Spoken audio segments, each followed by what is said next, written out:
तो guys last session में हम लोगों की बात चल रही थी कलेक्शन फ्रेमवर्क में प्रायोरिटी क्यू की ना। प्रायोरिटी क्यू तक मतलब हम लोग का 2 इंटरफेस सक्सेसफुली कंप्लीट हो गया। ठीक है, तो 2 इंटरफेस मतलब लिस्ट और क्यू इंटरफेस हम लोगों ने कर लिया। लिस्ट क्यू सक्सेसफुली करने के बाद अब हम लोग मूव करेंगे सेट इंटरफेस की तरफ। ठीक है, सेट इंटरफेस की तरफ। देखो सेट इंटरफेस के बारे में एक बात ध्यान रख लो कि सेट इंटरफेस के पास आपको तभी जाना है जब आपके पास यूनिक डेटा हो। जैसे मान लो कि आपके पास कई सारे लोगों का आधार नंबर है, कई सारे लोगों की ईमेल आईडीज हैं, है ना, कई सारे लोगों के पैन नंबर हैं। ऐसा डेटा जो जो डुप्लीकेट नहीं हो सकता, तो आप सेट इंटरफेस के पास जाएंगे। अब सेट इंटरफेस के पास सेट इंटरफेस की 3 इंप्लीमेंटेशन है, हैशसेट, लिंक्ड हैशसेट और सॉर्टेड सेट के थ्रू में एक ट्री सेट मिलता है। तो हम बोल सकते हैं कि तीनों ही सेट की कहीं ना कहीं चाइल्ड है या इंप्लीमेंटेशन है। तो मैं लिखता हूँ हैशसेट लिंक्ड हैशसेट और सॉर्टेड सेट।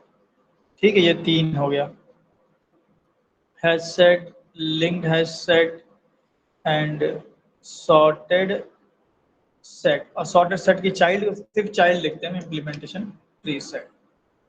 ये 3 आपको पढ़ना है। ये पढ़ लोगे तो कलेक्शन हायरार्की खत्म हो जाएगा, कलेक्शन फ्रेमवर्क नहीं खत्म होगा, कलेक्शन की हायरार्की कंप्लीट हो जाएगी जो हमने बनाई है। तो सबसे पहले इसमें बात करते हैं हम लोग हैश सेट की। हैश सेट समझ गए तो ये दोनों समझ गए। ठीक है, तो हैश सेट हम कब यूज करेंगे? when we have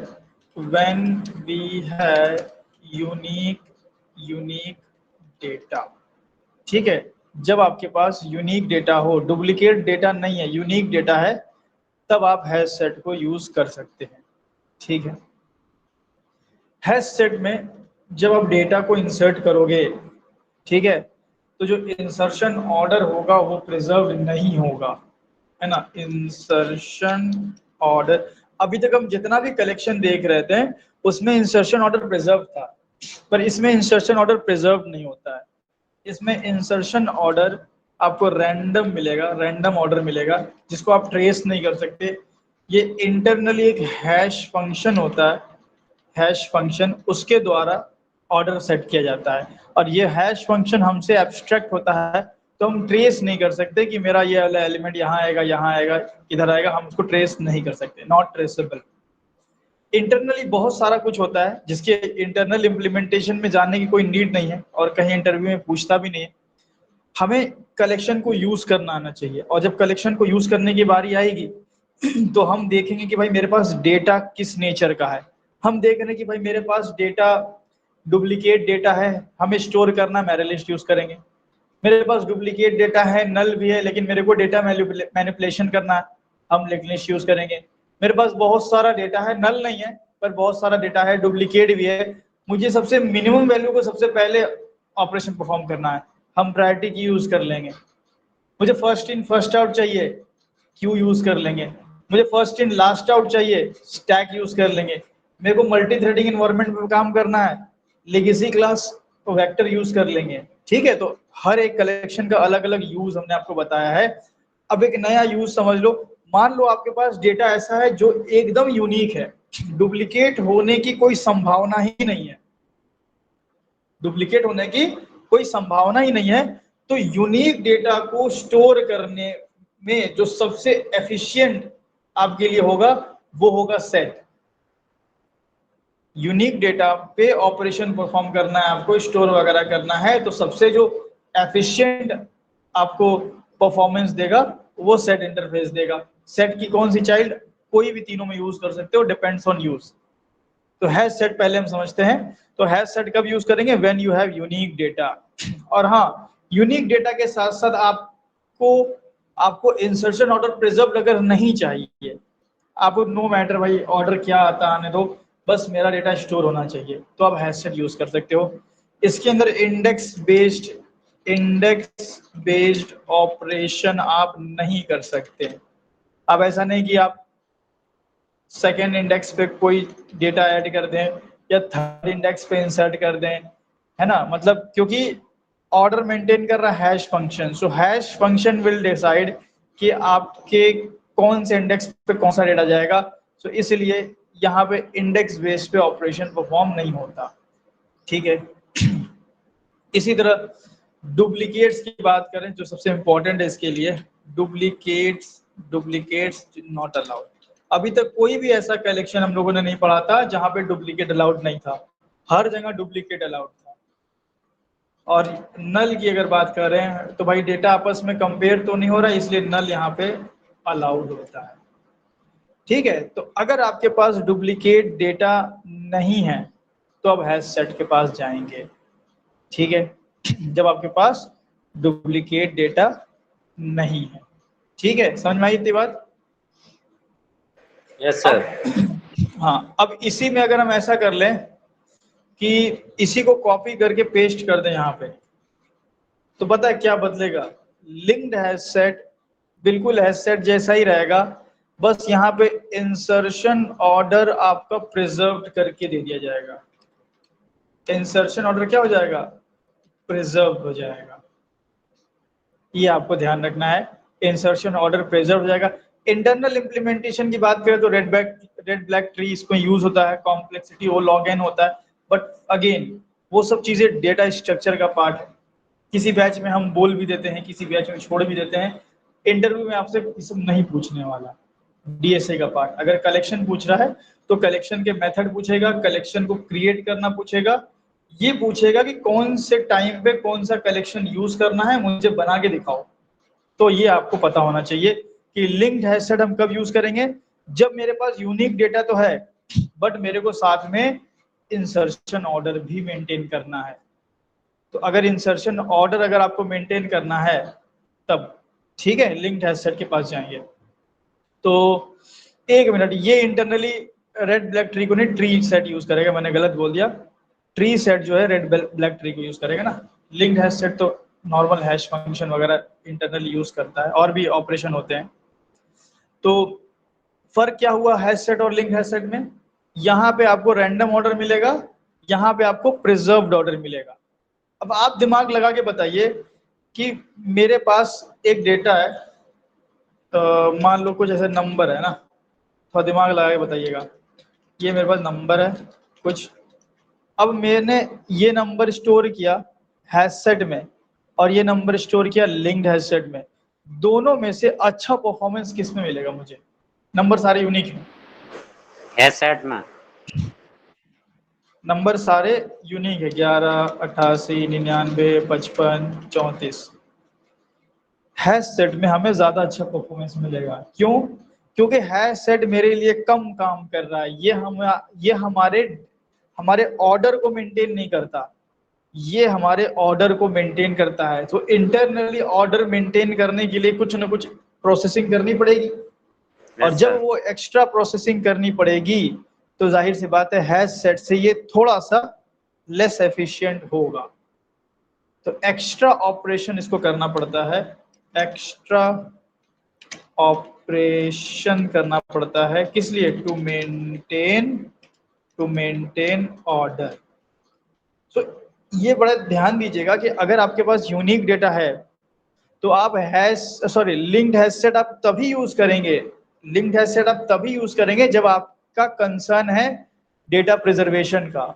आपको डेटा का ऑर्डर प्रिजर्व करना है, सीक्वेंसिंग मेंटेन करनी है, तभी लिंक्ड हैश सेट। आपको सीक्वेंसिंग से कोई मतलब नहीं है भाई, मेरे को मेरा डेटा स्टोर करने का है, प्रिंट करने का है, तो कोई दिक्कत नहीं भाई, आप हैश सेट यूज कीजिए। लेकिन हाँ, आपको चाहिए नहीं जो पहले डाले हैं वो पहले मिले, जो सेकंड डाले सेकंड मिले, ऑर्डर प्रिजर्व, सीक्वेंस प्रिजर्व करना है तो लिंक्ड हैश सेट यूज करेंगे। ठीक है ना, समझ गए दोनों में फर्क? Yes sir. और तीसरे के पास अगर जाएंगे, ट्री सेट के पास, ट्री सेट के पास अगर जाएंगे तो ये भाई साहब जो हैं ये भी सेम ही है, बट इसमें क्या होगा, इसमें ऑर्डर आपका असेंडिंग ऑर्डर मिलेगा। सॉरी गाइस, इसमें ऑर्डर आपका असेंडिंग ऑर्डर मिलेगा। तो मैं यहां लिख सकता हूं इंसर्शन ऑर्डर असेंडिंग। तो छोटे से बड़े क्रम में आपको यहाँ पे डेटा मिलेगा। ठीक है, ये असेंडिंग ऑर्डर जो है इसको हम लोग बोल सकते हैं डिफॉल्ट ऑर्डर। Default order. ये बताइए कि क्या हम इस असेंडिंग को डिसेंडिंग कर सकते हैं? Yes sir. हाँ, कस्टमाइजेशन किया जा सकता है। कैसे करेंगे बताओ अतुल? एक सर पढ़ा था क्या, आइटरेटर रिवर्स कुछ करके होता है फंक्शन। हाँ, वो तो मान लो कि रिवर्स इटरेट करना हो गया, मगर यस सर। इसको अगर अपने हिसाब का ऑर्डर देना चाहते हैं तो उतना ही देखो, अगर मतलब compare to sir comparable method reverse करके हाँ हो हाँ, जाएगा। ठीक ठीक सही है। तो वो पढ़ाएंगे आगे चल के हम। तो यस अभी सर तो यस। हम डिफॉल्ट नेचर की बात कर रहे हैं। तो आपके पास यूनिक डेटा है, ठीक है, आपको असेंडिंग ऑर्डर चाहिए, ट्री सेट। आपके पास यूनिक डेटा है, आपको सिर्फ ऑर्डर प्रिजर्व करना है, लिंक्ड हैश सेट। आपके पास यूनिक डेटा की लिस्ट है और आपको कोई मतलब नहीं है ऑर्डर प्रिजर्वेशन से, देन हैश सेट। ये देखो कितना सिंपल है तीनों। ठीक है, इतना सही बस बात है, बस इतनी सी ही बात है। आइए इनका प्रोग्राम बनाते हैं हम और एक एक करके समझते हैं इनको। तो टेस्ट को ओपन कर लेते हैं हम यहाँ, लॉन्च है ना। बाकी प्रोजेक्ट पे काम किया आप लोगों ने? Yes sir. सबका चल रहा है भाई प्रोजेक्ट पे काम?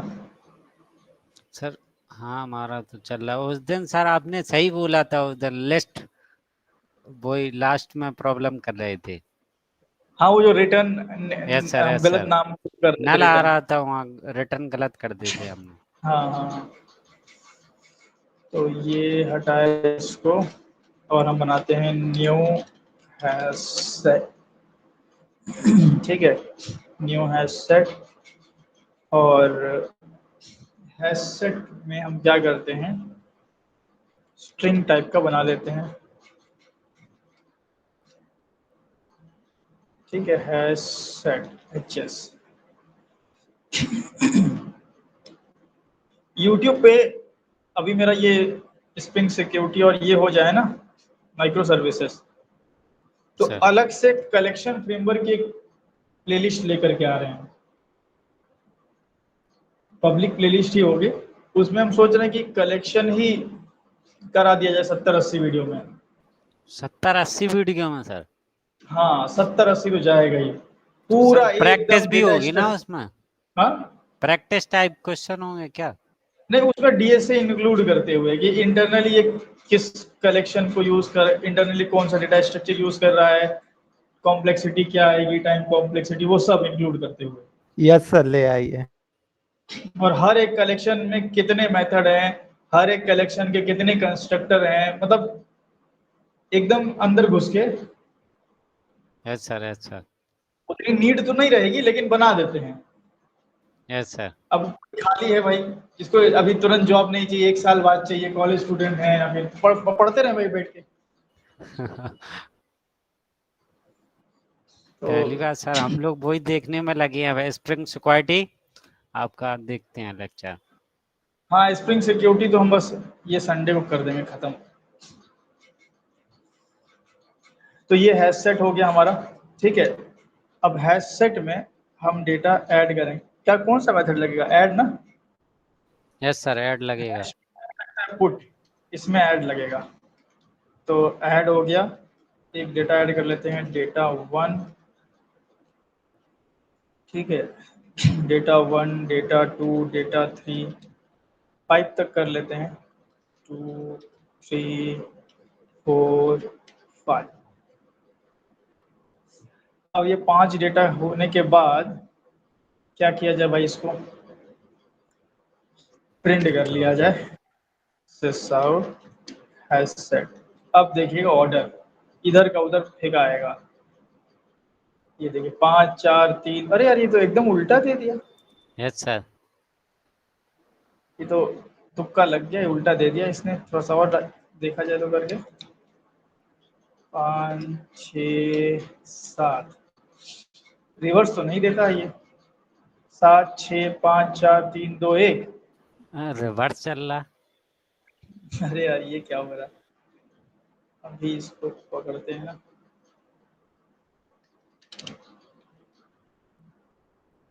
ऐसे देता तो नहीं है रिवर्स ऑर्डर, नहीं देता, रैंडम रैंडम देता।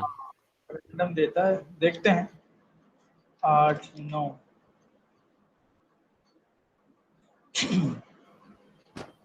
ये अच्छा हो गया। नहीं हो गया। हाँ सही है, रिवर्स ही चल रहा। नहीं, थोड़ा सा डेटा बदलेंगे ना, वो क्या है कि डेटा के हिसाब से हैश फंक्शन कर दे रहा है, थोड़ा डेटा बदलेंगे तो हो जाएगा। अभी रुकिए, तो थोड़ा चेक कर लेते हैं, नहीं तो फिर बदल देंगे डेटा। ऑर्डर प्रिजर्व तो नहीं रहेगा ऐसे उल्टा। हाँ देखिए, कर दिया ना छोटे ने, यस सर, यस सर। तो यहाँ से 10 इधर डाल दिया, तो मतलब ऑर्डर प्रिजर्व नहीं होगा। या फिर आप ऐसे ना करके ऐसा कुछ कर लो, ठीक है। Data 1, data X Y Z, ठीक है, P Q R S and 1111। तो अभी इधर का उधर मिलना चाहिए हमें, है ना। तो इंसर्शन ऑर्डर हमारा प्रिजर्व होता नहीं है इसमें। बट एक बात आप ध्यान रखें, अगर आप इसमें डुप्लीकेट डेटा इंसर्ट करेंगे, कोई एक्सेप्शन नहीं आएगा, बट ये करेगा 3 आप ऐड करेंगे स्टोर एक ही होगा। तो ये बड़ा एक खास है, मतलब हैश सेट में यही खासियत है कि डुप्लीकेट डेटा को लेता ही नहीं है। अब इस पे जैसे क्वेश्चन कई बार पूछा जाता है कि आपको क्या किया जाता है, एक स्ट्रिंग दे दिया जाता है, एक string s is equal to ऐसे बोला जाता है कि इसमें से आप क्या कीजिए, डुप्लीकेट कैरेक्टर को हटाइए। ये मोस्ट कॉमनली क्वेश्चन पूछा जाता है सर। हाँ, तो डुप्लीकेट को हटाना है, कुछ नहीं कीजिए, पटक दीजिए हैश सेट में, खत्म हो जाएगा सब। Yes sir. कैसे करेंगे? सर कैर एरे में कन्वर्ट कर लेंगे इसको, हाँ, और फिर और एक लगा एक एक करके निकालें। तो करेंगे सब लोग इसको। Yes sir. मैं लिख देता हूँ task, write a program to remove duplicates. अब आप कलेक्शन का यूज कर लें, क्योंकि कलेक्शन पढ़ रहे हैं आप, तो कलेक्शन का यूज कर लें आप। Yes sir, yes sir. इसको हिंट के तौर पे मैं दे देता हूँ कि यूज कोई सा भी लिंक्ड हैश सेट यूज कर लो, या हैश सेट यूज कर लो, यूज हैश सेट। तो अगर आप इसमें बहुत सारा डेटा डालते हो तो डुप्लीकेट वाला ऑटोमेटिक रिमूव हो जाता है, और सिर्फ एक ही बार डेटा टू यहाँ पे स्टोर हुआ है। इसी तरह अगर हमें रिमूव करना है एच डॉट रिमूव, तो यहाँ पे हम रिमूव कर सकते हैं। इंडेक्स वाइज तो ऑपरेशन होता नहीं यहाँ पे, तो हम मान लो करते हैं डेटा 1 को रिमूव, या पी क्यू आर एस को रिमूव करते हैं, पी क्यू आर एस। तो इस तरह से आपका डेटा रिमूव भी हो जाएगा, ठीक है। ये देखिए, डेटा आपका रिमूव हो गया। इसी तरह रिमूव कर सकते हो आप, बाकी और भी मेथड आपको मिल जाएंगे। A set dot is empty method check कर सकते हो कि एम्प्टी है कि नहीं है। इसी तरह कंटेन्स मेथड चेक कर सकते हो कि कोई पर्टिकुलर डेटा इसमें है कि नहीं है, ट्रू और फॉल्स मिल जाएगा आपको। इसी तरह आप ऐड ऑल कर सकते हो। ऐड ऑल मतलब समझ रहे हो ना, किसी दूसरे यस हैशसेट का सर, डेटा यस पूरा सर। हाँ, यस सर। तो किसी दूसरे कलेक्शन का डेटा अगर आपको डालना है तो आप एड ऑल यूज कर सकते हैं। तो इस तरह से मेथड है, आप एक्सप्लोर कीजिएगा। मैं इटरेट करूँ अगर इस इटरेटर का भी आप यूज कर सकते। अच्छा, एचएस में साइज मिलेगा हमें? हाँ, साइज मिल रहा है, ठीक है। साइज मेथड मिल रहा है, साइज के लिए गेट मेथड नहीं है, क्योंकि इंडेक्स नहीं यूज होता ना इसमें। Yes sir. तो आप क्या कीजिए इसमें, अगर आपको डेटा अगर मान लीजिए इटरेट कराना है, तो सिंपल आप इटरेटर का यूज कर लें। ये इटरेटर हो गया आपका, एंड वाइल लूप लगा लीजिए, एंड आप यहाँ कर लें iterator dot has next, and sys out कर लीजिए आप इटरेटर डॉट नेक्स्ट, नेक्स्ट। ठीक है। बारी बारी आपका पूरा डेटा प्रिंट हो जाएगा। तो तो ये देखिए सिंपल सा आपका हैश सेट है, सिंपल सी चीज है बिल्कुल। अच्छा, इसको ये क्या खुल गया यहाँ पे, अपडेट कराने के लिए सेट, अपडेट करने के लिए hs डॉट सेट चेक करना होगा। नहीं, सेट मेथड तो है नहीं यहाँ पे, सेट मेथड तो नहीं है भाई इसके पास। तो अगर आपको मान लो कोई पर्टिकुलर डेटा चेंज करना है तो कैसे करोगे बताओ फिर, मेथड होना चाहिए फिर। हाँ ये बात भी सही है सर। मेथड हो तब तो किया जाए, क्योंकि ये तो देखा इंटरनली जाए। सर हैश कोड करता है, तो कैसे वो अपडेट करेगा, दूसरा कोई डेटा डालेंगे तो वो चेंज नहीं हो जाएगा हैश कोड? हाँ लेकिन ये भी तो हो सकता है चेंज करके किसी दूसरे लोकेशन में डाल दे। हाँ ये भी हो सकता है। हाँ, लेकिन नहीं ऐसा दिया नहीं इसमें, यहाँ पे ना ऐसा कुछ दिया नहीं है इसमें।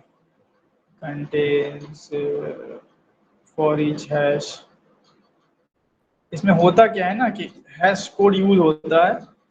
तो कोई डेटा मान लो, ये डेटा टू आपने मान लो डेटा XYZ डाला, तो इसका एक हैश कोड बनता है इंटरनली। ठीक है, मतलब हैश फंक्शन क्या करेगा, कोड जनरेट करेगा, और वो हैश फंक्शन एक इसको इंटरनली एक इंडेक्स देगा। तो हमें इंडेक्स नहीं मिलता इसलिए हम बोलते हैं index not supported, but internally एक इंडेक्स पे रखता है। ठीक है, अब डेटा अगर चेंज करोगे तो हैश फंक्शन उसको किसी दूसरे इंडेक्स पर रखने ले जाएगा। तो हो सकता है कि आप इसको अपडेट कर रहे हो, अपडेट ये हो जाए। तो आई थिंक इस वजह से यहाँ पे सेट मेथड नहीं दिया गया, हालांकि इंप्रूव कर सकता था। जी अभिजीत। सर हैशसेट इम्यूटेबल ना होता है? हैश सेट क्या बोलते हैं, फिर से बोलिए। हैशसेट इम्यूटेबल होता है ना? जी, यूज नहीं कर सकते ना हम यहाँ पे। नहीं, इन्होंने पूछा ना कि सर सेट वेट कर सकते हैं क्या, तो वही मैं देख रहा था कि कुछ है क्या इसमें, कुछ तो नहीं। तो क्योंकि हैश कोड को यूज करता है इसीलिए। तो सिंपल सा आप हैश सेट बनाएंगे, डेटा ऐड कीजिए और सिंपल यूज कीजिए, इतना ही कर सकते हैं आप इसमें। अब मान लीजिए अगर हम इसको लिंक्ड हैश सेट में कन्वर्ट कर दे तो क्या होगा। इंसर्शन ऑर्डर प्रिजर्व हो जाएगा। हाँ, इंसर्शन ऑर्डर प्रिजर्व हो जाएगा। अब बाकी कोई तो बदलाव नहीं होगा। No sir. बाकी पूरा पूरा कोड सेम रहेगा। तो एक काम करते हैं, पहले ये वाला उठना उठा लेते हैं। ठीक है, इतना उठा लिया जाए पहले।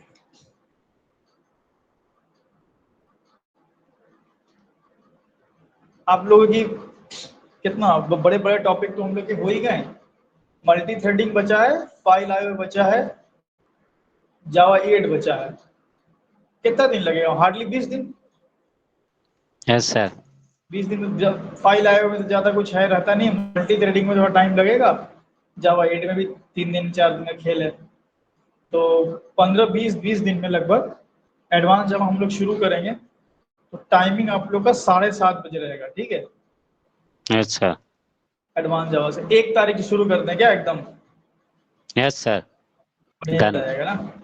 एक कौन सा महीना यार, 1 मई से, चलो 1 मई से एडवांस। मैं भी थोड़ा सा मार्केटिंग कर देता हूँ 1 मई से एडवांस जावा की बैच का। तो ये हो गया आपका। ठीक है, अब क्या करेंगे, अब इसी को कन्वर्ट करेंगे हैश सेट से लिंक्ड हैश सेट।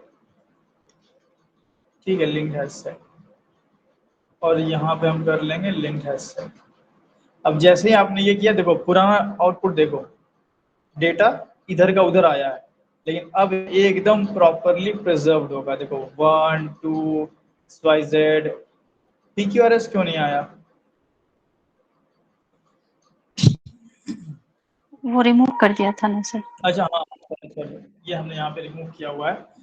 तो एक काम करते हैं, इसको हटा के दिखा देते हैं पहले आपको यहाँ पे इस तरीके से। ठीक है, ये हो गया हमारा। अब रन करेंगे, देखिए तो ये ध्यान दीजिएगा, इसमें क्या है, इंसर्शन ऑर्डर हमारा प्रॉपरली प्रिजर्व्ड होगा, जैसा इंसर्ट करोगे बिल्कुल वैसा ही रहेगा, ठीक है। और बाकी जो भी मेथड है आप इसमें चला सकते हो, रिमूव का है, इटरेट का है। इटरेट अगर हम मान लो करते हैं तो कुछ इस तरीके से इटरेटर बनेगा हमारा। अच्छा, एक इसमें भी क्वेश्चन है, हाँ बोलिए। सॉरी सर, इसमें भी डुप्लीकेट सिर्फ एक ही बार प्रिंट हो रहा है ना सर? हाँ, इसमें भी सेम रूल है पूरा, जैसे मैंने यहाँ लिखा था ना कि डुप्लीकेट नॉट कलेक्शन, ये क्या लिखा है यार, नॉट अलाउड ना, अलाउड। ये मैंने क्यों लिख दिया था यार, not allowed not collection, not allowed ना। तो इसमें भी डुप्लीकेट्स नॉट अलाउड होगा, बस फर्क इतना है कि इंसर्शन ऑर्डर आपका प्रिजर्व हो जाएगा, ठीक है। तो इसको आप तभी यूज करेंगे जब आपको इंसर्शन ऑर्डर चाहिए, है ना, प्रिजर्वेशन अगर आपको चाहिए, अदरवाइज इसको यूज करने की कोई नीड नहीं है आपको। फालतू का आपका क्या होगा, आपका प्रोग्राम लेस एफिशिएंट हो जाएगा। आप हैशसेट को यूज करें, लेकिन हाँ ठीक है भाई, ऑर्डर प्रिजर्वेशन चाहिए तो अच्छी बात है। And sysout iterator dot has sorry next, ठीक है, ये हमने कर लिया और रन करेंगे और यहाँ पे डेटा आ रहा है। अच्छा ये बताइए कि लिंक्ड हैश सेट में क्या दूसरे लिंक्ड हैश सेट का डेटा डाला जा सकता है? हैशसेट में तो डाला जा सकता है, तो इसमें भी डाला हाँ, जा सकता है। इसमें भी होगा। तो अगर हम यहाँ करते हैं hs.addAll, देखो इसमें क्या है ना, जहां addAll मेथड मिले आप जरा उसको देखो, ये कलेक्शन को इंसर्ट कर रहा है। तो कलेक्शन को इंसर्ट करने का मतलब है कि हम एरे लिस्ट का डेटा भी इसमें डाल सकते हैं, यस सर, यस सर। है ना। तो जरूरी नहीं कि एक लिंक्ड हैश सेट दूसरे लिंक्ड हैश सेट का ही डेटा डालेगा। अब एक एरे लिस्ट बनाते हैं, कोई भी collection, array list, link list, जो मन है वो बनाइए। एरे लिस्ट ऑफ स्ट्रिंग कीजिए इसको भी, एंड यहाँ पे अब इस बात का ख्याल रखेंगे कि भाई link hash set string type का है, तो ये भी स्ट्रिंग टाइप का होगा, तो फिर कहाँ यस से सर, यस लेगा वो अदर डेटा अगर आप डाल दोगे तो। यहाँ पे ऐड कर लेते हैं, मान लीजिए एरे लिस्ट AL1 AL2, ये एरे लिस्ट का डेटा है। और ऐसा करेंगे ना, कुछ डेटा कॉमन कर देंगे और कुछ डेटा यूनिक कर देंगे। तो 2 3 3 4 एंड 4। तो अगर देखा जाए तो 1 2 3 4 ही डेटा है यूनिक, बाकी कुछ डुप्लीकेट है ना। तो सर। यहाँ पे एक मिनट,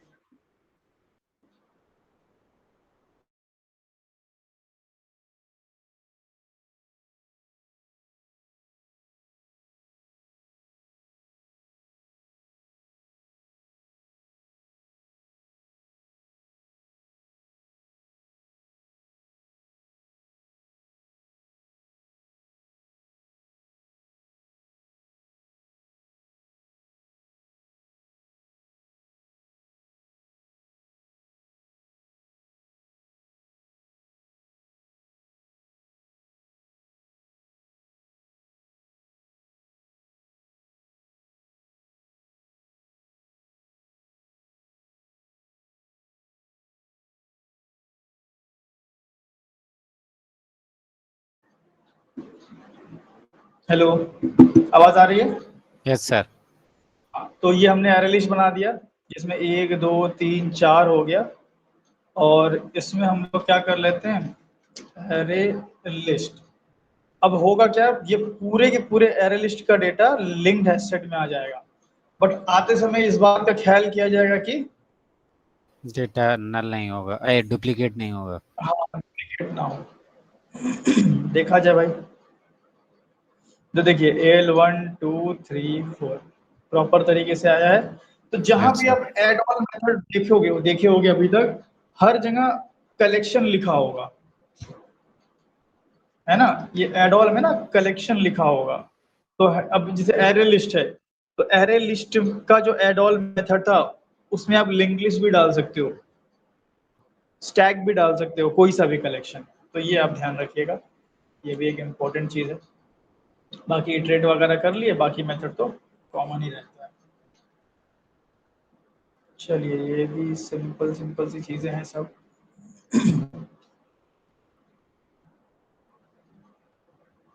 ठीक है, चलो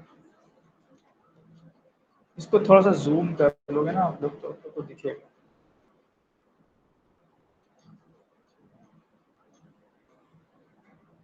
ये हमने आगे कर लिया।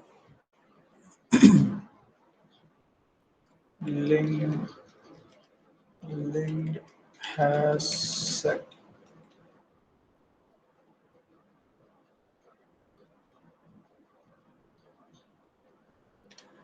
और ये प्रोग्राम हमारा हो गया हैश सेट का। सर जी कहिए। सर ट्रीसेट में नल अलाउड होगा? किसमें? ट्रीसेट प्रीसेट में नल नहीं होगा, होना नहीं तो नहीं होगा। चाहिए प्रीसेट में नल, क्योंकि भाई कंपेयर कर रहा है। चेक कर लेते हैं एक बार हम लोग, वैसे होना तो नहीं चाहिए, लेकिन अगर इंटरनली इम्प्लीमेंट किया होगा तो बात अलग है।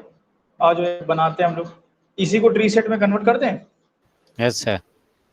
लेकिन नंबर लेते हैं ताकि वो कंपेयर करने में आसानी हो। स्ट्रिंग को फिर दिमाग लगाना पड़ेगा आस्की वास्की का। तो ये से डायरेक्ट आपको समझ में आ जाएगा कि असेंडिंग ऑर्डर हो रहा है। ये हमने कुछ डेटा ऐड कर लिया, और एक काम करते हैं, पहले तो हम लोग टीएस को प्रिंट करते हैं ना। टीएस ट्री सेट बनाना पड़ेगा इसको। सो ट्री सेट, ये हो गया ट्री सेट, ये हो गया ट्री सेट। और इसको हम सेलेक्ट करते हैं alt shift R. Alt shift R था, कुछ और था यार, शॉर्टकट था ना एक। तो है टी। हाँ, कंट्रोल शिफ्ट आर है ना, टीएस। ये हो गया, रन करते हैं तो देखिए, नहीं यार गड़बड़ हो रहा है। Type yes sir. स्ट्रिंग दिया है ना सर, टाइप इंटीजर होना ओके चाहिए क्या? सॉरी सॉरी, कितना बड़ा गलती करें देखो।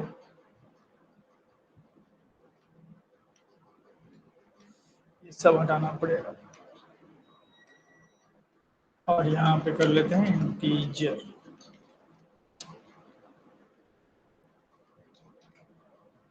ठीक है, अभी आना चाहिए असेंडिंग ऑर्डर में प्रॉपर ना। तो यस सर। सारे रूल्स, हाँ नल का एक बार चेक कर लेते हैं हम लोग। टीएस डॉट एड कि भाई, क्योंकि नल को कंपेयर कैसे करेगा। और पहली बात सर, सेट जो इम्प्लीमेंट करता है, जो इम्प्लीमेंटेशन होता है यूनिक डेटा पे होता है पूरा। हाँ ये तो ट्री सेट पे। नहीं, सेट जो इंटरफेस है उसके अंदर जो क्लास हैं वो उसके सब यूनिक डेटा होना चाहिए। करेक्ट, हाँ यूनिक, अगर डुप्लीकेट है तो फिर यूनिक कर देगा वो। Yes sir, yes sir. हाँ देखिए, नल अलाउ नहीं कर रहा है ना। सर इंटीजर का डिफॉल्ट वैल्यू तो 0 ना होता है। क्या इंटीजर का क्या? Default value. इंटीजर का डिफॉल्ट वैल्यू फिर से बोली, नहीं समझ में आया। सर क्वेश्चन क्या है आपने आपका? सर आपने जो नल दिया है ना, उसी के लिए बोल रहे हैं। इंटीजर का डिफॉल्ट वैल्यू तो 0 ना होता है। नहीं गुरुजी, इंटीजर का डिफॉल्ट वैल्यू 0 नहीं होता, इंट का डिफॉल्ट वैल्यू 0 होता है। हाँ, इंटीजर तो ये बात ऑब्जेक्ट सही है है ना। सर। क्लास। अब अगर आपको चेक करना है तो एक क्लास में ऐसे ऊपर बना दीजिए, ऐसे इंटीजर आई, आप प्रिंट मार के देख लीजिए आई को। तो ठीक है, क्योंकि इसमें कंपैरिजन हो रहा है तो इसमें नल नहीं आएगा ना। तो ट्री सेट यस में आ सर। जाइए, नल हमारा नॉट अलाउड होगा। ठीक है, अब ध्यान रखिएगा, वही जो हमने प्रायोरिटी क्यू में आपको बात बताई थी कि जो कलेक्शन कंपैरिजन कर रहा है, भाई असेंडिंग ऑर्डर कब हो रहा होगा, जब ये आपस में कंपेयर कर रहा होगा तभी ना। Yes sir. तो जब कंपेयर कर रहा है तो दो चीजें ध्यान दीजिएगा आप यहाँ पे। अगर कंपैरिजन हो रहा है तो दो चीजों का आपको ध्यान देना पड़ेगा। पहला ये कि डिजाइंड टू बी जेनरिक, ये जेनरिक होना चाहिए, या इंटीजर होगा या स्ट्रिंग होगा या फ्लोट होगा, मतलब समझ रहे हो ना, एक किसी टाइप का होगा। ऐसा नहीं कि आप इसमें थोड़ा सा स्ट्रिंग भी डाल लें, थोड़े इंटीजर भी डाल लें, थोड़ा फ्लोट भी डाल रहे हैं, तो फिर वो कंपैरिजन कैसे करेगा, असेंडिंग ऑर्डर कैसे समझेगा भाई कि हमें करना है। तो ये आपको ध्यान रखना है कि भाई जैसे प्रायोरिटी क्यू, प्रायोरिटी के बेस पे डेटा आपस में कंपेयर होता था और फिर एक ऑर्डर मेंटेन किया जाता था, बिल्कुल ऐसे ही यहाँ भी होगा, बिल्कुल ऐसे ही यहाँ भी होगा। डेटा आपस में कंपेयर होगा और कंपेयर होने के बाद एक ऑर्डर मेंटेन किया जाएगा, यहाँ पे वो है ऑर्डर असेंडिंग ऑर्डर, सीधा सीधा आपको असेंडिंग है, छोटे से बड़े में वैल्यू मिल जाएगी। और एक और बात कि आप डिजाइन टू बी जेनरिक, और इसके अंदर आप वही ऑब्जेक्ट इंसर्ट कर सकते हैं, only object which is comparable. ठीक है, हमेशा इसके अंदर कंपैरेबल ऑब्जेक्ट जाएंगे। इंटीजर कंपैरेबल है कि नहीं है? Yes sir. मतलब यस सर। ट्री सेट क्या करता है, आपके डाले हुए डेटा को आपस में कंपेयर करता है। तो कंपेयर वो तभी कर सकता है जब वो कंपैरेबल इंटरफेस को इंप्लीमेंट किया हो। फिर से मैं रिपीट कर दे रहा हूं, ट्री सेट आपके डेटा को आपस में कंपेयर करता है। कंपेयर तभी कर सकता है जब आपका जो डेटा है वो कंपैरेबल को इंप्लीमेंट किया हो। तो अगर आपका डेटा इंटीजर फॉर्मेट में है तो इंटीजर ने देखो कंपैरेबल को इंप्लीमेंट किया है। आपका डेटा अगर स्ट्रिंग में होगा तो स्ट्रिंग भी कंपैरेबल को इंप्लीमेंट किया हुआ है। अगर आप tree set of employee class बना रहे हो, एम्प्लॉय क्लास तो आपकी होगी, ट्री सेट ऑफ एम्प्लॉय, तो यस सर। एम्प्लॉय को क्या करना पड़ेगा आपको,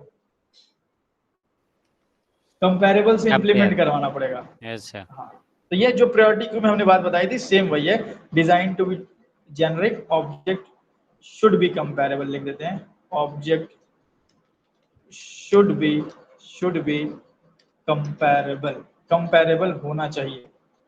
एंड दूसरी चीज,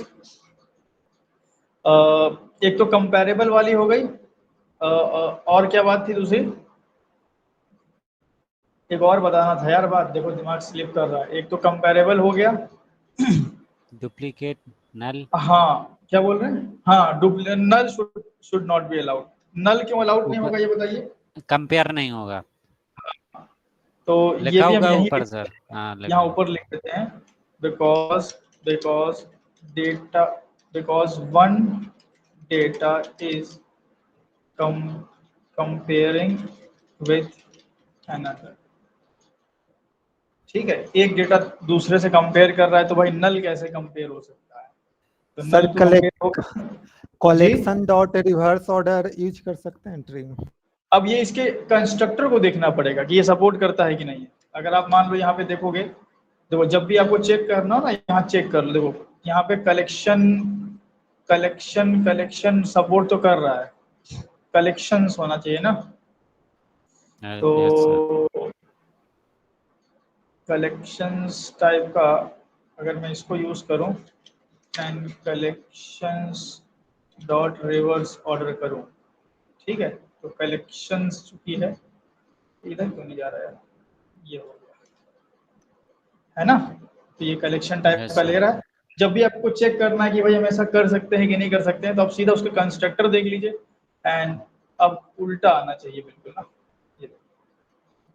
तो सारा प्रायोरिटी क्यू वाला जो कंसेप्ट था, एक्सेप्ट ये जो ट्री लाइक स्ट्रक्चर था उसको छोड़ दें, तो पूरा का पूरा देखा जाए तो कंसेप्ट वही हुआ है, रिवर्स भी कर सकते हो, और नल नहीं होगा, और अलग अलग डेटा नहीं होगा, ये हमेशा जेनरिक टाइप का आप इसको बनाएं, तो सेम डेटा टाइप रहेगा।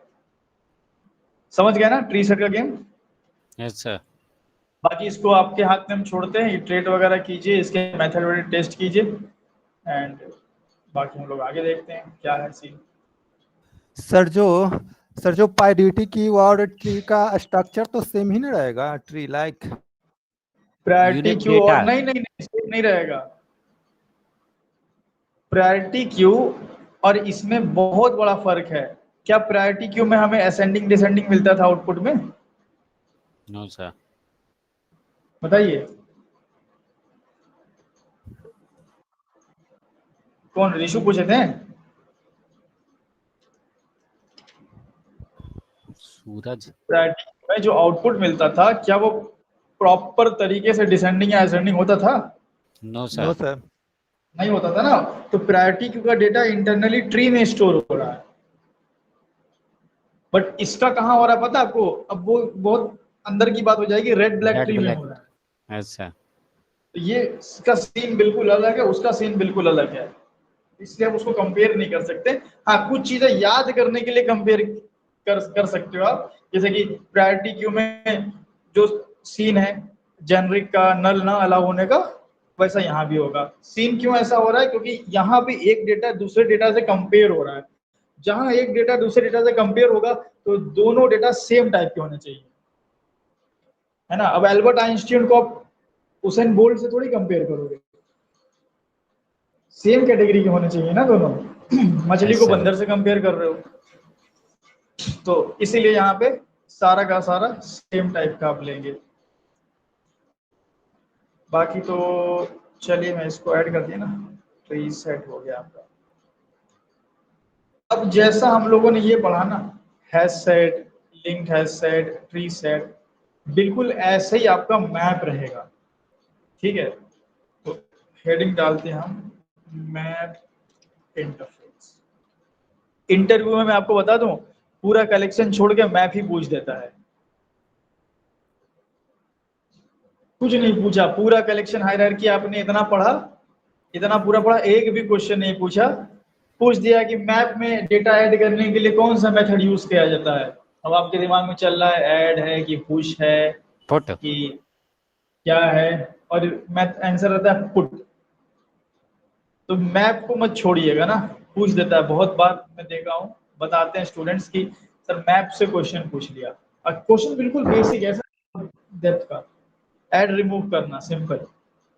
सर सर इसको है हाँ, जो हायरार्की से अलग क्यों रखा गया है मैप को? इसको हायरार्की से अलग इसलिए रखा गया है क्योंकि इसका नेचर एकदम अलग है। ये जो कलेक्शन है, ये जो कलेक्शन है, ये पूरा का पूरा काम करता है सिंगल सेट ऑफ डेटा पे, और मैप जो काम करता है वो डबल सेट ऑफ डेटा पे काम करता है, की वैल्यू पेयर। इसीलिए उसको बिल्कुल अलग रखा गया है। अब ये देखो, ये डिजाइन स्ट्रक्चर की बात है, इसमें मतलब कहीं ना कहीं जिन लोगों ने लैंग्वेज बनाई उनकी एक चॉइस थी कि हम इन दो दो चीजों को अलग अलग मॉड्यूल में डिवाइड कर दें, मॉड्यूलरिटी अचीव कर दें। ये भी हो सकता था कि एक में डाल दिया जाए, तो ये चॉइस की बात है। डिजाइन पैटर्न जब भी यूज किया जाता है ना, तो डिजाइन पैटर्न एक डेवलपर के दिमाग में आ रहा है, उसने यूज कर लिया। तो अगर चाहता तो इसमें भी मैप को घुसेड़ सकता था, है ना। उसमें ऐसा नहीं कि बहुत बड़ा कुछ करना पड़ता, लेकिन थोड़ा सा देखा गया कि यार ये सारे कलेक्शन हैं सिंगल डेटा पे काम करते हैं, तो इसको एक हायरार्की बना दिया गया। और कुछ ऐसे भी कलेक्शंस हैं जो दो डेटा पे काम करते हैं, की वैल्यू पेयर पे, उनको अलग रख दिया गया। एक डिजाइन पैटर्न की बात है, नथिंग एल्स। समझ रहे हो ना बात को, क्या बोल रहे हैं? अच्छा। जी सर। वो ये चॉइस की बात होती है। जैसे अब अब जैसे ये लिंक्ड हैश सेट मान लो या हैश सेट मान लो। अब हैश सेट इंटरनली जो है डेटा को स्टोर करता है, वो बहुत बड़ी बात हो जाएगी। वो किसमें करता है? Hash function. हाँ, हैश फंक्शन को तो यूज करेगा, हैश फंक्शन को यूज करके hash data table. Link list में स्टोर करेगा, जावा। हाँ सर। है ना। लेकिन जावा 8 से वो किसमें हाँ। स्टोर करता है? ट्री में। अच्छा अच्छा। तो ये सब इम्प्लीमेंटेशन जो है वो चेंज होती रहती है। आज हायरार्की अलग अलग करके रखा है, हो सकता है कल हायरार्की एक ही में कर दे, कोई भरोसा नहीं है। लेकिन जब तक भाई अलग अलग है, हम यही समझते हैं कि भाई ये जो कलेक्शन है वो लीनियर डेटा के, सॉरी सिंगुलर, मतलब एक तरह के डेटा के लिए है। आपके पास एक सीरीज ऑफ लिस्ट है, सिंगल डेटा की लिस्ट है, तब तो ठीक है भाई, ये हायरार्की। अब आपको डबल डेटा की लिस्ट आ गई, की वैल्यू पेयर, तो उसके लिए आपको मैप के पास जाना पड़ेगा, और मैप की हायरार्की बिल्कुल अलग है। सिंपल है बिल्कुल। एक मैप इंटरफेस होगा, ये हो गया हमारा मैप इंटरफेस। मैप इंटरफेस की एक चाइल्ड होगी क्या, शॉर्ट हैश, मैप। हाँ हाँ, हैश मैप। एक इसकी चाइल्ड होगी क्या, लिंक, लिंक है, लिंक हैश मैप। और एक इसकी चाइल्ड हो जाएगी ट्री मैप। सॉर्टेड मैप नहीं होगी, सॉर्टेड मैप के नीचे ही आएगा ट्री मैप। हाँ ठीक है, सॉर्टेड मैप। और इसके नीचे हो जाएगा ट्री मैप। तो ये देखिए ये ऐसा, ये तो ये छोटी सी हायरार्की आप याद रख लें, आसान है बिल्कुल ये। और इसमें हम क्या करते हैं, इंटरफेस को येलो कलर से कर लेते हैं। ये इंटरफेस है, ये इंटरफेस है, हो गया हमारा सॉर्टेड मैप। ठीक है, अब इसमें हमें 3 क्लासेस पढ़नी है, hash map, linked hash map और ट्री मैप। और मैं बता दूं ये बिल्कुल सिमिलर है जो आपने ये पढ़ा अभी, hash set, linked hash set और ट्री सेट। ये अगर पढ़ लिए तो फिर आपको इसको इसमें ज्यादा दिमाग लगाने की जरूरत पड़ेगी नहीं। देखो मैं इसको पहले एज इट इज लिख देता हूँ। ये सर एक हैश टेबल मिस हो गया। हैश टेबल इंटरनली यूज होता है, हैश टेबल इंटरनली यूज होता है। अब उसके बारे में कभी बात किया जाएगा। तो हैश मैप, देखो मैप इंटरफेस के पास आप कब जाओगे, जब आपके पास जो डेटा है वो की वैल्यू पेयर में हो, की वैल्यू पेयर में। जैसे मान लो कि एक रोल नंबर है, उसके साथ नेम एसोसिएटेड है, 1 का राजू, 2 का काजू, 3 का माजू, है ना। या आधार नंबर है, उससे एसोसिएटेड बहुत सारे आपके पास नेम्स हैं।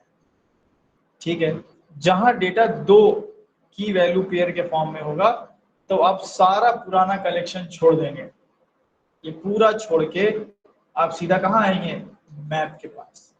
ठीक है, तो हम इसमें बोल सकते हैं कि भाई when we have uh, we have data in the form of key value pair, जब आपके पास डेटा की वैल्यू पेयर। अब हैश मैप भी की वैल्यू पेयर में करता है, लिंक्ड हैश मैप भी की वैल्यू पेयर में करता है, ट्री सेट भी की वैल्यू पेयर में करता है, तीनों की वैल्यू पेयर में करते हैं। ठीक है, अब तीनों में फिर डिफरेंस क्या हुआ भाई, एक में इंसर्शन ऑर्डर रैंडम होगा, लिंक्ड हैश मैप में इंसर्शन ऑर्डर प्रिजर्व प्रिजर्व्ड होगा। होगा, हाँ ट्री मैप में इंसर्शन ऑर्डर असेंडिंग होगा, ट्री मैप में तो नेचुरल। बिल्कुल वैसा ही है।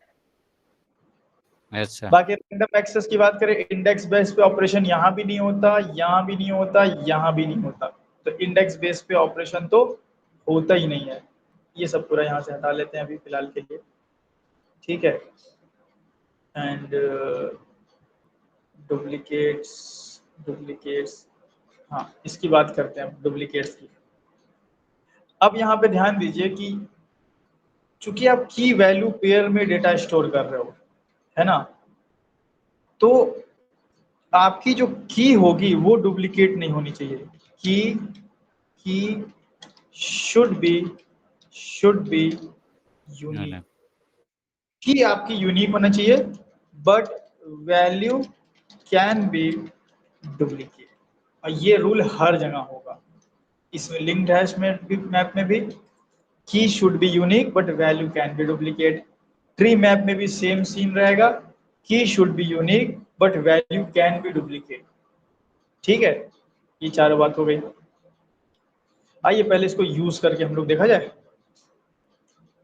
अच्छा। एक और बात कर लेते हैं, नल की बात नल। कर लेते हैं। हाँ, नल जो है वो हमारा देखिए थोड़ा इसमें सीन है, इसे क्वेश्चन पूछ सकता है। इसमें मल्टीपल नल स्टोर कर सकते हैं आप, multiple null is allowed for value में मल्टीपल नल स्टोर किया सकता है, बट जहां की बात आएगी सिर्फ single null, but multiple null is allowed for value and, या मैं यही भी लिख देता हूं,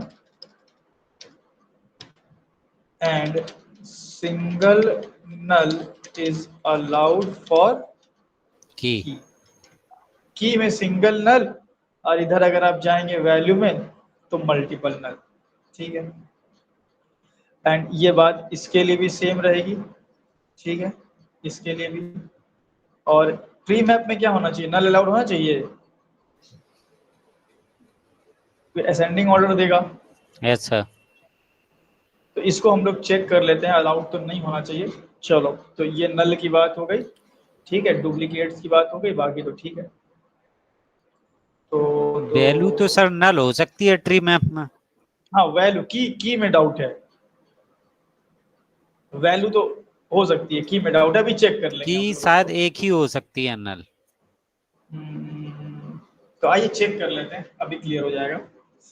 तो अब हम क्या करेंगे भाई, देखो सबसे पहले हम बनाने वाले हैं क्या, हैश मैप। बहुत सिंपल है हैश मैप बनाना, आप सीधा कीजिए न्यू हैश मैप। ठीक है, अब हैश मैप में दो की एंड वैल्यू, अब की में आप डाल दीजिए कुछ भी, अब वैसे तो आप डाल सकते हो, मैंने की में इंटीजर डाल दिया, आप स्ट्रिंग भी डाल सकते हो, और वैल्यू में डाल दिया स्ट्रिंग। ये हो गया, मतलब दो डेटा लेगा भाई साहब ये आपका। अब देखो यहाँ पे मैंने किया हैशमैप डॉट पुट, अब एक की डाला, 11 पे डेटा 1। ठीक है, इस तरीके से 11 पे डेटा 1। इसी तरह अब 11 पे डेटा 2, देखो मैं जानबूझ के की को डुप्लीकेट कर रहा हूँ। ठीक है, फिर 12 पे डेटा 3, 13 पे भी डेटा 3, और 14 पे डेटा 4। अब इस हिसाब से अगर आप देखोगे तो डुप्लीकेट की तो होनी नहीं चाहिए, तो ये करेगा अच्छा। क्या, आपके की को, आपकी की जो दूसरी वैल्यू है उसको फाइनल वैल्यू करेगा। पहले अच्छा। 11 पे डेटा 1 थी, फिर आपने 11 पे डेटा 2 डाला, तो क्या करेगा, 11 वाली जो वैल्यू पहले थी वो न लेकर के अब डेटा 2 से रिप्लेस कर देगा। तो आपकी 11 पे डेटा 2 आएगा, 12 पे डेटा 3, 13 पे भी डेटा 3, क्योंकि वैल्यू डुप्लीकेट हो सकती है। एंड हैश मैप यहाँ पे हम प्रिंट करेंगे,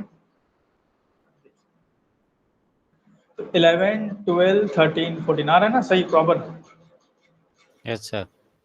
अब यहाँ पे एक बात ध्यान दीजिएगा कि ये इंसर्शन ऑर्डर प्रिजर्व नहीं है, ये भी ध्यान रखिएगा कि इसमें अच्छा। जो है रैंडम ऑर्डर मिलेगा, यहाँ प्रिजर्व मिलेगा, यहाँ असेंडिंग। तो थोड़ा डेटा अगर आप ज्यादा लोगे ना तो आपको समझ में आ जाएगा। मैंने थोड़ा सा ऐसे कर लिया मान लो, या इसी को चेंज कर लेते हैं, 110, 110 और 120 और 13, 14 ऐसा कर लिया मान लो। देखो इधर भी अच्छा। आगे पीछे हुआ ना, अच्छा। तो ये ध्यान रखेंगे आप कि आपका इंसर्शन ऑर्डर प्रिजर्व नहीं होगा। हाँ, नल की चेकिंग कर लिया जाए एक बार कि भाई नल का क्या सीन है।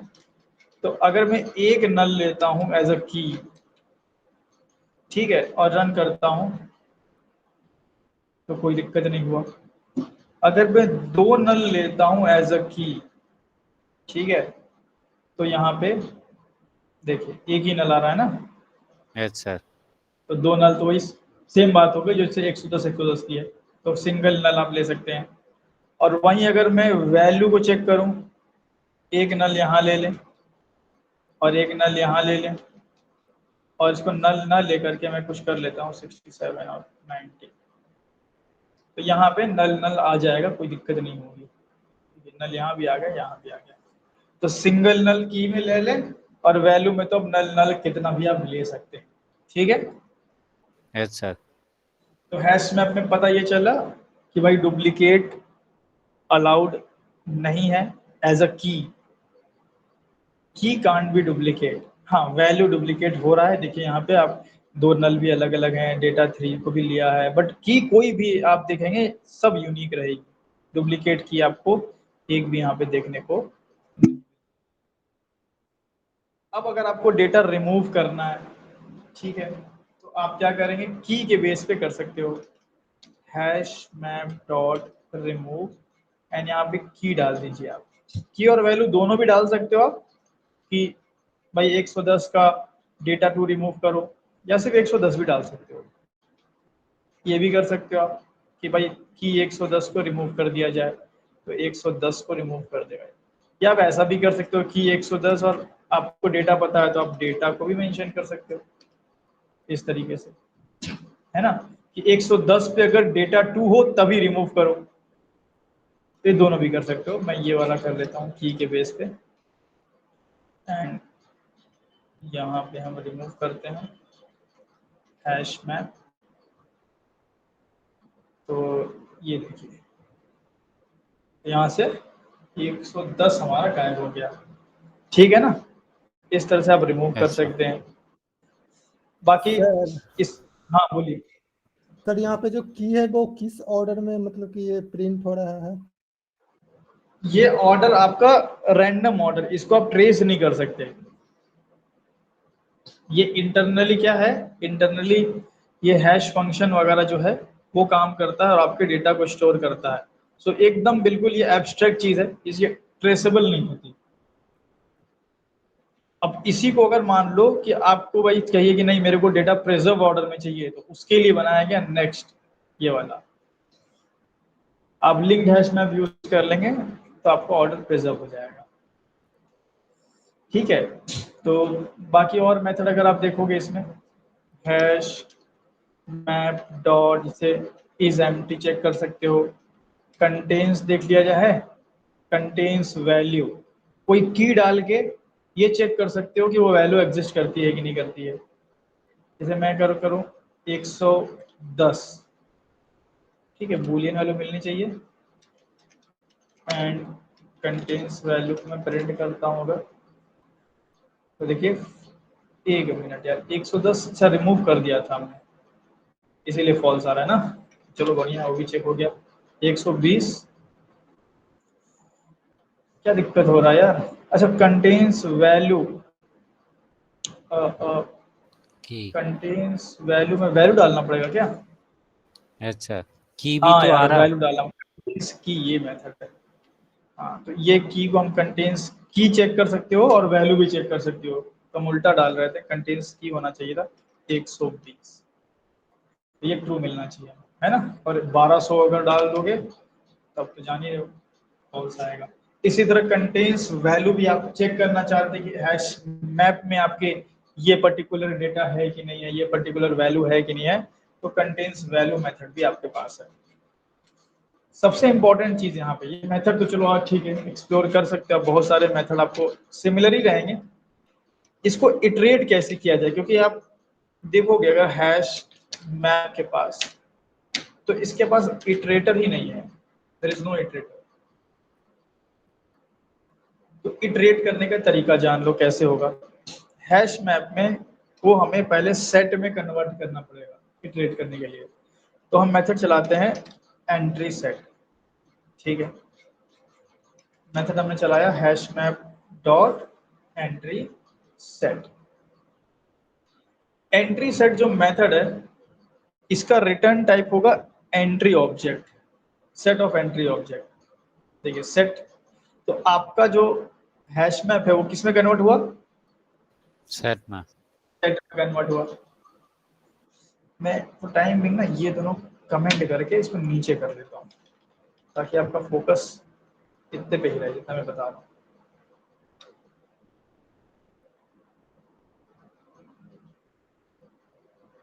ठीक है। तो हमने क्या किया भाई, हैश मैप को सेट में कन्वर्ट किया। एंट्री किसको बोला जा रहा है, ये इसको ये टुगेदर एक डेटा को हम बोल सकते हैं एंट्री, इनकैप्सुलेटेड फॉर्म बोल सकते हो आप। ये एक डेटा है, ये दूसरा डेटा है, दोनों को साथ में हम क्या बोल रहे हैं, एंट्री किस चीज की एंट्री है भाई? ये है entry of integer and string. ठीक है। और तो मेरे पास इंटीजर स्ट्रिंग की एक ही एंट्री है या बहुत सारी एंट्री है? बहुत सारी एंट्री है। बहुत सारी एंट्री है।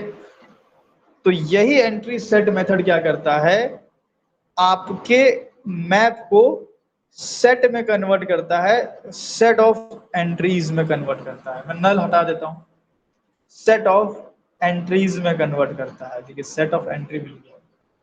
अभी सेट तो भाई आपका पढ़ा हुआ है, सेट जो है कलेक्शन हायरार्की का पार्ट है। अब यस सर। इसमें चूंकि इटरेटर मिल जाएगा आपको, तो इटरेटर चला लीजिए। अच्छा, इटरेटर जब आप चलाएंगे तो सेट के डेटा पे चलता है। सेट में क्या है? एंट्री है, तो इटरेटर ऑफ एंट्री बनेगा। इटरेटर ऑफ एंट्री, यहाँ सेट के डेटा पे इटरेटर चलेगा। अब आप यहाँ पे क्या लगा लेंगे? While loop iterator dot has next.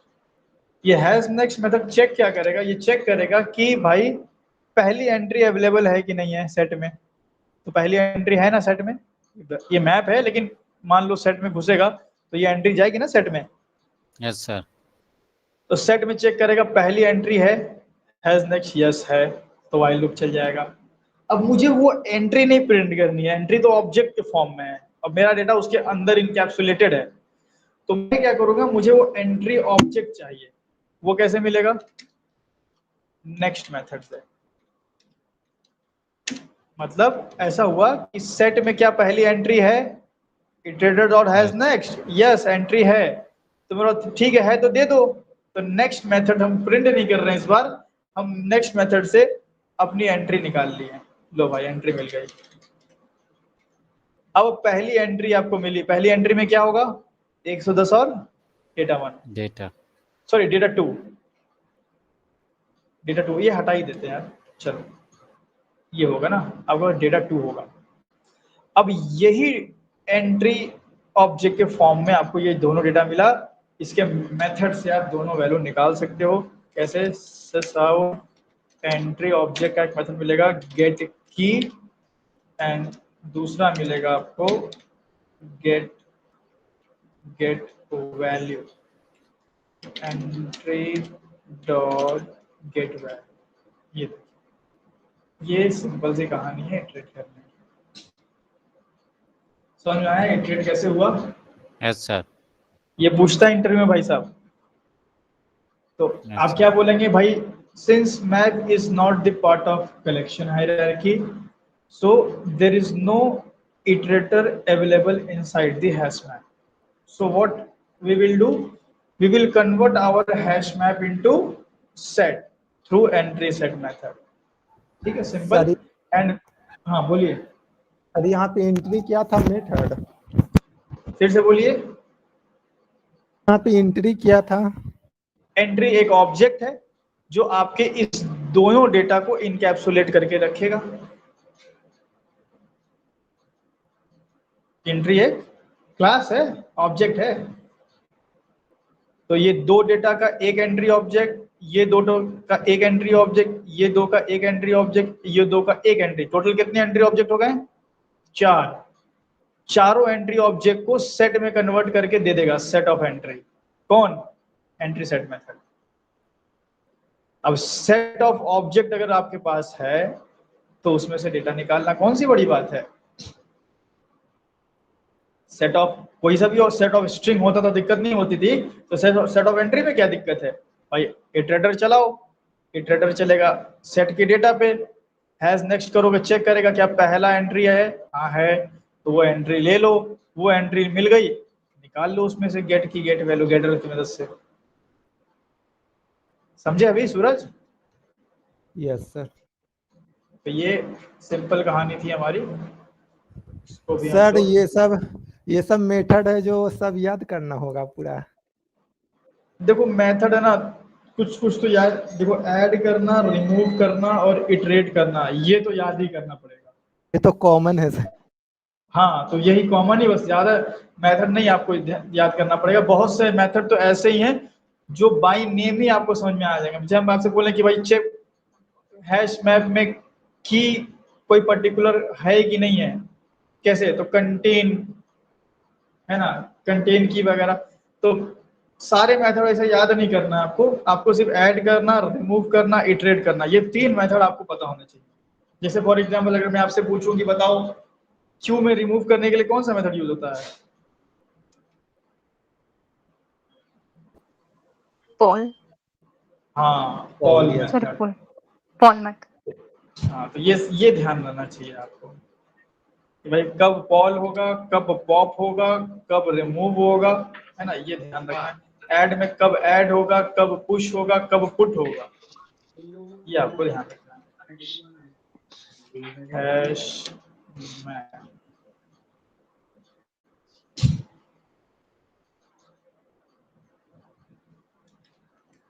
ठीक है, तो ये हैश मैप हो गया। सर ये बाकी इटरेशन फिर से समझा देंगे सर, मुझे कंफ्यूज हो रहा है। हाँ, इटरेशन फिर से समझा देते हैं। देखिए इटरेशन में क्या हुआ है कि हैश मैप के पास इटरेटर था नहीं, तो हमें क्या करना पड़ेगा, हमें इसको अदर किसी कलेक्शन में कन्वर्ट करना पड़ेगा। उसके लिए हमारे पास एक मेथड है एंट्री सेट। तो जैसे आप एंट्री सेट मेथड चलाओगे, आपका पूरा का पूरा मैप कन्वर्ट होगा किसमें, सेट में। अब ये सेट किसका देगा, सेट ऑफ एक ऑब्जेक्ट देगा, एंट्री ऑब्जेक्ट, और एंट्री ऑब्जेक्ट के अंदर आपका ये जो डेटा होगा वो इनकैप्सुलेटेड होगा। तो मिल जाएगा हमें सेट ऑफ एंट्रीज। अब बस इसी सेट को आप क्या करना, इटरेट कर लेना है। तो सेट चूंकि कलेक्शन हायरार्की का पार्ट है, कहीं ना कहीं ये इटरेबल इंटरफेस का चाइल्ड ही है। इटरेबल के नीचे कलेक्शन, कलेक्शन के नीचे set.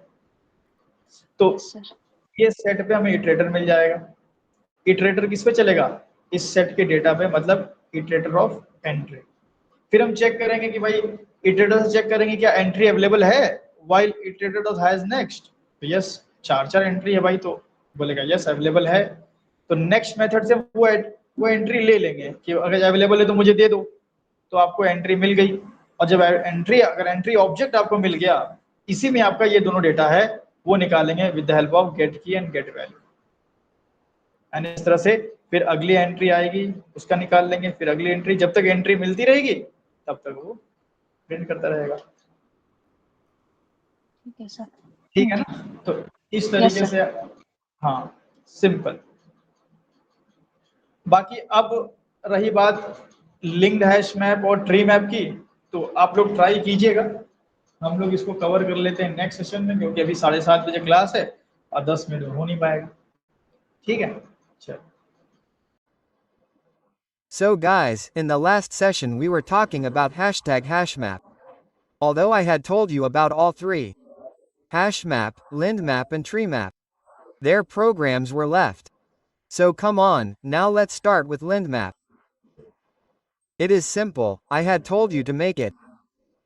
Okay, so this is my program for hashtag HashMap, okay? Now when we used to run the program for hashtag HashMap, the values we got were in random order. Our order is not preserved. Okay, look, here 120 is coming, sometimes 13 is coming. Whereas this random order that is coming. Okay? This is not traceable to us. This is used internally by hash function etc. So look 110 is coming, 120 is coming. Sorry we have entered 110,120 13 and 14. But in the output 120 is coming first. Meaning in this way, but if I make this linked hash map,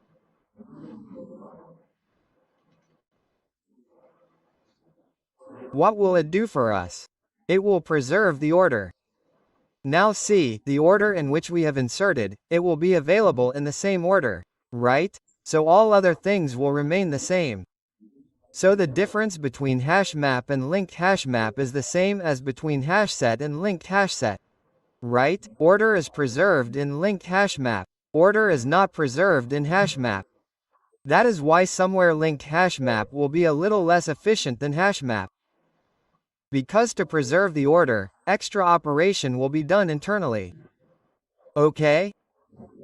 We told here what will happen in linked HashMap. Insertion order will be preserved. Okay, that's done.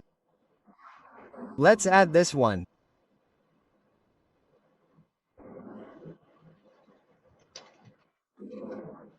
Linked map. After this, you can remove etc. on the basis of all the keys.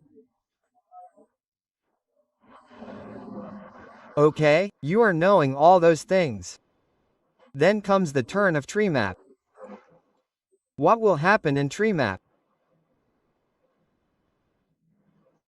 Data will be compared. Yes, data will be compared in it. Data because it will be compared in it, so we mean it is linked in it. Sorry, we will make TreeMap generic. TreeMap generic means for any particular data type, so integer, string, we are already using generic. This, and here we have done TreeMap. Now here data will be compared, and we will get default natural sorting order which will be ascending order. And this ascending order, right, it will be based on the key.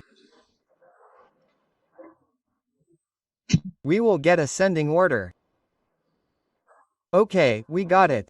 Okay, in this we had to check whether null comes in it or not, so we checked null once on the value. Null should come on the value. Okay, so we checked null on the value, so see, look, null is coming on the value. Okay? We are getting null on the value. Right? No problem. We check once if there is null in the key. In this we had to write whether null will come or not. So if we put null in it and here we do something PQRS. Okay? So look here, the problem has come. Understood, right? Why the problem has come? Okay. Because where the comparison is happening there will not be null. So here I can write that null is not allowed as a key. Okay? You can put as many nulls in the value because the comparison is happening on behalf of the key. So there should not be null in the key. The rest can be null. So if you want the default natural sorting order ascending, then you will use TreeMap, or if you want to give custom natural sorting order, then also you can do ascending or descending through TreeMap. If you want to do descending, then you can do it. This was one way of it.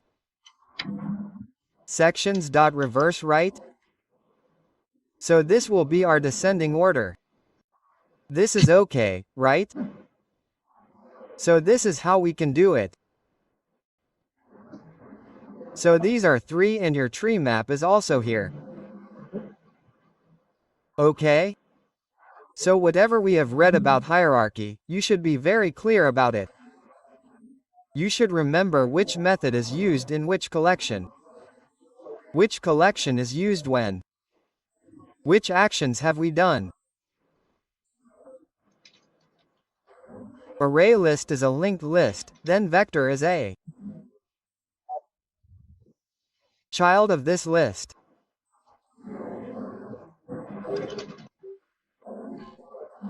Then you will learn to create a QQ with priority.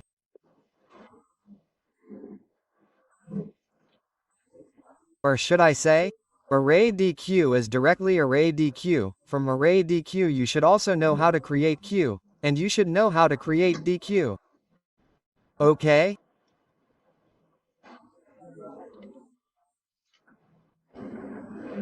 Then your hashtag link is set and TreeSet. Okay, this is what you have to do. First there will be linked D here, right? Okay? After this what have you read? Map, linked hashtag HashMap and TreeMap. Okay? You should know this much. You tell me, I will ask you a question. I want first in first out. Which collection should I use? Carry Q. Okay, you said it right. Yes, sir. Well, I want it. Suppose I want the ascending order. We have a list of roll numbers.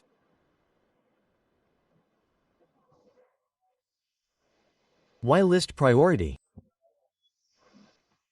List of roll numbers and we want the ascending order. It is not the order with priority. It is a proper ascending order. Set, sir. TreeSet. Yes, TreeSet. Okay, I have data which has duplicates. There are nulls in the data too. Okay? And I have to delete the data repeatedly. I have to add something. I have to do a lot of manipulation. There are, Nulls too in linked list.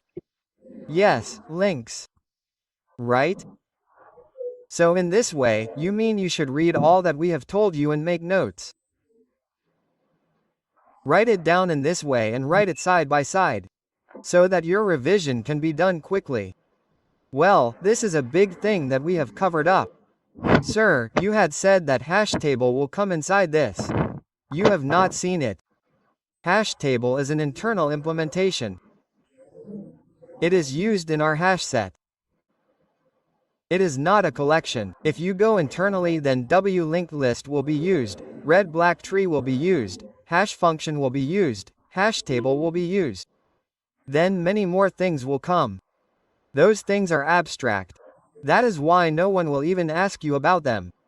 You can explore them if you want, but there is no need.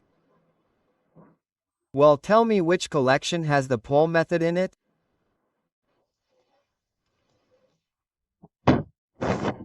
Sorry, in vector sir in.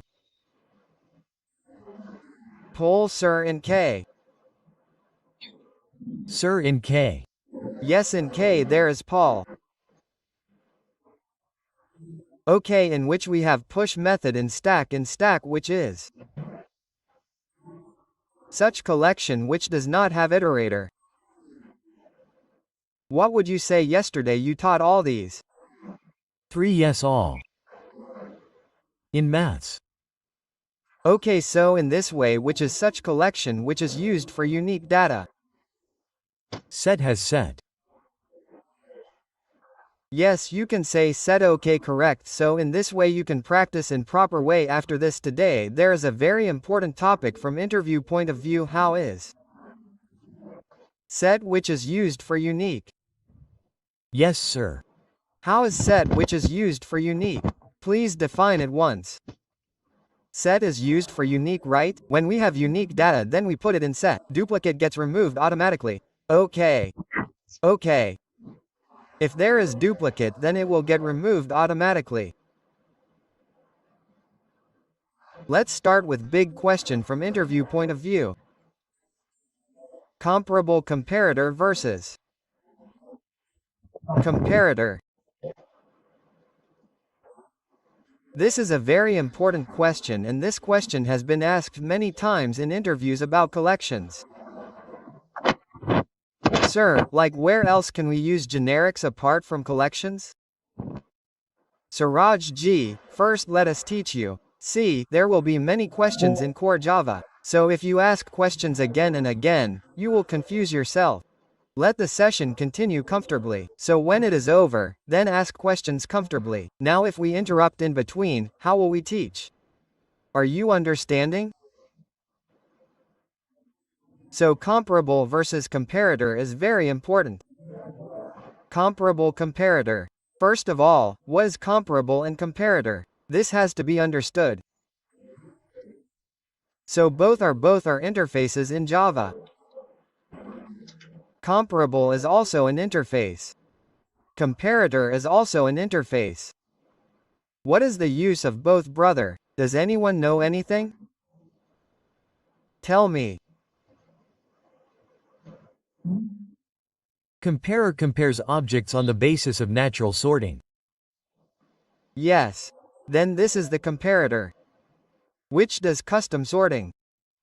Yes, custom sorting. Let me explain.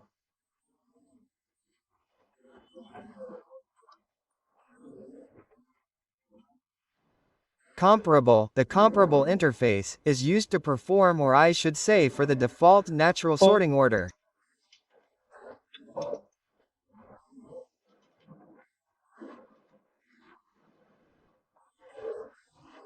If you want to create a default natural sorting order, you use comparable.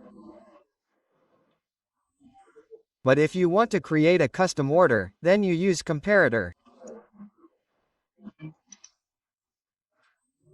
You might not have cleared the comparator yet, we have already said that it will be cleared here, but in a while, for custom order, let me explain it to you in detail.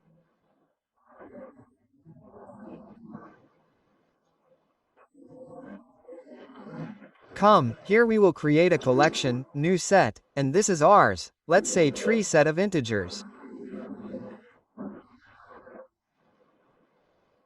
Okay? TreeSet of integers, and this is the TreeSet.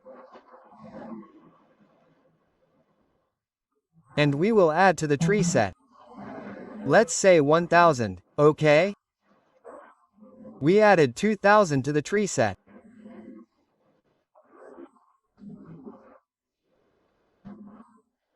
Then in TreeSet we added 90 preset 12 preset. Add 7000. Okay, if we suss out, then in which order will the output come?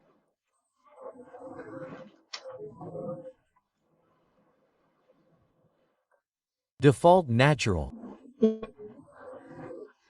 Yes, Suraj, tell me in which order will the output come? Have you taught TreeSet?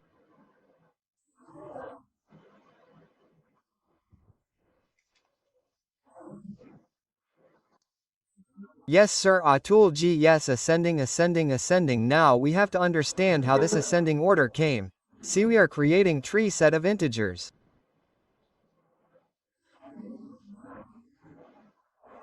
Okay? We are creating preset of integers.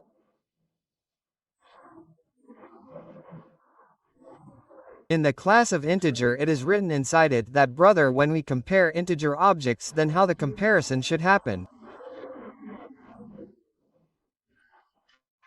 Let's open it. Let's show it. See what has integer done. It has implemented comparable interface. When the integer class will implement comparable interface, okay? So it is obvious that this interface will have some abstract method. If this is not a marker interface then it has a method compare to. Where did it go, brother? Compare to method. Where did the method of the string class go? Do I have to search for the toString? Yes sir, if we are Not able to find it, we can search for it. Control F compare to. Here it is. Look, it is comparing to. Then the compare method has been run from here and it is comparing in this way. We will explain it now. There is internal logic. That means the compare to method does all the work. Okay? To compare objects. Okay, now understand the point. What is the type of value that we have inserted in the TreeSet? It is of integer type. Now when the integer will be stored inside the TreeSet. Okay? So one integer will be compared with another integer and after comparison, suppose that first of all 1000 has been inserted for the first time, right? sir?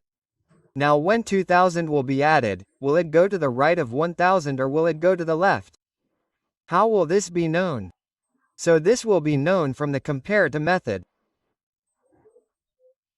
So, the logic of compare to is written internally, the code of default natural sorting order written inside the integer class. That code is written in such a way that our integer objects go in ascending order. Meaning if 2000 is placed then 2000 will come to its right. Then 90 will come, it will be compared with 1000 and will come to its left.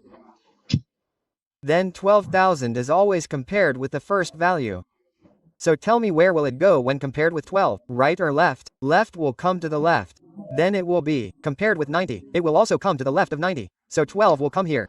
Then 7000 will always be compared with the first value. It will be compared with 1000. If it is smaller then it will go to the left. If it is bigger then it will go to the right. So 7000 will go to the right. Then it will be compared with 2000. Then it will go to the right and 7000 will come here. So here is your output.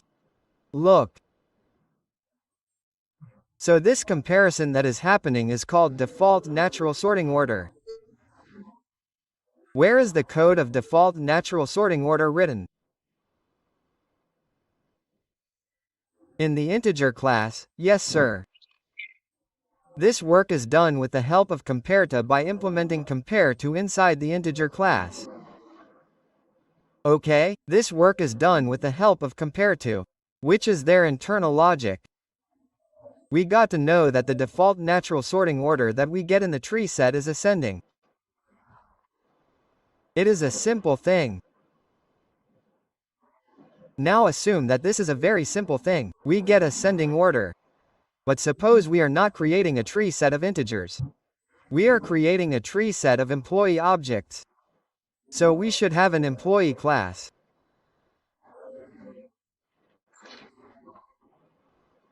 So we have created an employee class and there are 3 data in employee. Let's say private int ID, private string name and private int age.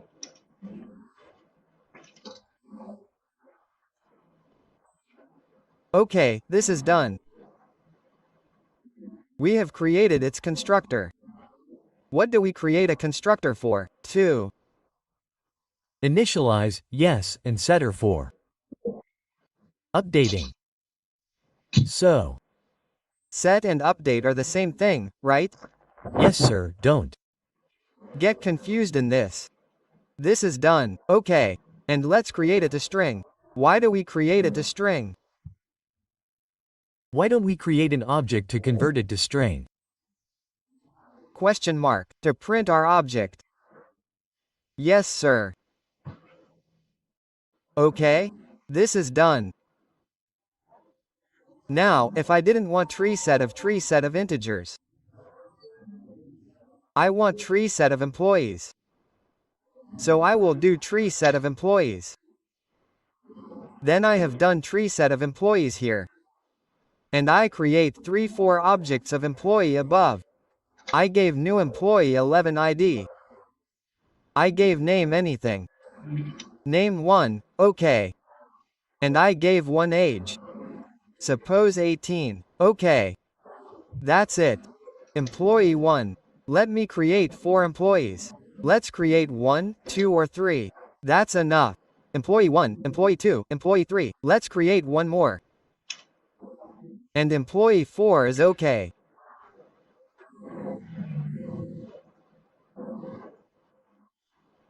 (11, 12, 13).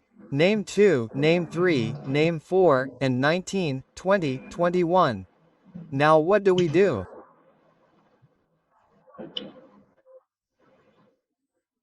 We will insert data in the tree set. So if there is employee, we will insert the employee object. E1 and the same way we will insert E2 and E3.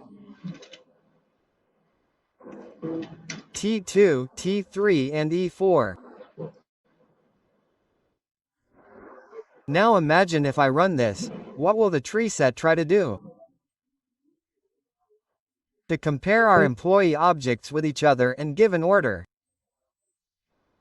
Yes sir. That this object came first. I will do like this. I will do 2 first. I will do 1 later. Like this. Okay? So it will try to compare the employee objects with each other because what does a tree set do? Its job is to compare and then store. But tree set will be able to compare your objects only when your object has the compare_to method. And when will your object have the compare_to method? When your object is of comparable interface type or implements comparable interface, then is our object implementing comparable right now? No sir. When it is not implementing comparable, then it does not have the compare_to method. When there is no compare_to method, when we do not have any strategy to compare, then tree set will not be able to compare here and will throw an exception. See what exception came? Class cast exception. Look, it is saying that it should be comparable. We will have to compare.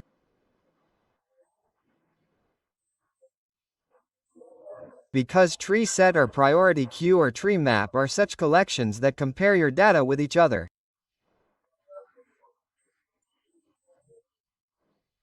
And comparison will be possible only when you implement comparable. It will be possible only when you implement comparable and write logic in compare to properly.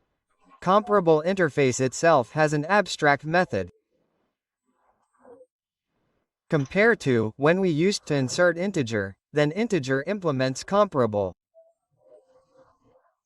String implements comparable.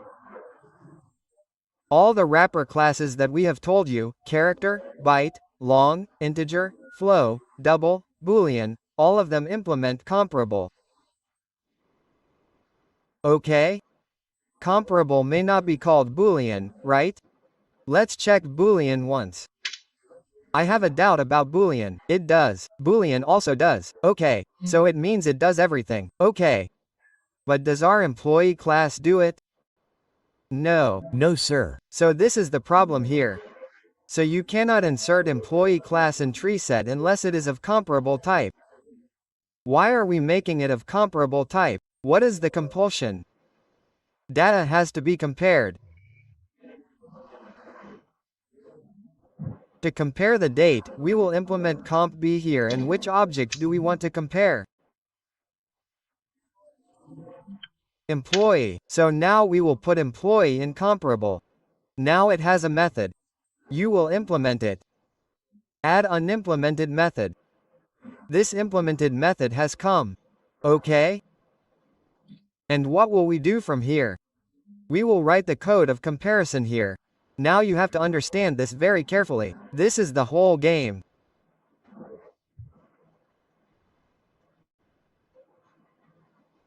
See now, whenever we insert employee object in our tree set, there is a logic of comparison inside employee class itself.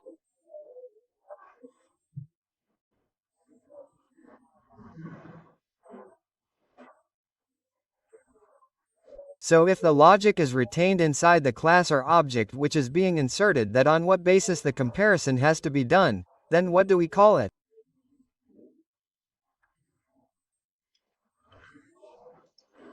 Default natural sorting order. Right? Default natural sorting order. So we have to create a default natural sorting order here. How will we do that? Look, what is this over here? Look here, I will tell you what will happen. What did you do first? You have to understand very carefully. Here you first inserted E2. Okay? So E2 came here and got stored in the tree set. Okay, your E2 got stored in the tree set. Because there will be no comparison the first time, right? So there was no comparison the first time, brother. E2 got stored. Okay? The second time when you inserted the object E1, okay? You inserted the E1 object. So what will this employee O give you?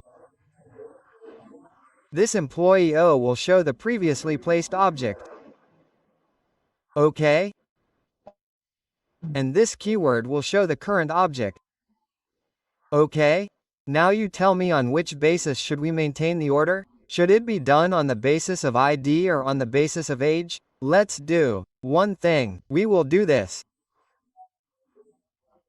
Let's increase the age of 11. We made it 40. Age of 12 is 20. Age of 13 is 19. Age of 14 is 18.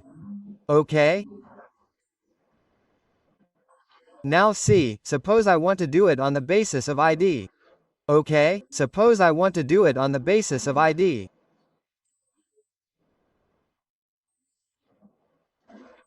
So I will write return this dot minus OID and remove this return.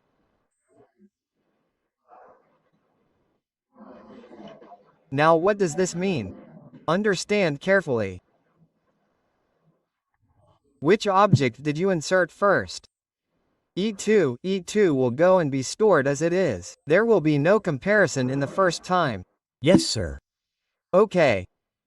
What did you insert the second time? E1 object. Now will the E1 object come to the right of your E2 or to the left? On what will it depend? It will depend on what the compare-to method returns. I am telling you again. If you insert the first data, then there is no problem. Don't even think about it, brother. If you insert the first data, then it will be inserted directly as it is. When you insert the second one, there will be no confusion whether it should go to its right or to its left. Yes, sir. Yes, sir. So the second one will go to the right or to the left. It will depend on what compare-to is returning. Now I will write it. Look here, if compare-to returns a positive value, then your data will go to the right of the data already placed.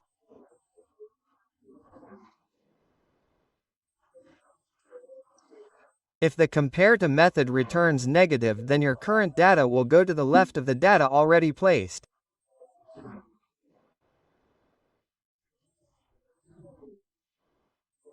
And if 0 is found, then brother, the order in which you are inserting, that is the order in which you are inserting, will go to the right. Okay, so let us check. So you tell me, in the first one, do not think that the first one has been inserted, think about the second one.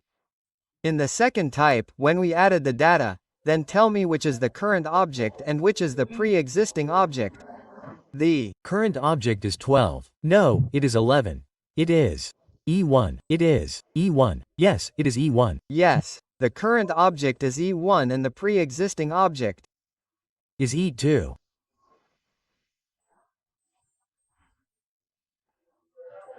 This employee O will give you the pre-existing object.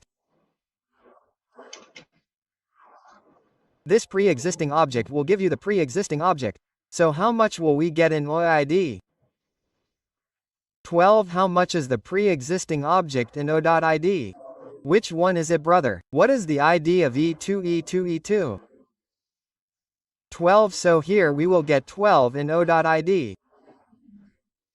Okay? That means the pre-existing ID and the ID of the pre-existing object is 12. What is the ID of the object we are inserting? 11. 11. This ID, so this 11, so we got the number 11 to 12. Negative. Negative, so getting a negative number means that even will go. Where will it go? Will it go to its right or will it go to its left? Will it go to its left? So E1 has come here. How easy is it? Not simple. Yes, sir. Come second. So sorry, sir. Third date. Now if you insert the E3 object, then the comparison is always with the first one. So I will do one thing. I will leave it as E2. When you put it the second time, what happened was that your E1 came to the left. E2 came to its right. Tell me this much first. Did everyone understand why E1 came to the left? Yes, sir. Yes, sir. Because the ID of E1 will be minused from the ID of the object E2, which is already there. So the ID of E1 is 11 and there is already E2, so the ID of E2 is 12. We got a negative number. In the negative it will be put on the left side. So E1 to the left. Now E3 comes. Always with the first object. The first object is E2, so it will be compared with E2. So E3 will be compared with E2. What is the ID of E3? 13. 13 minus pre-existing 2 objects. Now there are pre-existing 2, right? Yes, sir. But with what will it be compared? First with E2. With E2. Always with the first one, so it will be compared with E2. So the ID of E2 was 12. 12. 12. Positive means it will go to the right of E2. Is there any data to the right of E2? No, sir, there is none. So if there was a direct place, it would have been compared again. There is no data to the right, so there is no problem, brother. E1, E2 and E3, E3 came to its right.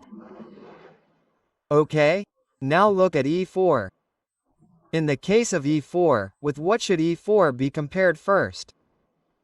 With E2. E2 will always be compared with the first data. Keep this in mind, so it will be compared with E2. What is the ID of E4? 14. 14, so the current object is 14. With what should the pre-existing be compared? Although there are 3 pre-existing objects, but with what should it be compared first? With A2. So what is the ID of E2? 12. Yes, the ID of E2 is 12, so did you get 12, brother? Positive means it will. Now go to the right of E2. But look, brother, there is a problem with the right. Now it is possible that we have to go to the right of this or to the left of this, E3.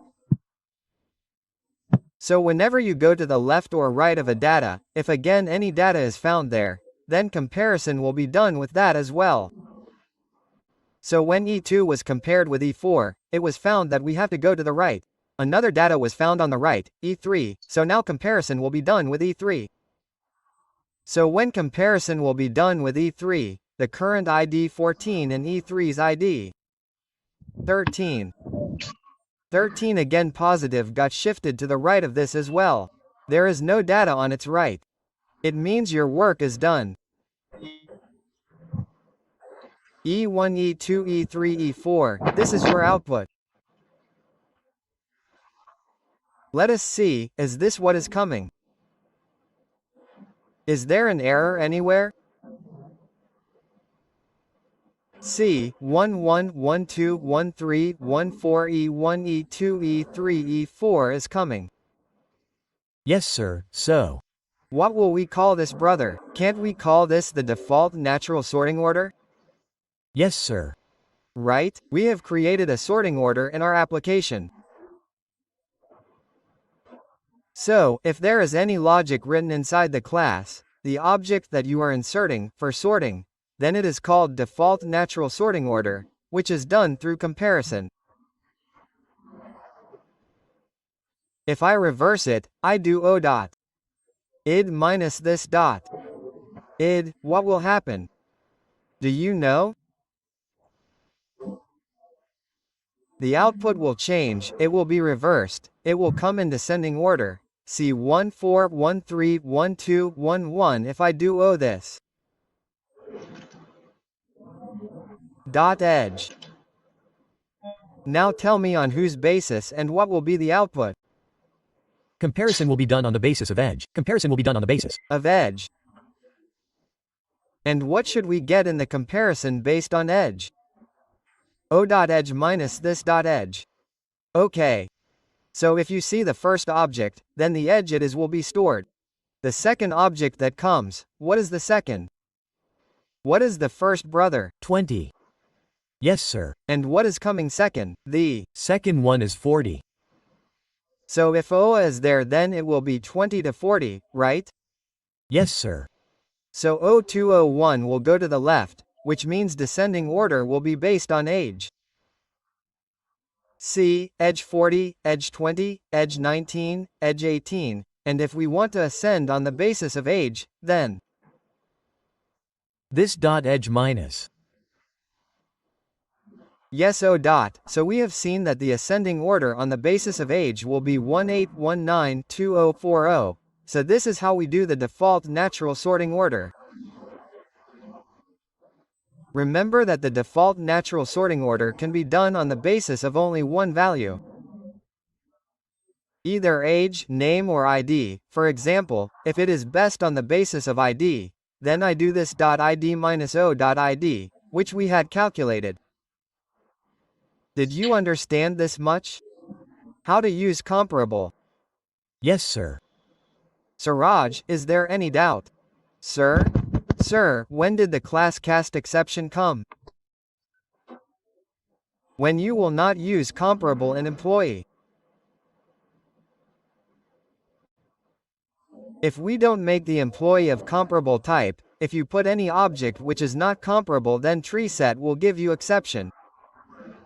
Because comparison happens internally in TreeSet. And when will the comparison happen? When there is compare to. If there is no compare to, then exception will come. So we have made compare to. There is no problem. Well, now this is the default natural sorting order which we have made for our employee. What is it?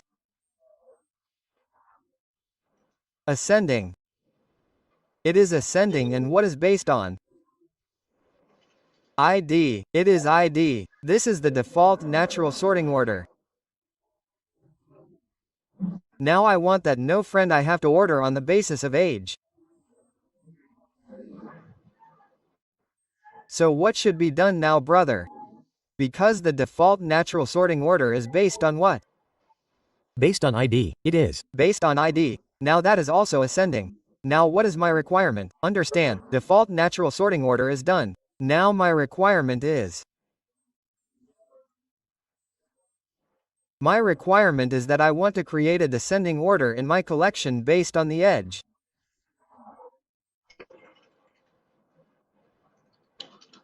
What should I do then? Because the default natural sorting order will not work. So what can we do in such a case? We can create a sorting technique based on edge in a separate class with the help of Comparator. Okay, now tell me whether the sorting order that we are going to create should be called default sorting order or custom? Custom. Sorting order, because the default sorting order is from inside. We create a custom order from outside and provide it. I will explain how we will provide it. Look, let us first create a custom order. So we will create a simple class and name it custom order based on edge. Okay? Or should I do this, descending order based on edge? Okay?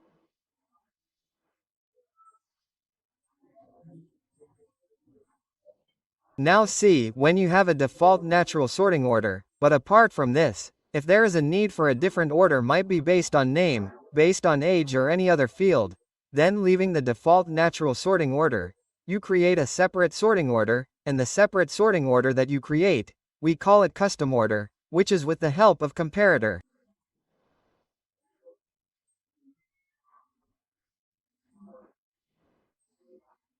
I had written here that comparable interface for default natural sorting order, comparator interface for custom order. Okay, so let us now implement the comparator. Implements comparator.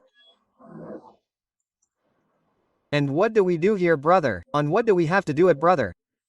The work is which object you want to custom order. Employee. So you will write employee here and its method will be compare, so don't get confused. In comparator there is compare, in comparable there is compare to, there is a.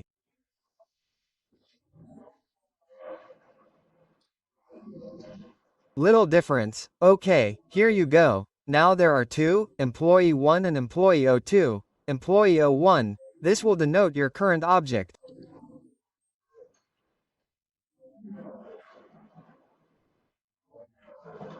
The current object, and this will denote your existing object.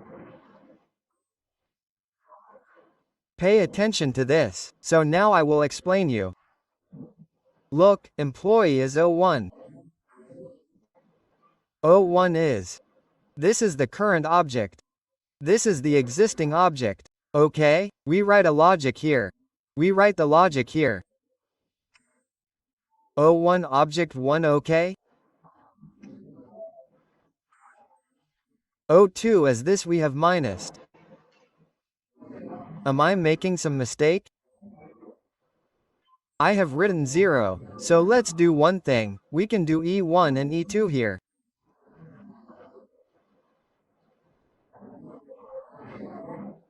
E1 E2 dot as this in return, okay sorry yar what am I doing? E1 get edge minus E2 get edge. Now understand what has happened here. There are two objects here. One employee E1 and one employee E2. Okay? Now here E1 denotes the current object and E2 denotes the existing object. Now which object have we inserted for the first time? E2.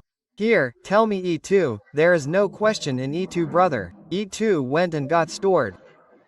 When it came to E, now when it came to storing E1, the question is whether E1 will go to the right of E2 or E1 will go To the left of E2. We'll go to the left. Now let's compare. So when we inserted E1, okay. So the same rule will remain that if the compare method returns positive, then where will the even go? To the right. And if the compare method returns negative, then where will the even go? To the Left. To the left. And if it returns 0, then based on insert. so we are inserting even. We are inserting E1. Okay, so the current object denotes my E1. So what will be the age of E1? E1 has age. Look, don't think that this E1 and this one are even the same. The current object will keep changing. I will make it EMP1. You will get confused. Yes. So the current object or I will write it as current. Okay, the best. Yes, sir. Yes, sir. Current and this one as existing. Okay? So now you tell me, here I will make current.getAge minus existing.get. So when I inserted E1, which one is my current object? 40. Object. E1. E1 the current object is my E1. And which one is the pre-existing object? E2. E2 so now what is the age of E1? 40. E1's age is 40 correct E1's age is 40 and which one is my pre-existing one? E2 what is the age of E2? Our number came out to be positive, 20. 20. Where will E1 go? On the right. On the right. So E2 came here. E1 came here. Understood? Like this. Yes, sir. Now E3 came. With whom will E3 be compared first? It will always be with E2. Pre-existing is now 2D but it is always with the first one. So E3 will be compared with E2. So what is the ID of E3? Sorry, I am saying id. What is the age? 19. 19 current object is our E3. And pre-existing is E2. What is the age of E2? 20. 20 number came negative. Where will it go? E3 on the left. On the left. Everyone is understanding, right? E3, E2, E1, this came. It was simple. We talked about E4. Current object has now become my E4. What is the age of E4? 18. 18.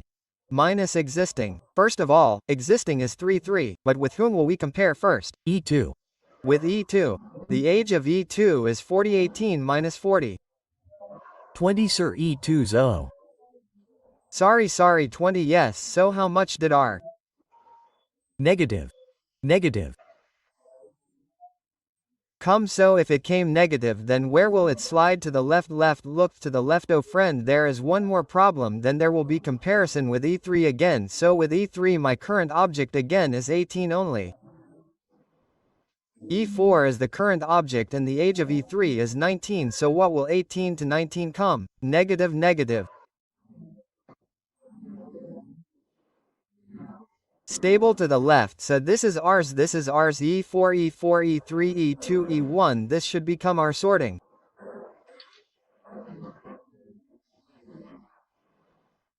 So if we run now then our E4 will come first. Yes, sir. It did. Not come. E1 came first. Why does it come? Why? Because the custom order that we have created. Have we told TreeSet somewhere that this is my custom order? No, sir. So which order is running now? Natural sorting. Natural sorting order. So look, the natural sorting order will run until you give a custom order. If you give a custom order, then the natural sorting order will be left out and the custom order will be applied. So how will the custom order be given? We will pass this object in its constructor. We will do new descending order based on. Like this we have passed our custom order. Now this one will be applied. Now see, will you get this E41? Are you getting it or not? YAR 1819. Yes, it is correct. Look, sir.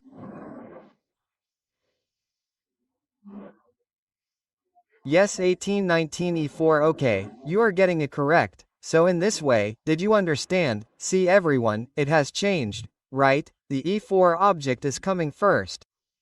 Yes, sir, right? Then 19E3, then 20E2, then 11E1, and if I do not give this, then the default natural sorting order will work, which will give you E1, E2, E4. Look, E1, E2, E3, E4, understood? So the custom order is created separately and the default natural sorting order is created inside the same object. To create a custom order, we use the comparator. To create the default natural sorting order, we use comparable. Comparable gives compare to. Comparator gives compare. Now you have to maintain notes properly. Otherwise, it won't take long to forget. Yes, sir, isn't it. You have to practice it properly and add it properly in your notes. So, let me add this. Let's leave this much. And this is the rule for both comparator and comparable.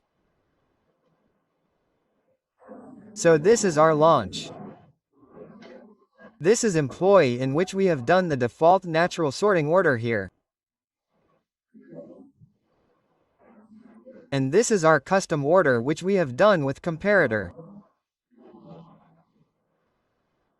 Got it? So, you guys do this much. Rest, I think will be more than enough for you guys. After this, we will start our next topic. Let's keep this much of the story for today.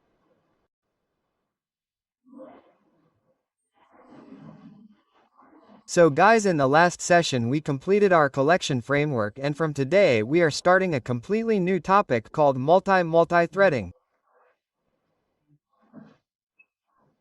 Okay. Sir, I don't have to share the screen, let's did. So, from today we will talk about multithreading. Okay, why is multithreading so important? First of all, let me tell you why is multithreading so important. Let's see, let's assume that you have made an application after working hard and this is your application. Okay? In this application, let's assume that you have used one variable. Int a or 2, in fact you have used 3 variables, int a or 2. Okay, and what have you done here? You have done SOP. Okay? A plus B, okay? And here you have got the value of A as user input and the value of B as user input. Okay? This is your application. Okay? What is happening in this application? Basically the sum of 2 numbers is happening. Now this application that you have developed, okay? If I run this application that you have developed, if I run it, okay.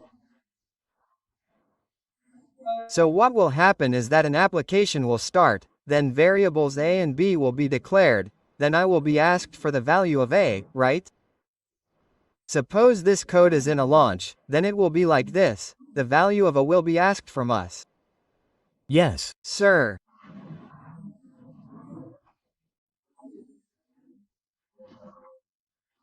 Then the value of B will be asked from us and then our output will be there and the application will be completed. So this is how it will work.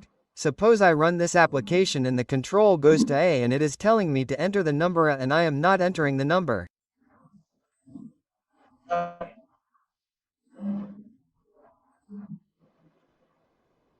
When the scanner class is asking for user input from us, we are not giving input at that time. During that time, can all the programs that we have made till now be run during that time? Meaning, can someone else use that program? no sir. The programs that we have made till now. For example, see this. We do what we have told there right here. This is our application. Okay? Here we have taken an ABA equals no. Let's create a scanner.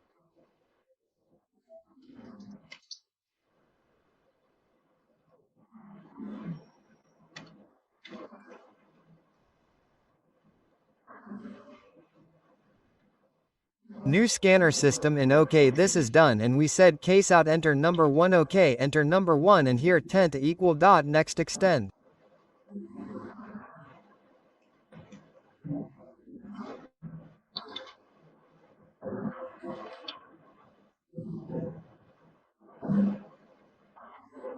Similarly, we were told to take number 2. OK bro. Took the value of D. And then got it out A plus B. OK? This will not be int. We had declared it above. And then as soon as we run this program. OK? As soon as we run it is asking us number 1. We are not giving number 1. Or we have given number 1 but not giving number 2. During that time, can any other user use this application? If we press run again, will it be used or will it run again from scratch? Will it run from scratch? It is not like, brother, one user is here right now. The second user is starting the program from the beginning. The first user is on number 2 and the second user, or yes, the first user is on number 2. The second user is on number 1. This does not happen. This is because this program does not support multitasking, right? This single tasking means only one person at a time, that is, this program will run only once at a time. Its multiple instances mean there will not be multiple copies of it. For example, let us tell you an example. YouTube. We have just uploaded a video on YouTube. Right? This is YouTube next to it. Right? We have uploaded a video on YouTube. Right? So when a user comes to watch this video, right? So when he is accessing this video, during that time will other users not be able to access this video? Yes sir, we will.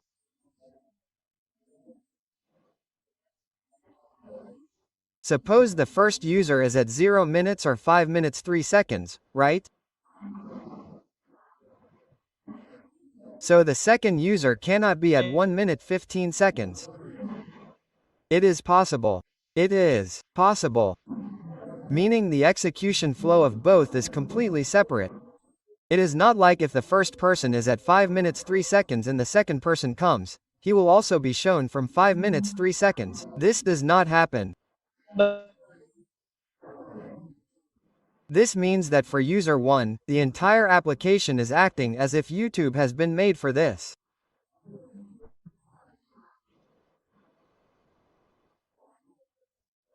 For user 2, the entire application is acting as if the entire application has been made only for this. So what happens? What actually happens? Our application is only one. There is only one video in it. But what happens to it? Multiple instances are created internally. Meaning, multiple instances mean that the video will remain the same, but understand multiple processing. You will understand instances now. Multiple or multitasking is achieved. One user 1, if he is accessing from here, user 1, okay. So a separate memory will be allocated for user 1. When user 2 will access, a separate memory will be allocated for it. So separate memory, application will be allocated for both. Okay, so user 1 will be able to access, user 2 will also be able to access. Similarly, if there is user 3, then he will also be able to do this. N number of users will be able to access the application simultaneously. What do we call this? Multitasking.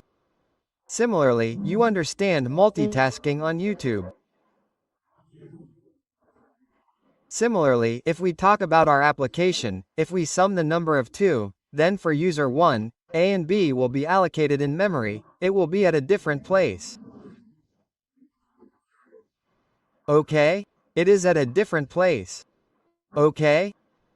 So this memory for user 1 was created for user 1. And for user 1, his value of A and whatever he would have taken because, whenever it is initialized, then the memory goes, right? Suppose he has taken the value of A as 50, so 50 got stored as the value of A, okay? Then he took B, so let's say the value of B is 100, so 100 is stored. In this way, it was stored for user 1 and its result 150 is also stored in the memory that was kept separately for user 1. Okay? In this way, when user 2 comes, will user 2 use the data of user 1 or will this application prove to be completely new for user 2? It will. Prove to be new. It Should be completely new. So, separate memory will be allocated for user 2 as well. Okay, a completely separate memory is allocated for user 2 as well. So this memory is for user 2.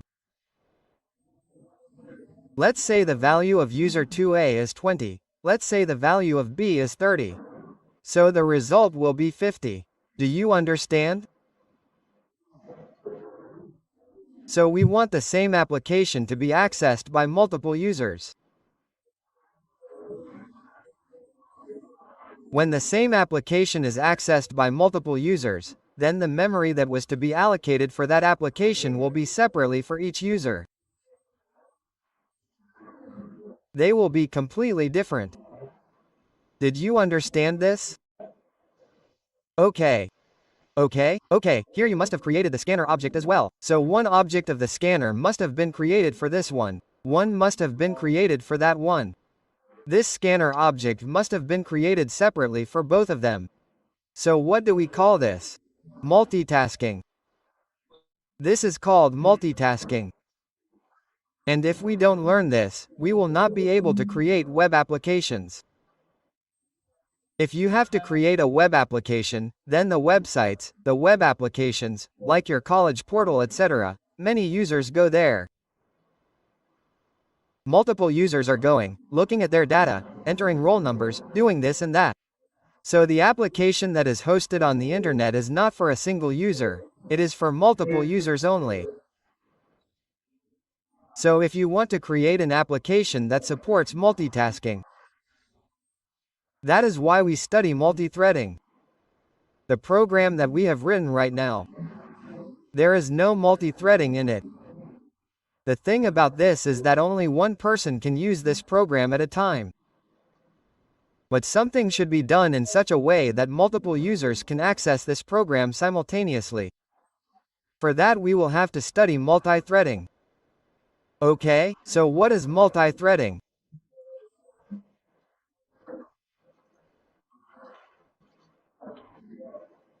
Multithreading is a concept and a technique to perform multitasking is a simple thing.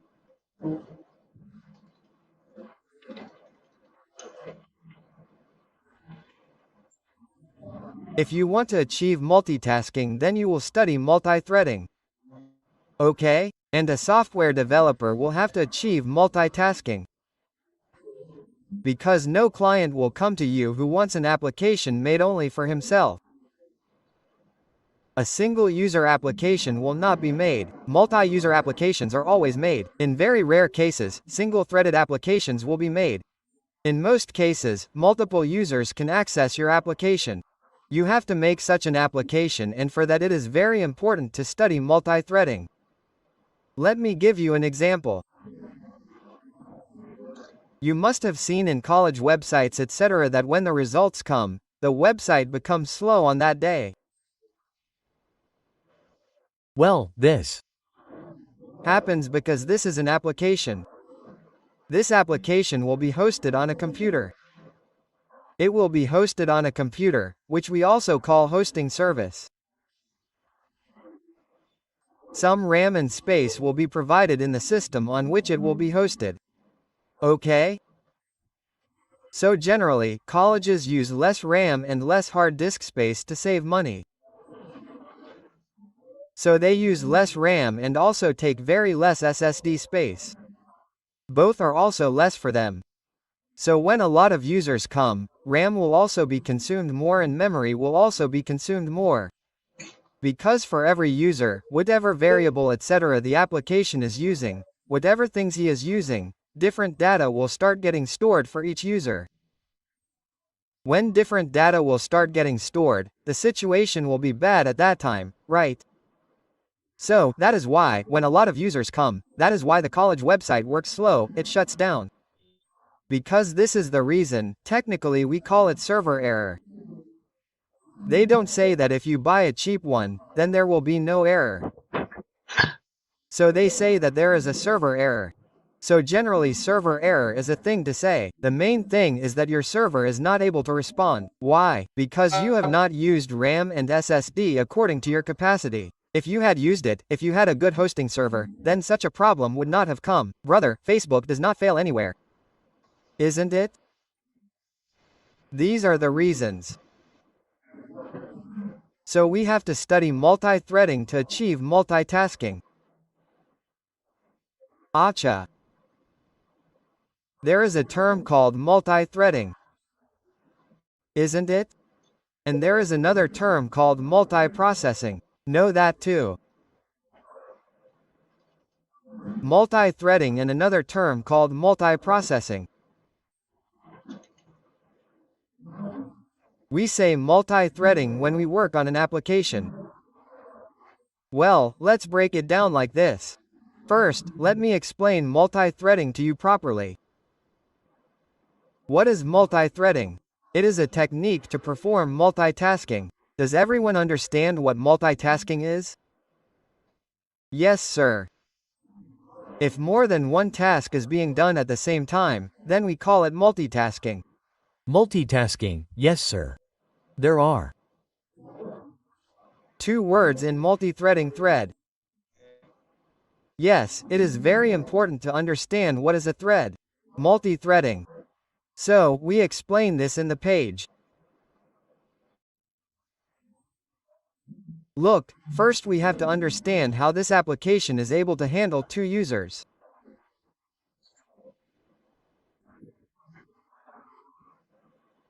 So, when your application is being used, then we can say that when your application is being used, it means that it is under process.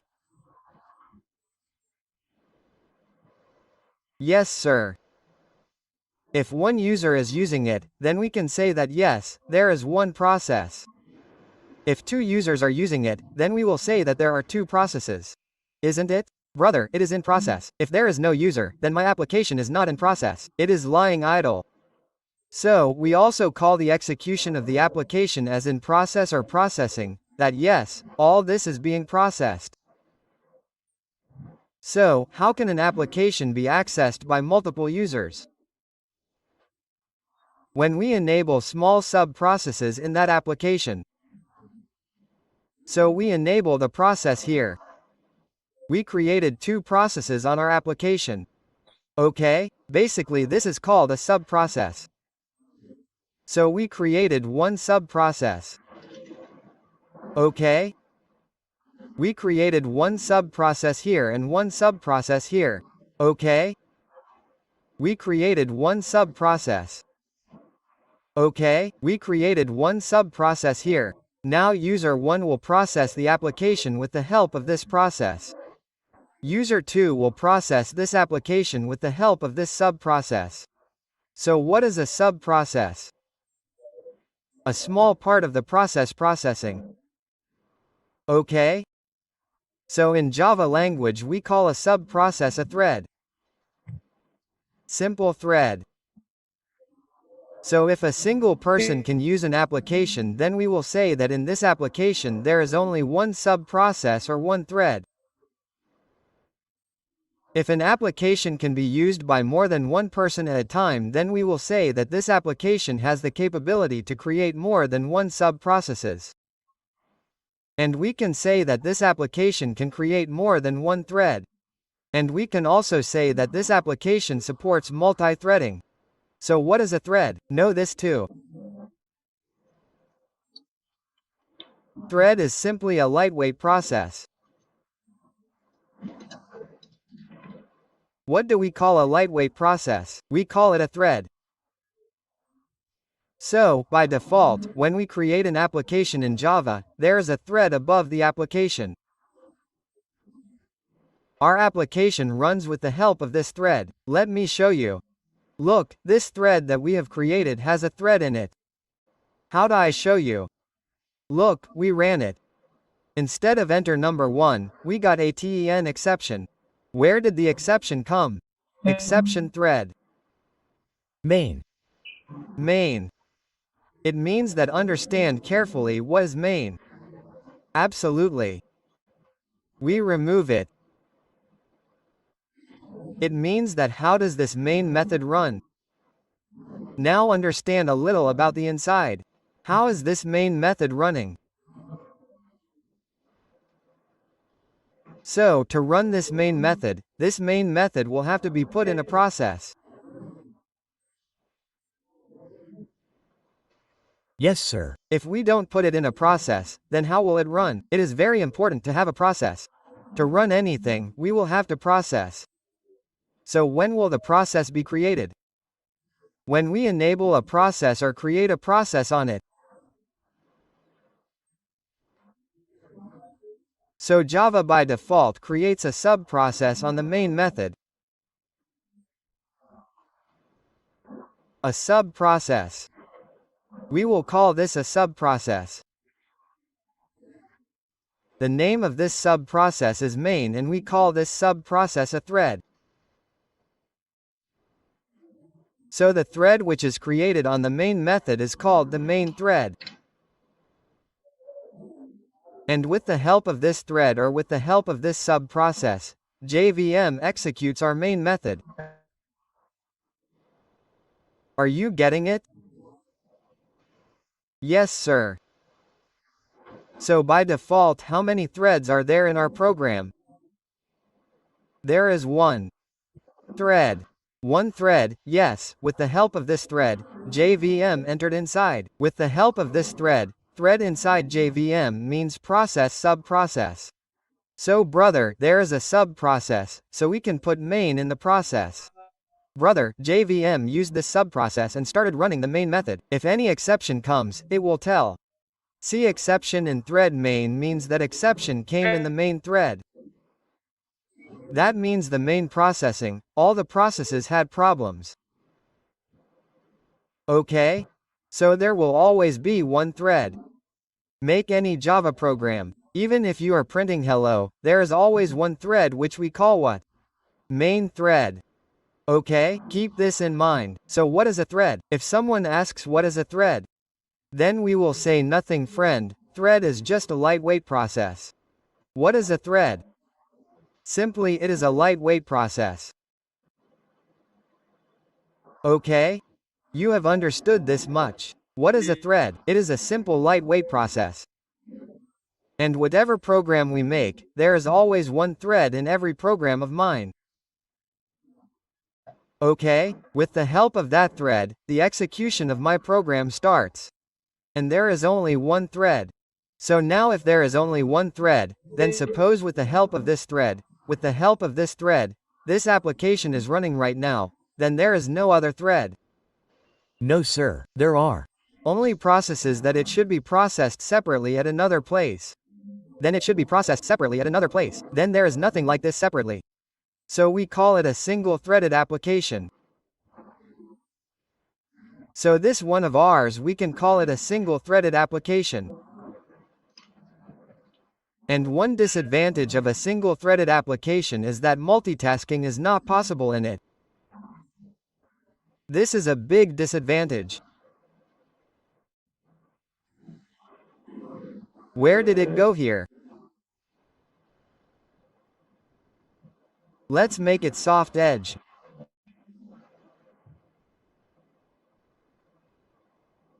Let's go, okay. Isn't it? So keep this single thread in mind. Now we have to do multi-threading. Doing multi-threading will mean that we can run our one program separately with 2, 3, 4, 10 threads or as many threads as we want. If there are 2 threads, then how many people can access the application simultaneously? As many threads there are, as many people can access it. So let's create a simple scenario. Let's create a simple scenario here. What are we going to do? Let's explain Paint here. Look, what will we do here? We will create a class. Okay? Understand it very carefully. Or we will create 2 classes. Okay? Now understand that there is a multi-class. This is one class and this is another class. Okay? Suppose this class is mine, named 5. Okay? This is my class named 5. And this class is mine, suppose it is named 7. Okay? And let's create another class. This is my launch class. This is my launch class. So we have 3 classes, launch 5 and 7. Okay? This is done. Now what will we do here? What do we have to do here? Now understand it very carefully. I am going to tell you a very important thing. Inside the 5 class, we have a method here. There is a method. I am not writing the name of that method. Inside that method, we have printed table of file. Okay? Table of file. Okay? And similarly, the second class also has a method. But in this, we have printed. Not ss out, we will print the table properly. We will print from table of file, okay? We will do this by using a for loop and we did not create any thread on the 5 class. We did not create any thread on the 7 class. There is no thread in these, okay? There is a main method inside launch. What is inside launch? Main. So now tell me, there are total 3 methods. On which thread will be created automatically? On. Main. On main. So the execution of the program will start from the main thread only. So this is yours. Yes. This is your main thread. Okay? This is your main thread. Let's go. Main thread. Okay?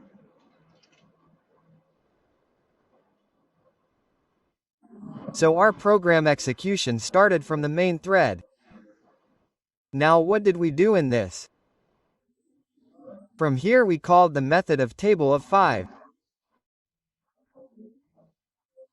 After that, we called the method of table of say. You tell me whether table of 5 will run first or will it run before 5 or both will run together. Whichever is called first will run, sir.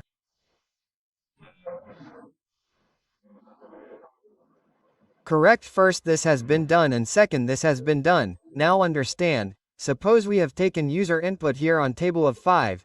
Did we take user input brother? So first table of 5 ran and we were asked for some user input code that brother how much table do you want to print?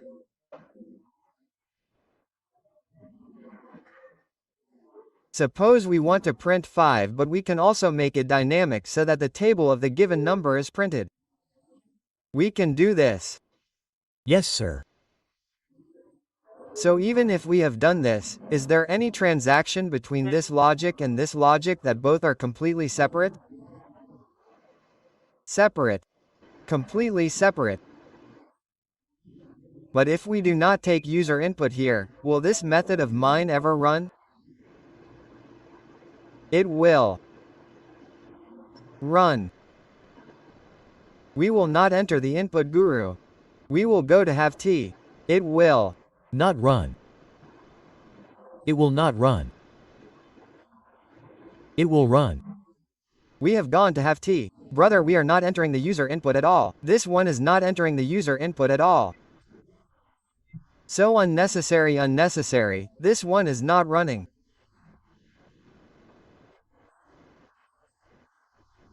Whereas in this completely independent multi-threading, we can execute this class and this class separately.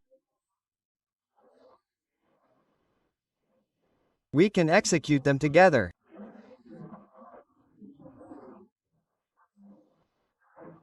One advantage of this will be that when my user 1, when this guy from my table of 5, if he is waiting, then at least this one will run, if we apply multi-threading.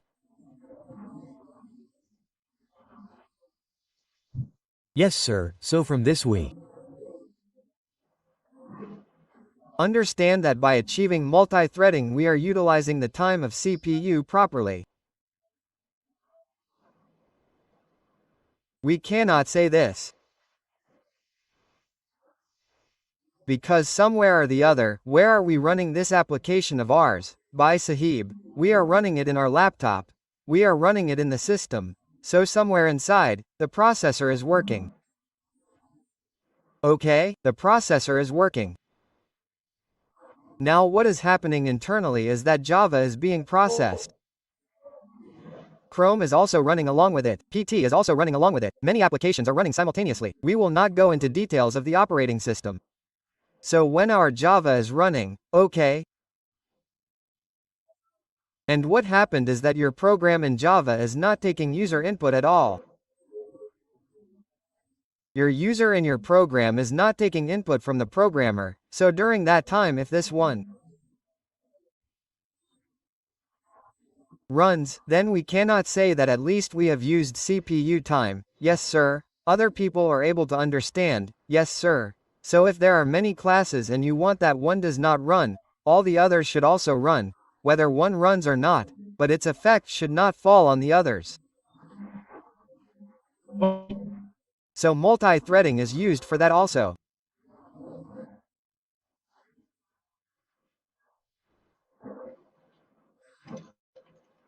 So if you use multi-threading, then write a note point that through multi-threading we can utilize CPU time efficiently.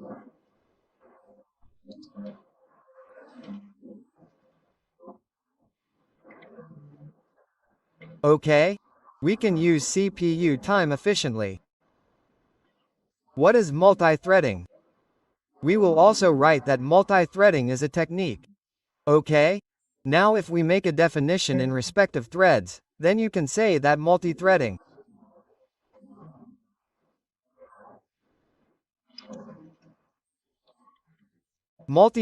is the process of executing multiple threads simultaneously, right?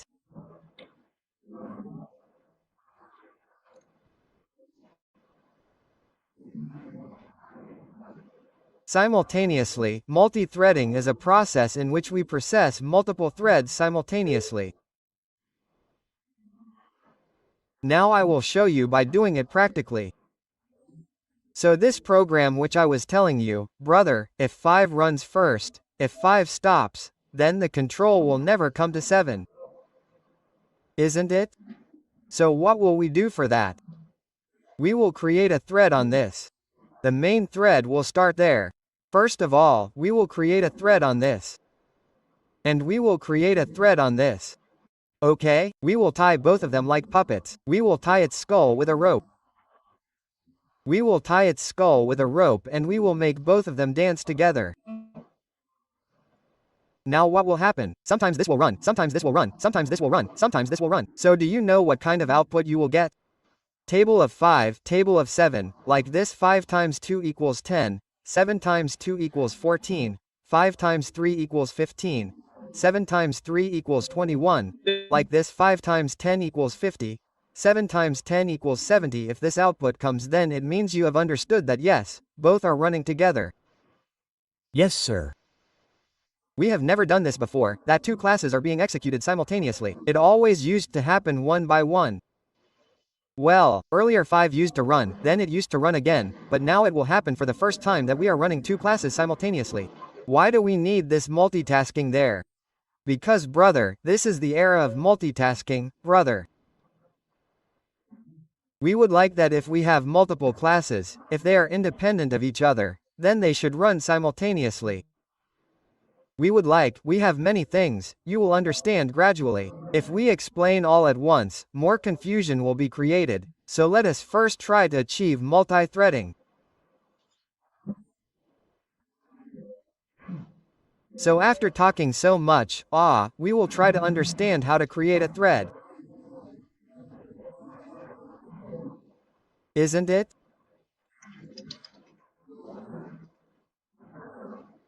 So how can we achieve multi-threading in Java?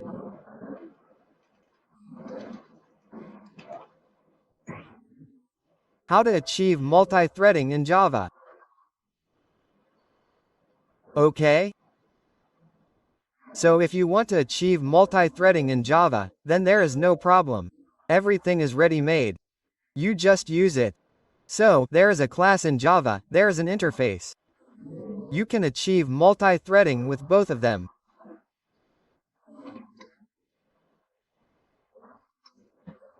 In Java, we can achieve multi-threading in 2 ways.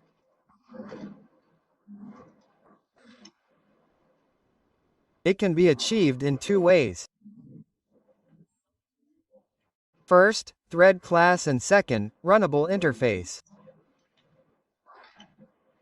You can achieve it with these 2 ways. You can do it with runnable interface as well as with thread class. Okay, so what will we see first? We will see how to achieve multi-threading with thread class. Let's put a heading. Thread class. Well, we will create multi-threading from the thread class. What are we going to do? So the first thing we are going to do is we will create multiple classes. Multiple class with 1 thread. Okay, we will create multiple classes in which there will be 1 thread each. Okay? 1 thread each. As an example, this is what we have created here. We are going to do this thing. What is happening? Why is the button not working properly? So the first thing we will do is this. Okay? The second thing we will do is that I will have only 1 class.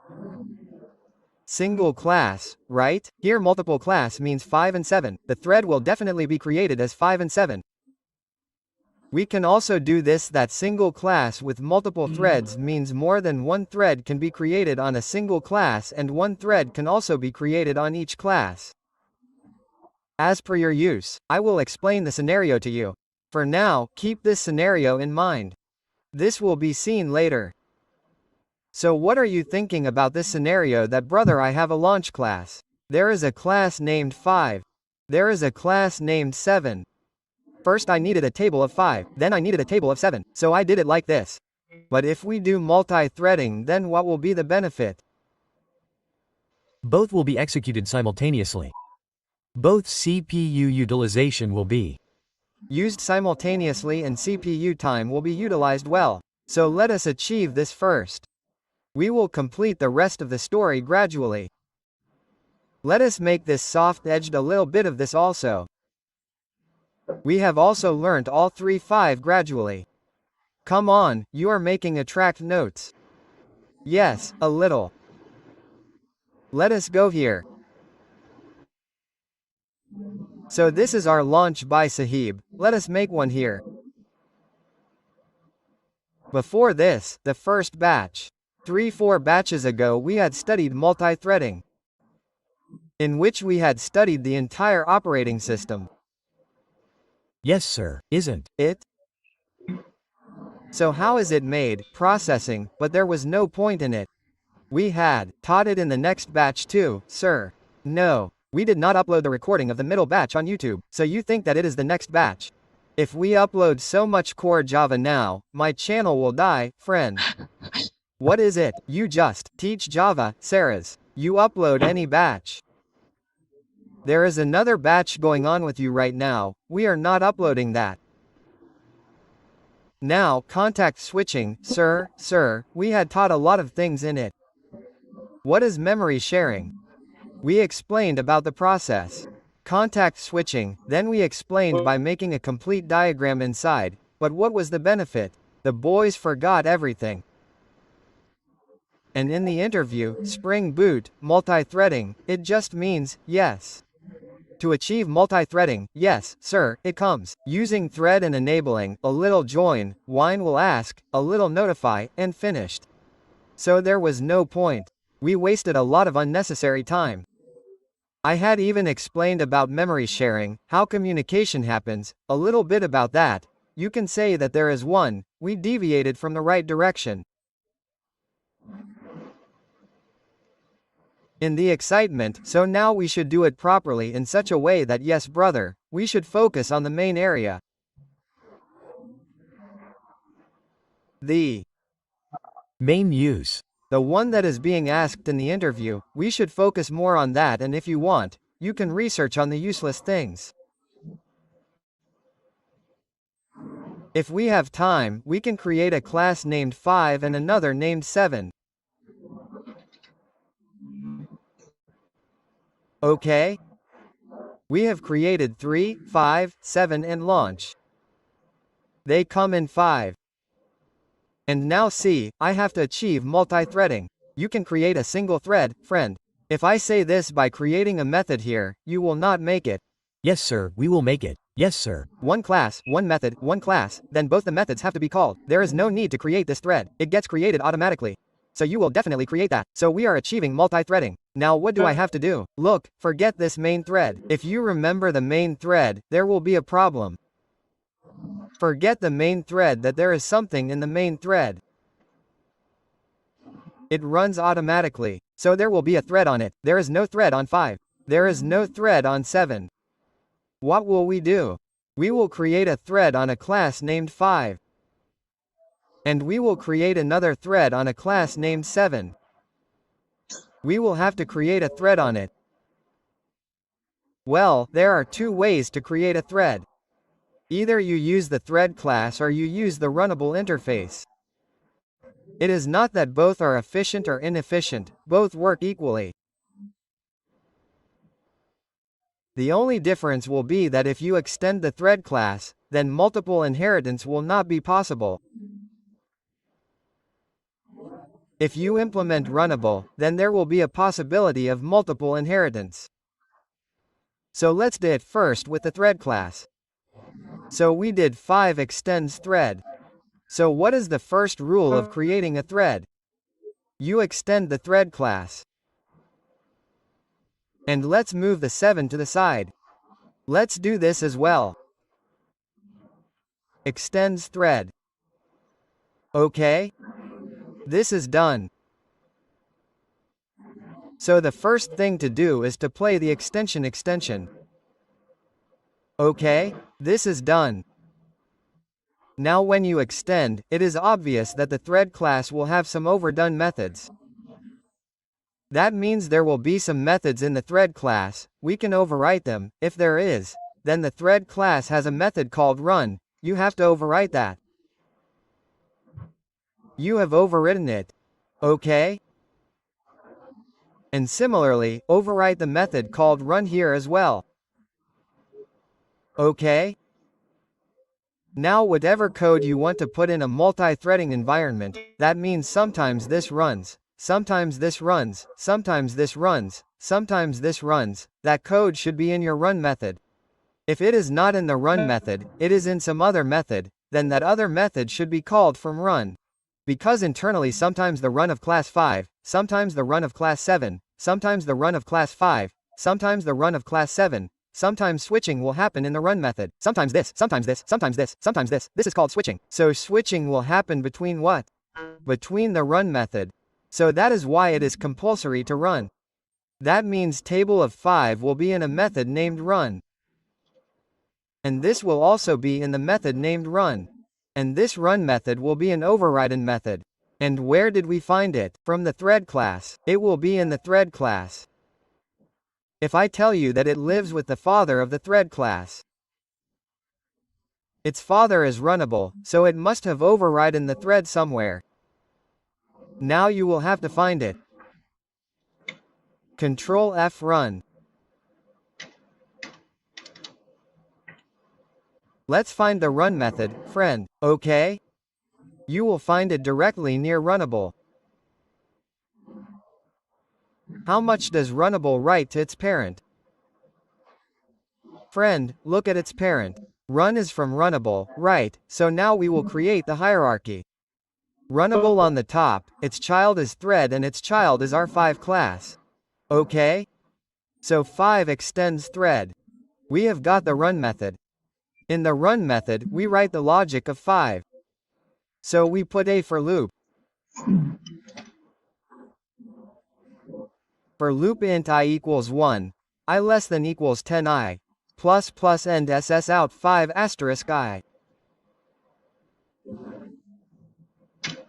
Okay? This is the logic of the table of 5. And here, on this side, the logic of the table from here is 7 asterisk y. Okay, okay. Now what do we have to do, brother?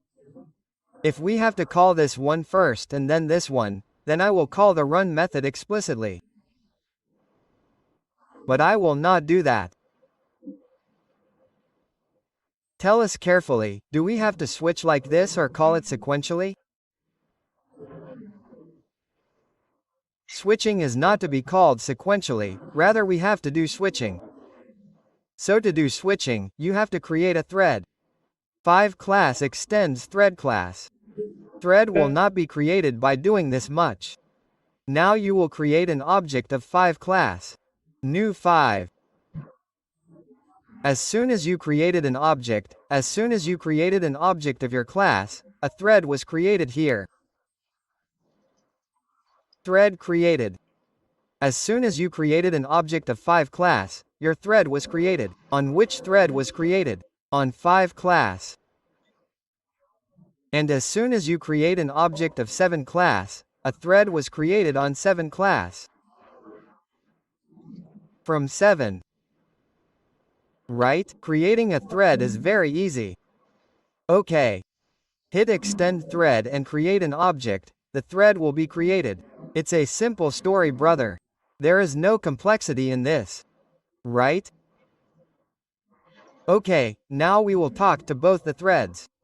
We will tell both the threads that sometimes you run this, sometimes run this, sometimes run this, sometimes run this. So it is obvious that some program must have been written internally to switch between 2 threads as if there is a ghost sitting there. Some code must have been written. Okay, so. That is done by a program called Thread Scheduler. So whenever we create a thread, that thread is controlled internally by Thread Scheduler. There is a program which switches between my threads. Sometimes this, sometimes this, sometimes this. Okay? So one thread is created, another thread is created. Thread is not started just by being created. We have not started it yet. So to start the thread we will say start the 5 thread. Then we will say start the thread from. We started both the threads with the start method. Okay, tell me, there is no start method in the class named 5. So how did we use the start method? The Thread class must have been derived from the thread class. The extension in this way was also derived from me. Now we will run. See the output.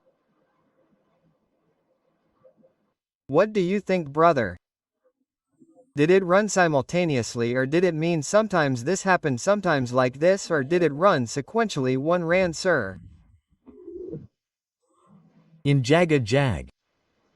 If you see here, then from Ka ran for some time. Yes, sir. 5 started 4550 should have come after this. Yes, sir, from Ka ran. 35 ran, meaning switching has happened. Yes, sir. Switching is happening here, but this switching is not looking proper to us because the program is running very fast. So suppose if 5 ran first, then it is printing 5 6 times, then it is switching, then it is printing 5 6 times, then it is switching. If you want to see it in proper manner, then we can put our 5 class thread to sleep for 1 second after printing 5 times 1 equals 5. While it sleeps during that time, another thread will run. It will use the CPU time, then when this one sleeps, then this one will run. For that there is a method of the class named thread.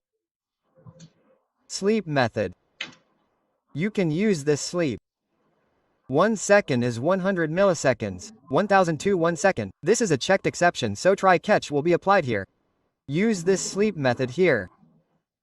And this is a method of thread class, i.e. sleep. Use it here also. Now what will happen? If 515 sleeps for 1 second, then the one from will run. 7 then if this one sleeps, then it will wake up by then. Then 5 times 2 equals 10, then if this one sleeps, then it will wake up. Are you understanding the meaning of the idea? Yes, sir. So both our classes are executing simultaneously. This is what we call multithreading. Right? Got it? Okay. Okay, here pay attention to one thing, that which thread did we start first? Which one is running? So, the user has no control over which thread will run first. Keep this in mind.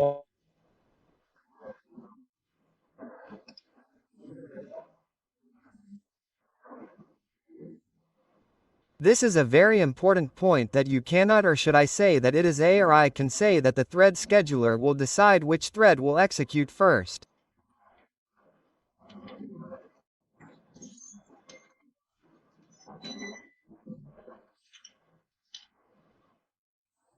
The thread scheduler will decide which thread will run first. It can run any thread first. Generally, it depends on some things. First come first serve is fine, or we can make the priority of a thread high priority. Now we will talk about how to make the priority high later. So the thread that you started first has a higher chance of running first. It is not necessary that it will always run first. There is a higher chance of it running first, because 2 threads are registered in the thread scheduler. Now the thread scheduler will decide which one it runs first. It can run any one first. But there is a possibility that if you run the program 10 times, then in most cases the 5th one will run first. For example, now the 5th one ran first, so let's stop it. Let's clear the console. Let's run it again. See, the 5th one ran first, isn't it? Let's clear it. Okay? Let's run it again. Even if we run it 3 times, the 5th one runs first, which means that first come first serve is happening, right? Yes, sir. But, many times when you run it, sometimes in between you will find that the 7th started first. This also happens. That's why we are saying here that, brother, the thread scheduler will decide this.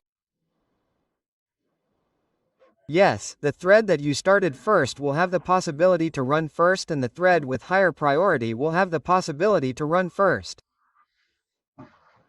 Okay? You can guess which thread will run first based on these 2 factors. You can never say for sure about this because it is not in your hands. Yes, you can guess. So these 2 factors work internally. We will talk about the rest of the thread priority. So did you understand how the thread is created? Is everything clear here? Okay, so. We have added it here. Okay? I will give you a task on this. You guys do it. Okay?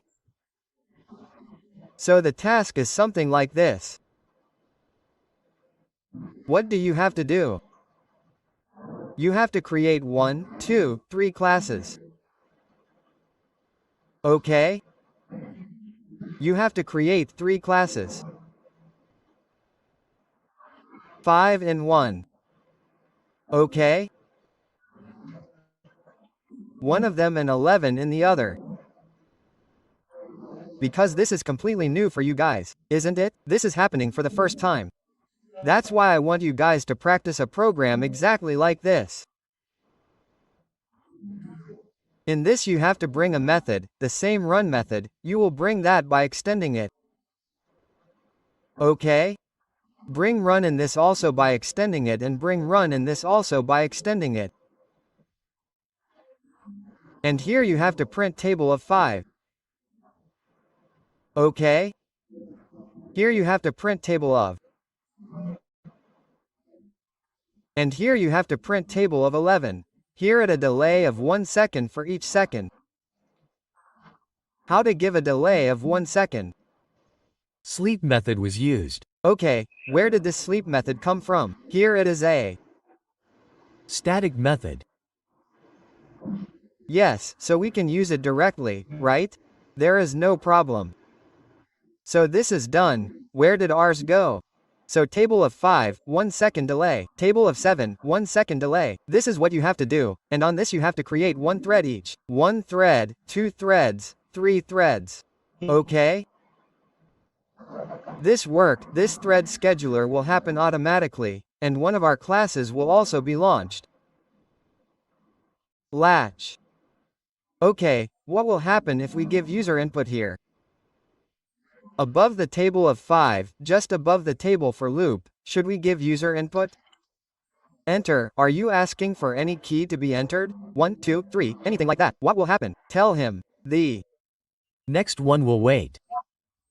You have to try this also. See if you ask, then the key will keep asking. Everything else will keep going on here. Tap it pat, and the cursor of the key will still be maintained. So this is an experiment you have to do. Rest of this program you guys make. We will see the rest of the scenes in our next session, and the rest in the afternoon, etc. If you guys don't go to college someday, then tell me for a long session.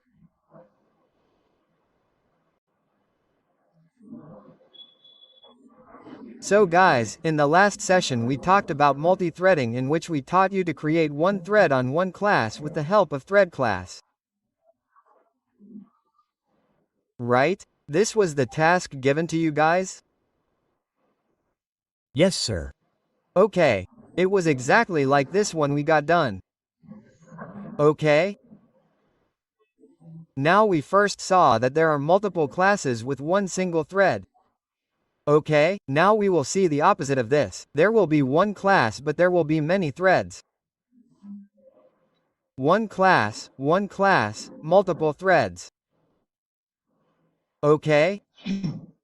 One class, multiple threads means that your logic is the same. Your code is the same. Okay?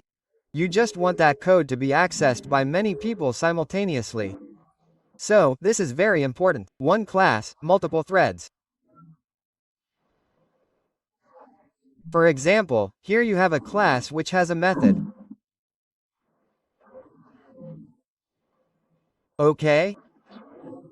In which a table of 5 is printed. Table of 5, okay? Now when we run this table of 5, that is, when we run this method, we will get a table of 5.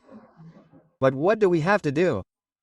We want 3 people to see the table of 5 being printed simultaneously. Isn't it? It is just like YouTube videos. If there is a video on YouTube, we want many people to watch that video simultaneously. So when the resource is one but there are many users, then we have to create multiple threads on that resource. Each thread will have its own separate execution so that every thread and the user associated with each thread will see the table of 5 being printed. Okay, so what are we going to do now? There is a method on a class. We are going to create 3 threads for that. Okay? Creating 3 threads means that 3 users can print this table of 5 simultaneously. This is a very important thing, isn't it? Then this is our thread schedule. Okay? So how will this work be done, brother? See, this is what is used in real. It is used a lot when there is only one resource. You have to make 3 people access that one resource. One for Raju, one for Kaju, one for Maju. So what can you do? You can create one thread each for Raju, Kaju, Maju. You can create one thread each for these 3. Now having 3 threads means that 3 users can print this table of 5 simultaneously. So how will this happen? Let's understand. So right now we are seeing one class multiple thread. With the help of thread class. Yesterday we saw one multiple classes with one single thread, and that too, what we saw with the help of thread class. Okay? We saw it with the help of thread class. Then, we have to see it from Runnable interface too, right? So now let's do it first from thread class. So for this let's go to Eclipse directly and see a project.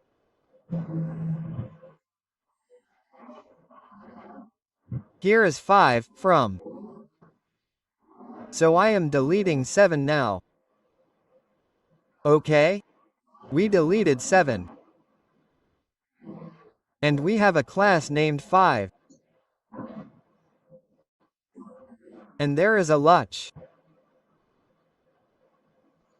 Okay? And 7, in fact I delete all this. Okay? Now here the 5 extent thread is done. There is no problem. And we have overridden the run method of the thread class. The code inside this run method runs in a zigzag manner. The code inside this run method, if this code is in any of my methods, say x and z, public with x and z, then will there be multi-threading in it? No, sir. Keep in mind that there will be no multi-threading on this because the thread scheduler will sometimes run the run of 5, sometimes the run of 7, sometimes the run of 5, sometimes the run of 7, it will not run x and z. So you want that your personal method which you have created. Suppose you have created a private method. You want that the code written in it should go into multi-threading, then you can call your x and z from within the run. Now the matter is the same. Yes, sir. Now write the code here or call the code by writing it here. So let's do it like this. It is not necessary to do this, but we have told you that, brother, you can do this as well. Now here there is only one thread. We need multiple threads. So if we need multiple threads, then when we create an object once, one thread gets created. What do? We create 3 objects. 5, 1, 5, 2, 5, 3, so for a single class, okay. Or if we say we are creating objects, then we say one thread for each object, so we have 3 threads for 3 objects. Okay? Now one thread for one object, second thread for the second object, third thread for the third object. We have 3 threads. Now we can access x and z from all 3. So we can do this 5.1.start. Okay? Similarly, we can do 5.2.start and 5.3.start. Now see, you will see this output 3 times, that too simultaneously. Isn't it? Look, 55101015. So we can say that 3 people are printing this table of 5 simultaneously. Yes, sir, this is what happens in real world when you use any application, web application, etc., then the same things happen there. When multiple users are accessing the same website, then somewhere there is multi-threading there too. When one user goes to an application, then one thread is created for him. If 2 users go, then 2 threads are created there automatically. If we study advanced Java, then we do not have to write the code of the thread there, rather we get the thread created automatically. So Java has made it a bit easy, advanced Java for us, the thread will be created automatically, but the meaning is that brother, the thread is created. So if 100 people are going to YouTube, then 100 threads, 1000 people are going, then 1000 threads have separate execution. Threads take their separate memory. That is why the system also slows down due to the creation of too many threads. That is why your system should also be capable. The processing power should be good. Because what is happening? Sometimes this is running, sometimes this, sometimes this. So switching is happening internally, sometimes this, sometimes this, sometimes this, sometimes this. So this switching can happen properly only when the processing power is good. Okay? So in this way we can create threads. Let us add this simple code.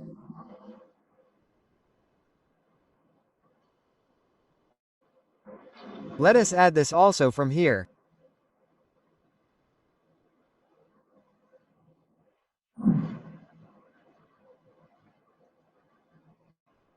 Okay, this is done. Let us see the naming of the rest of the threads. In this very program, we will see the naming of the threads.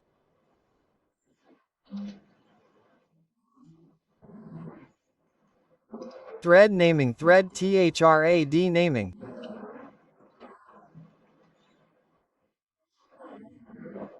Okay, tell me one thing. Here we have created 3 objects of class 5 and there is 1 thread on each object. Okay?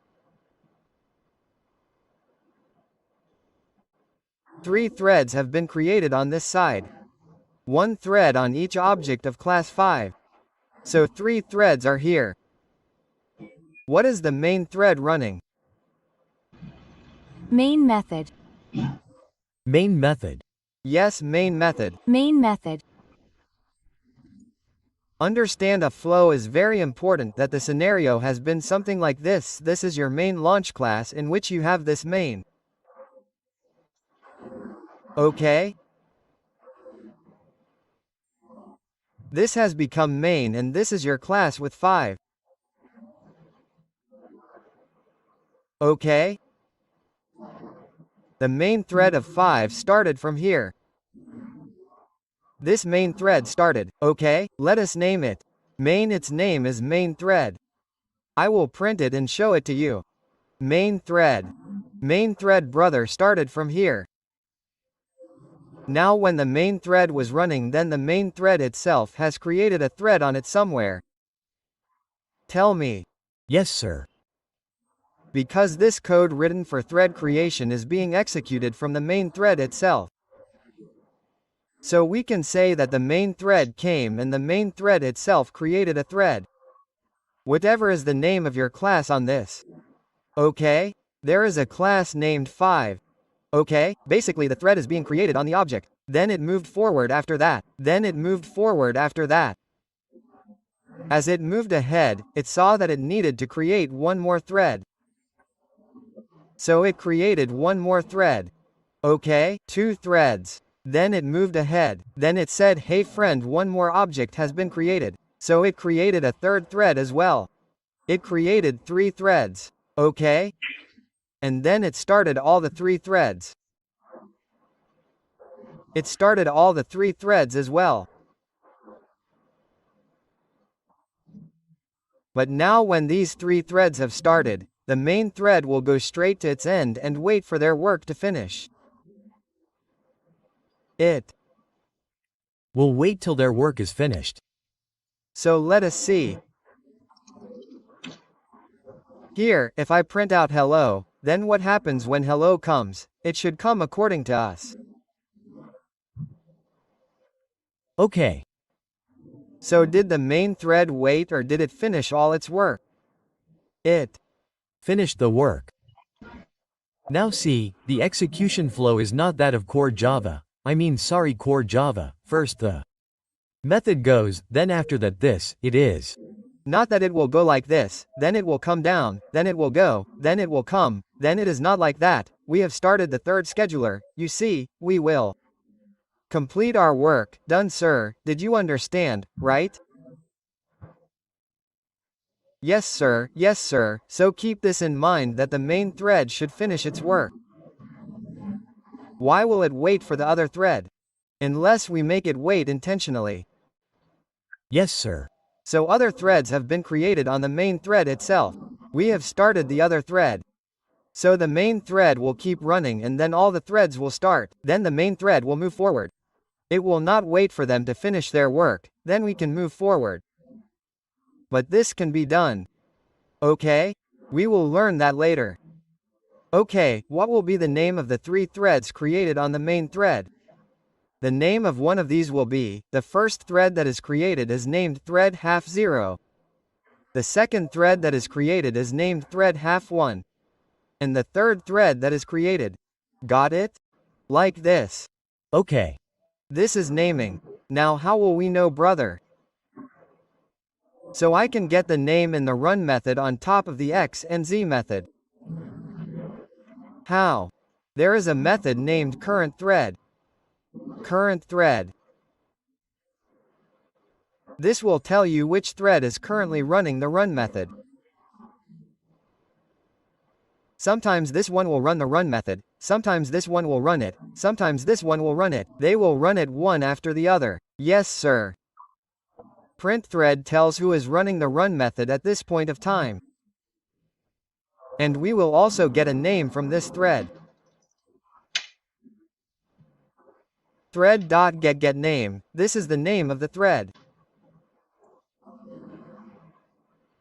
Okay? Here we got the name of the thread. And what do we do with this name? We send it to this x and z. The name will come here. Okay? And while printing the table of 5, we write from which thread this is being printed. So let's do name and colon like this. Okay? Something like this will come. Raju 5 Kaju 5 will not come like this. Raju will not come. Sorry, Arpan 1. 1 let me show you. So we ran it, let's stop it. So it turned out that first of all the table of thread huff 0 to 5 was printed. So thread huff 0 first ran the run method. Then thread huff 1 ran the run method. Then thread huff 2 ran the run method. Isn't it? Look like this, then 012, then it got reversed 120, then 021. So we told earlier that it is not in our control. The thread scheduler does the switching according to itself. So in this way we saw that yes, friend, thread also has some name. If we have to give a name, like the first thread, what is its name, brother? It is thread 0. We change its name. We will change its name. We will keep 51, set name. The previous name has been changed to Raju. So you can name the thread in this way using the set method. Raju, Kaju, Maju, 51, 52, and 5. Now see, right? So see the name of the thread, it has been changed here. So this is how we name the thread. It is simple. Yes, sir, this is how you name the thread. So we will pick this up as well. I copied it. Sir, speak it. Sir, you have not given the colon in line number 13. Speak a little louder. Sir, you have missed the colon in the launch class in line number 13.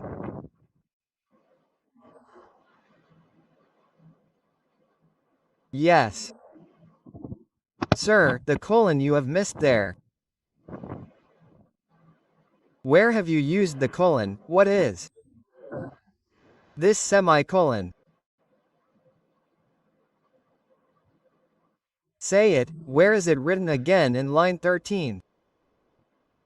Sir, you had not given the semicolon there, for this. Oh, it must have been deleted by mistake. I must have deleted it by mistake.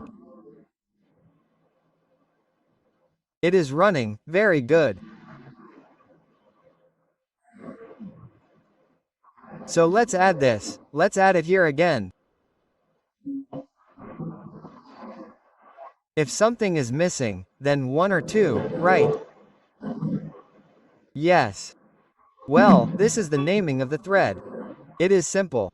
In this, the priority of the thread can also be seen. Small things. Now if you see, if I run this program, then tell me which thread has the chances of starting first. Yes, the one which started first. Yes, let's see which thread started first.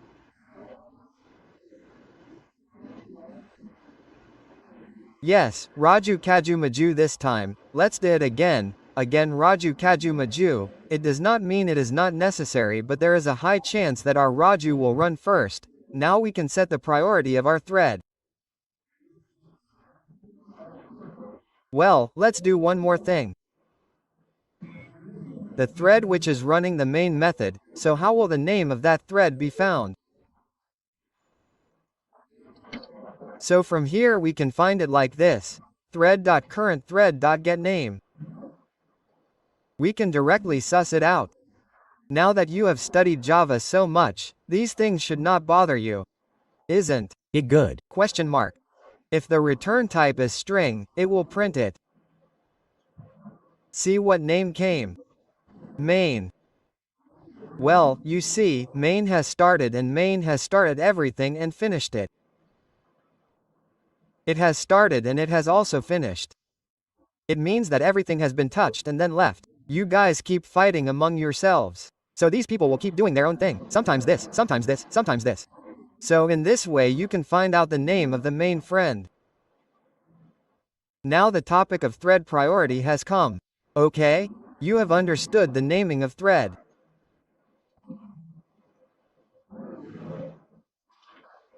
The priority of thread is also very important to understand.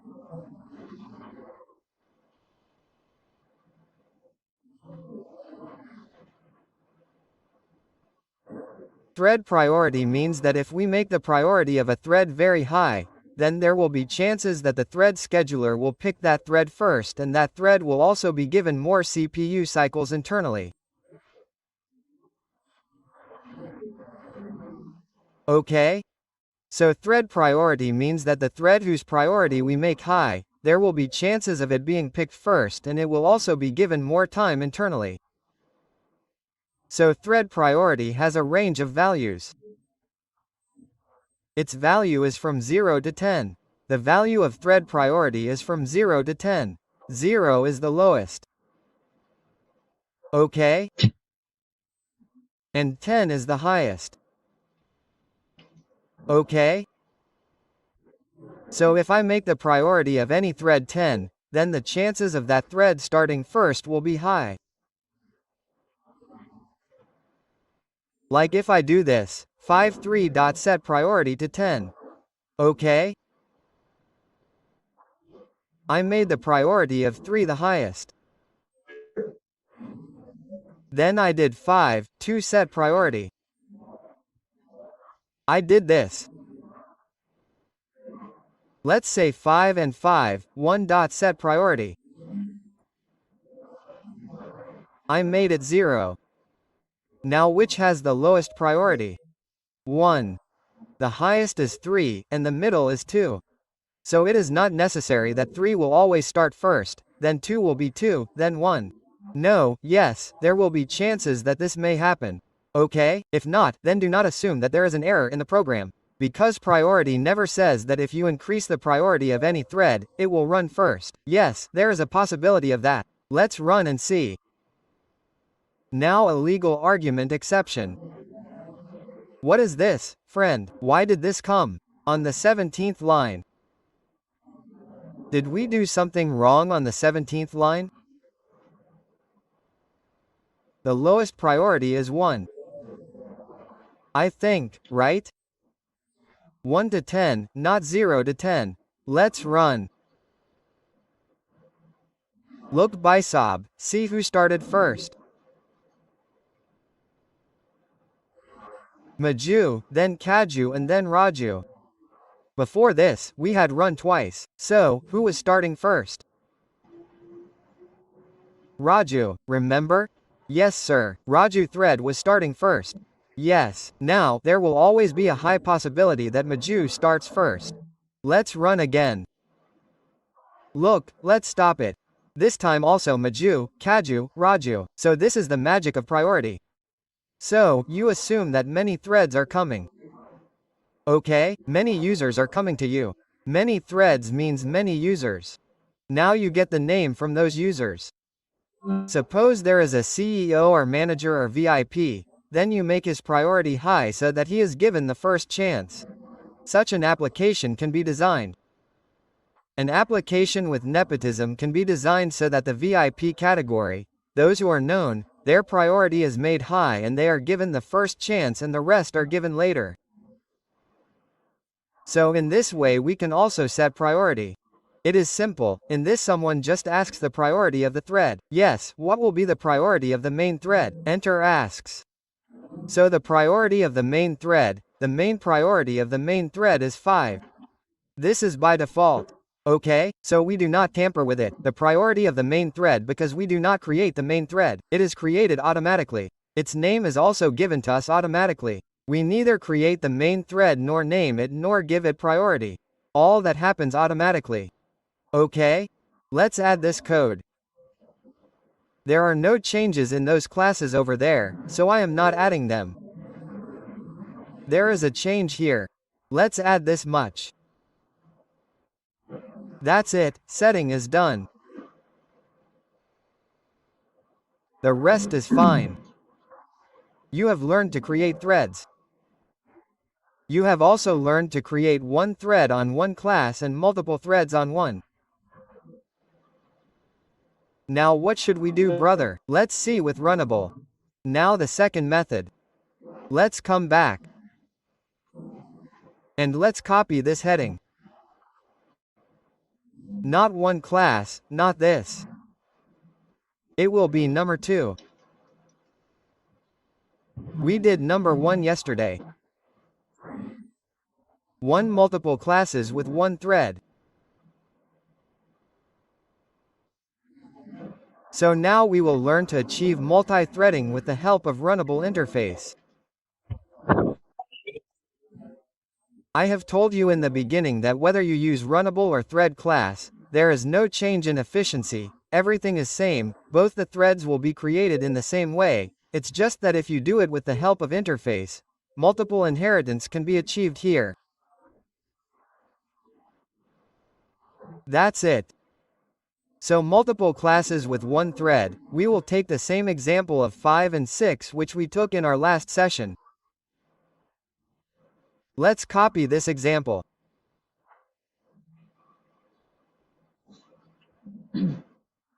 So we have to create this with the help of Runnable. So the story for that is very simple. What should you do? What should you do? Here 5 extends thread.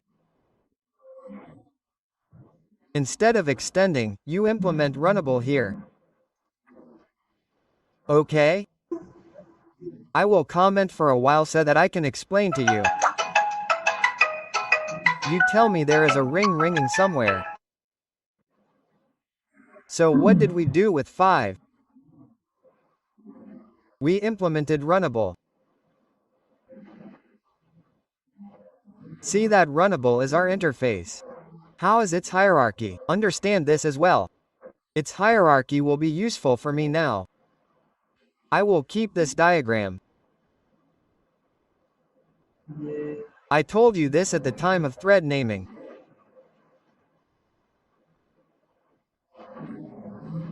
So the default name is thread icon 0 like this.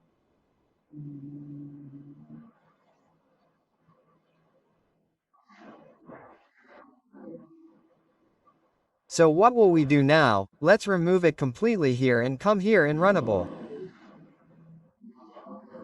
Okay? So this is our runnable interface. Okay? Runnable interface. And the child of runnable interface is our own thread class. So this is the thread class. Okay? Thread class, and when we had to create a thread on any class or any object, what did we do? We simply, let's say there is a class named 5. So we simply extended from here. In this way, the extension and this thread class has kept implementations internally somewhere. So runnable interface, I will address you again as runnable interface in the future. Runnable interface became a functional interface after JR8, right? Or should I say in JR8? From JVA8, runnable interface is also known as functional interface because it has only one abstract method. So it has single, we can call it same interface also. In Java 8 we will teach you single abstract method. Single abstract method interface is same as single abstract method interface, right? So same interface is called that interface which has only one abstract method. Which interface is called which does not have any abstract method? Marker interface. Marker interface. Yes. So here there will be run method. Okay? It must have overridden run. Okay? And then what did we do? We used to override run. Earlier we used to do the same, and what did we do in it? We used to write our own logic. Now what will we do? Instead of extending thread, we will be directly implementing runnable. This work implements. So when you implement runnable directly, will the methods of thread class come inside your 5 class? Start method, priority, set name, set priority, all the methods will be available in 5. Now yes. Sir, you will. Not find them if you are. Implementing it, so. Yes, you are implementing runnable, so where will you find them? Earlier, when we used to extend thread, all the methods of thread, all the methods that were there, they used to come in my 5 as well. So, when we used to create an object of 5 class, how are we able to use the methods of thread class with the reference of 5 class? Think for yourself. Look, I implemented runnable and errors started coming on all of them. Now the set name method will not be available in it because runnable does not have set name. Yes, if I extend thread, then the methods of thread class will come in 5, and if they come in 5, then I can run that method in the reference of the object of 5 class. I used to run set name. I used to run set priority. Start method used to be run. Now we will not get all those methods, right? Are you all understanding this? Yes, sir. So now we will not get all those methods. So how will we get all those methods of the thread class? For example, start method, set name method, set priority method. We will have to explicitly create an object of the thread class. We can call the methods after creating the object. There is no problem. So look, right now errors are coming on everything. It will be corrected now. First we have implemented runnable. So let's override the run method. We have done this. After overriding the run method, we put the logic of the table of 5 inside this run method. So here is ours, or in fact I copy it completely. I do not finish it. I am doing it step by step. So let's pick up this much. Okay, we have picked up this. Let's remove the name. This is the logic of the table of 5. Now I have to do it so that after 5 times 1 equals 5, there is a delay of 1 second. For that we used to use the sleep method. Now you will not get the sleep method. How will you get it? Because is this class extending thread? No. So how will you be able to use the methods of thread class directly? So for that now we have to write thread.sleep. Since the sleep method is static, we will access it directly through the name of the class. And here we will put try catch. Okay, understood? Yes, sir. So, This is how you have to do it. So keep in mind that we do not have to write thread dot there. Although we could have written it, even if we had written thread dot here, there would have been no mistake. But we have written only slip because we are already extending the thread. If we are not doing it here, then it is okay, brother. No problem, it is good. So this is our logic, complete. Now here we have to check that which thread is running this run method. Although only one thread will run right now, still if we want to check which thread is running this run method, then we cannot do that here. What did we do here earlier? We used to run the current thread method directly. How could we run the current thread method directly? Because we were the child of the thread. So the current method must have come in our thread as well, and if there is a current thread method in our thread, then we can run it with any method. But now we are helpless, friend, now we will not get the current thread. See, there is no current thread method. No option. So in this case, even if the current thread is static, then you can do thread.currentThread. You can do it this way or directly do thread.currentThread method, check it and get the name. You got the name of the thread. Okay? You can print it so that you will know which thread is running this run. Okay, did you understand this much? Yes, sir. Okay. Now the turn has come that how will the thread be created on this? Will the thread be created just by creating an object? The answer is no. Thread will not be created by creating an object. I am removing this logic of main thread. I do not want to see the name of the main thread right now. Thread will not be created just by creating an object. Thread will not be created by creating an object. Thread will be created when you create an object of the thread class and pass it to the runnable target. What do you mean? This is my object of the class named 5. Is it of runnable type or not? Tell me. Is it of runnable type? Yes, sir. Yes, sir. Child is of the type of its parent, is it not? So we can say that it is of type runnable. Okay? It is of runnable type. If it is of runnable type and we have to create the thread also on this 5. On this object, then we cannot call it a runnable target, that this is my target on which we have to create an object and create a thread. Runnable target, okay? So whenever we implement a class with runnable interface, and my purpose is obviously if you are implementing runnable, then you will make it 3D only, so that class can be called runnable target. The object of that class can be called runnable target. There is no mistake in this. Well, you have created this runnable target, that brother, this is where the thread is to be created. Now we will explicitly create an object of thread class. New thread, and look at a constructor of a thread. Look here also. Runnable, it is taking runnable type, so pass 5 ones in this. And now your thread is created. Now your thread is created. So now thread is created on this line. So earlier we used to create only object of 5, thread was created. Why? Because when we used to create object of 5, okay, then 5 class used to extends thread class. So somewhere internally the constructor of thread class must also be running from the constructor of 5 class. yes, sir. The Constructor of the parent is run from the constructor of the child, so somewhere the thread was created internally. Okay, that.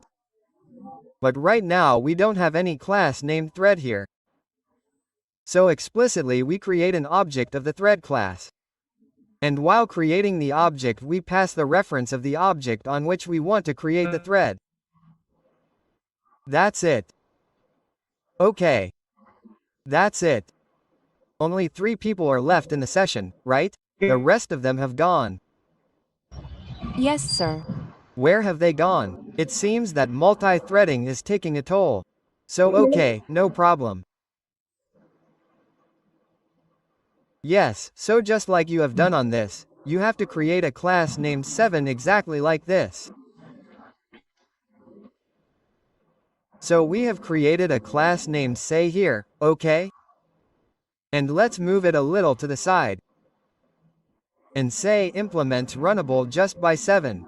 So 5 is also ready, say is also ready. Thread is created on the object of 5 class. Similarly, we can create an object on say as well.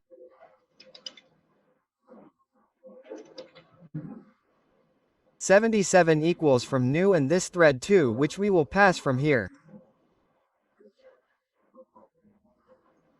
Okay? Otherwise its name will not be thread 1. The reference is not the name, nor the name will be of the thread. Thread huff 0 will be the name of this thread. Thread huff 2 if you want to set the name, then you already know. Now we will get methods from the reference of the thread class. Set name we have named 1 as Raju, which will print the table of 5, and we have named thread 2 as Kaju, which will print the table of 7. If you want here, then do not print the name here and put it in this so that you know that yes friend, which table is being printed from which thread. Do this, okay? Let's do this in 5 as well and let's do this in 7 as well. Okay, so thread 2 and both the threads should be started. Thread 1.start, fade to fade 2.start started both. And now, as soon as we hit, look. 1 minute, how did Kaju come alone, friend? Well, maybe it was not removed here, we should have removed it, right? We are not going to print the name here. Come on, let's run it again. Clear the console once and run done. Okay, let's stop it. Look, the table from Kaju to 7, Raju to 5 is running, and Kaju to 7 is running, so it means it is working perfectly, okay? If you set the rest of the priority etc., then the chances of changing the sequencing of the thread will increase. Okay? Okay. Yes, sir. There is one more thing we can do here. If you want to make the priority of the thread maximum or minimum, then there is another way for that. We can use a constant. Like if I do thread to set priority. Instead of giving 10, we can use a constant as well. Thread.this max priority means that the priority of the thread becomes maximum. And what will be for thread 1.minimum? Mean priority. Yes, you can do this also. You will run see cashew runs first. Isn't it? Because we had made cashews 2 max. Okay, did everyone understand this much? Yes, sir. Sir, what we are doing from run level is a little overhead. What we do from thread will be easy by extending it, sir. Which one is easy? You are asking this. Yes, brother, thread seems right to me. What thread extends? Yes, that is fine. But suppose there is a class from where you have to take some methods. Suppose this logic was already written somewhere. Suppose that. Then if you extend thread, then you will not be able to extend any other class. So multiple indents will not be possible, right? Let me explain you a scenario. If we assume that we have a class named parent. The class named parent has a method public world test. Okay? And let's pick up this code from here.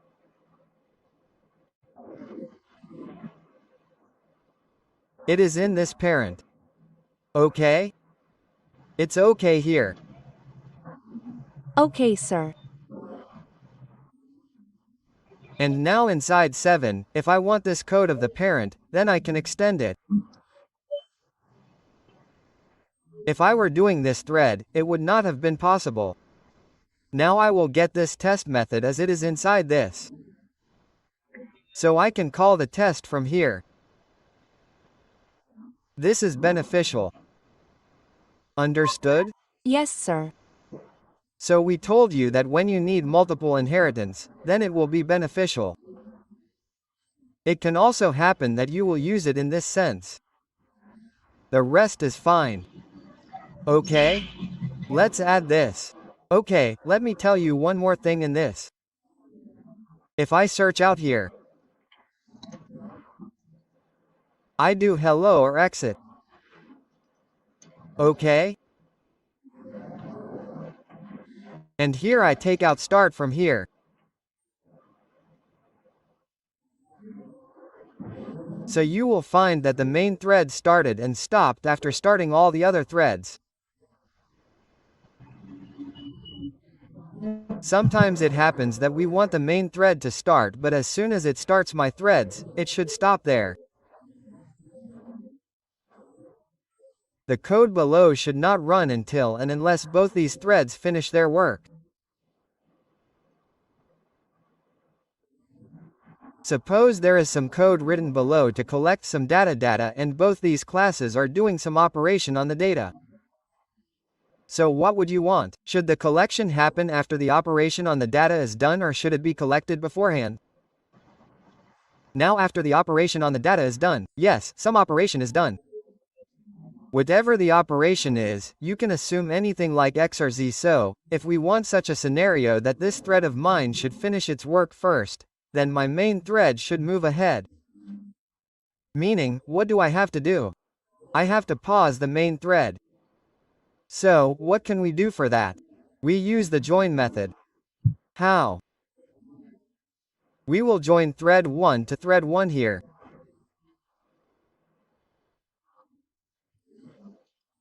Similarly, we will join thread 2 to thread 2 as well. This check exception might be coming. So, I will throw it.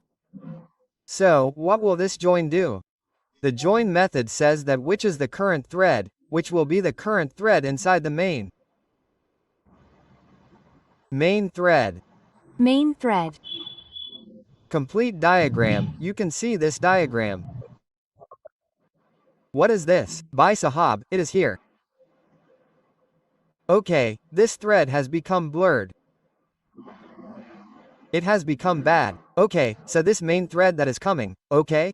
When the main thread came, what did it do? It started this thread, it started this thread, it started this thread. Now, I want to pause it at this position so that it pauses here. This code below should not run. It should not go down after starting all the 3 threads. If you want to do something like this, you can do it. How? With the join method. Thread 1 joining means that thread 1 is also joined, thread 2 is also joined. This means that until thread 1 and thread 2 finish their work, the current thread which has joined these threads. Who joined them? The main thread. The main thread created the threads. The main thread itself set the name. All the work was done on the main thread, and at the last it was said on the main thread that they have been joined. Meaning until both of them finish their work, the current thread will remain paused. Now see, it has started. But it is not exiting.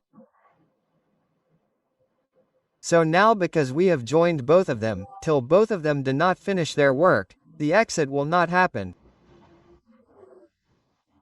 So in this way we can make the main thread exit properly after all. Did you understand what join means? If he asks in the interview, then you can say that it is used. Join is not necessarily used only for the main.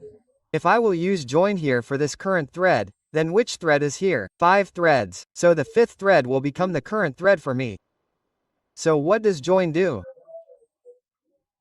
It pauses the current thread until all the other threads started on the current thread finish their work. Okay, clear? Yes, sir. So I will add this as well. It is very important. So there are small methods, but all of them are very important. So in the program of Runnable, we have also seen a join method. Okay? Let's add this here. After this, we will see in the next session from Runnable that how multiple threads will be created in one class. This is a very important thing. Here what we have done in 7. Extends parent. This could not have happened if you use the thread class. Let me send you the notes.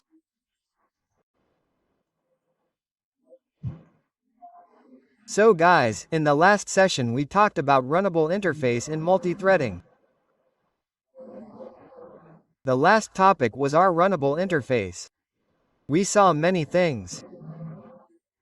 We saw the join method, the set name method, the set priority method. Okay? Similarly, we saw some constants of max and mean.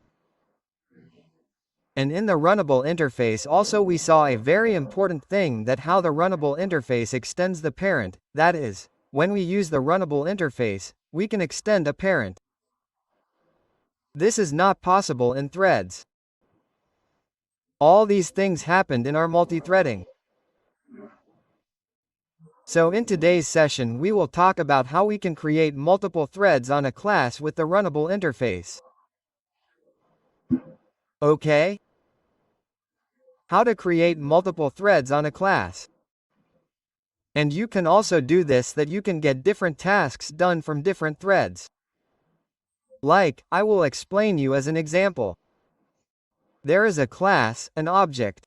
I am saying class. I mean to understand object. We are creating a thread on an object right now. So there is a class. Okay, it is obvious that it will create an object, so if we create 3 threads on it.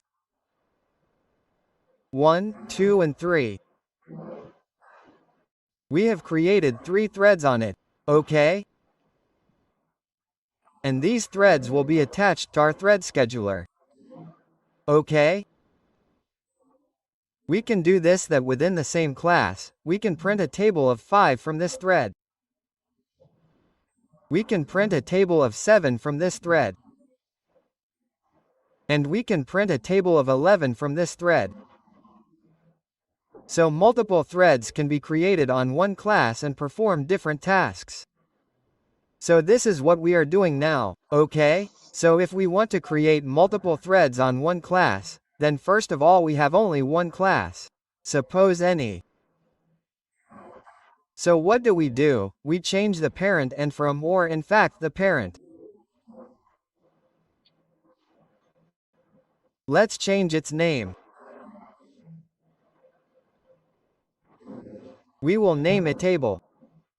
So I have a class named table. Okay? I have a class called table which is implementing Runnable. Okay? And inside it we have our run method. Okay? Our run method is available here. Okay? I am making it very simple like this. Now that it is implementing Runnable, it can extend any class. Right? Now what will we do inside it? We will create 3 threads on it. So what do you have to do to create 3 threads? First of all, you will create an object of your class. New table, new table. Okay, it is created. And on this table we have to create 3 threads. So since our class is no longer a child of the thread class, now it is a child of Runnable. So to create a thread we need the thread class. So we explicitly create an object of the thread class. New thread, and here we have passed the table object. So one thread is created. Okay, on the table object. In the same way we will create 3 threads. Simple. So T1, T2 and T3. Simple like this. Okay, we will name it as table because the class is same, so the object will be common. This is done. Now what will we do? Let's start all three. You can name it anything you want. T1.setName, let's name one as Raju. And similarly both will have to be named. T2 and T3 Raju Kaju and Ma. Okay, so we have set the name and our thread is created. And then we will start all three. So T1.start, T2.start and T3.start. Now what will happen is that sometimes T1 will run this run method, sometimes T2 will run it, sometimes T3 will run it. Okay? So inside this we can do different things according to the name of the thread. Like I create a method. Private void table of 5. Or we will create it with the name 5. We created one with the name 5. We created 1 7 and 1. We created 7 and 1. Suppose 11. Yes, 11. Okay. This is done. Now that we are enabling implements, let's take advantage of it. Let's create a class called parent and it already has some code written in it. What is written here? It has the code of the table of 7 written in it. Okay? The code of the table of 7 is written, so let's do one thing. Here we take private int a number. Okay? And I will pass number into I. And what will we do with this number? We will take it from the child from the constructor. Okay? So int number and this dot number equals number. Okay? So what will I do from here? I will call super. Yes, sir. Super 5. Okay. Super 5 sorry yar, the constructor is called from within the constructor, right? Yes, sir. So this will not happen. We will call the method by calling super dot. Yes, sir. We will have to call the method. So let's do this. Let's test the super dot. Why is this super dot test call not getting tested?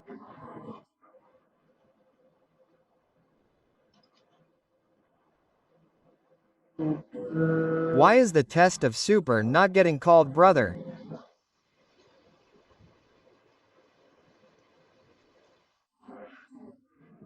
If I print the number here and print the number here, then the call should happen. Yes, sir, but it is Not happening. I have Not extended it. Oh, yes, friend. Why am I making a fuss about extending? They are not paying attention. They are. completely busy doing it there. So I sent super.test from here to 5. Now see, this is the benefit of inheritance. You do not have to write the code again and again. Yes, sir. Yes, sir. We are using the same code. And 11, then this thing would not have happened if we had used the thread class. So this is how we have done it. Now, I will run these three methods with different names of threads. I will say if the run method is being used by Raju thread, then the table of 5 should be printed. If Kaju thread is doing it, then the table of 7, Maju is doing it, then the table of 11. For that, we will put a simple if condition.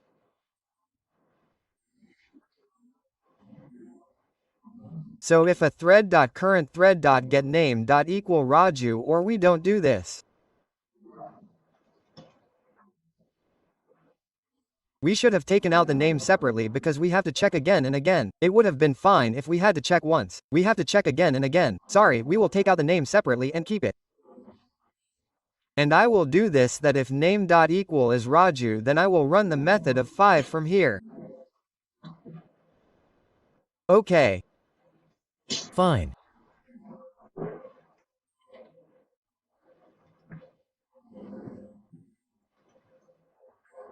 And here else if name dot equal is Kaju, then brother let's go and else 11 something like this.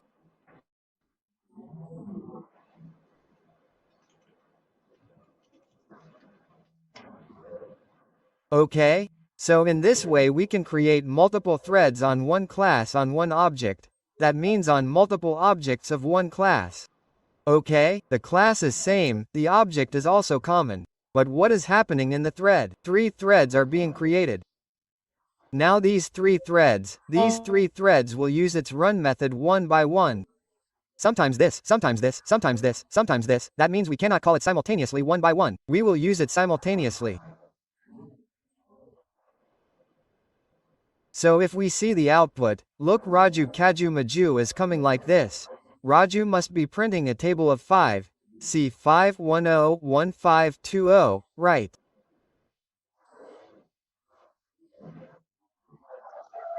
So it can be made in this way. Okay? Let's add this. So somewhere multi-threading is not very difficult, it is easy.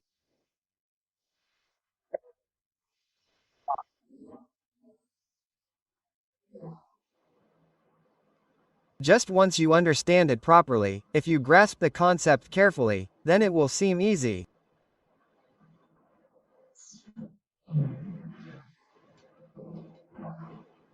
This is done and this too. Okay. Brother, so much work is done. Now let us see a problem of multi-threading. A problem comes in multi-threading which we call race condition. Okay, let's talk about it because we have already talked about all the small things. Now we will come to synchronization. There is synchronization, there is deadlock, there is race condition. All these things will be discussed. So let's first talk about race condition. Race condition. Now before explaining the race condition theoretically, I will make a program. By that, you will get complete clarity on the race condition. Then I will write the theory here. Okay? Look at a program carefully. I will remove all this.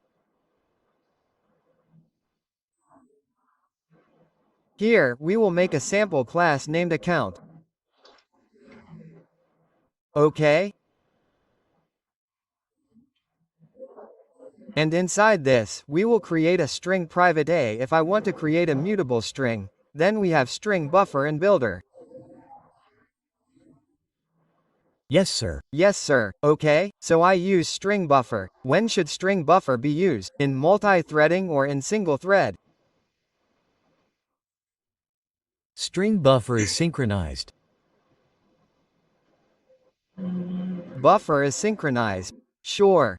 Sure. Yes, buffer is synchronized. So builder means buffer should be used in multi-threading. Yes, sir. Now builder in single thread. In single thread. Or leave it, we work directly with single multiple one. Private string name is equal to anything, we will leave it empty. Okay. We left it empty. Many objects will be created like this. Then, okay. What is going to be created? Then what will I do here? Let me create a method. Public void change anything from name public void change, and what am I doing with this method? I am changing this name. Okay? I am concatenating name, a name equals name plus AA.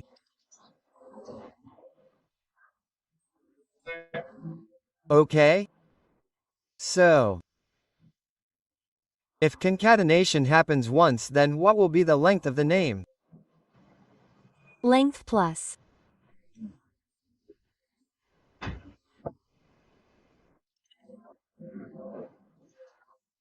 Yes, it will happen 1000 times, so 1000 and then public void get name, okay, or just get, and from here I return a return name dot length and put int here.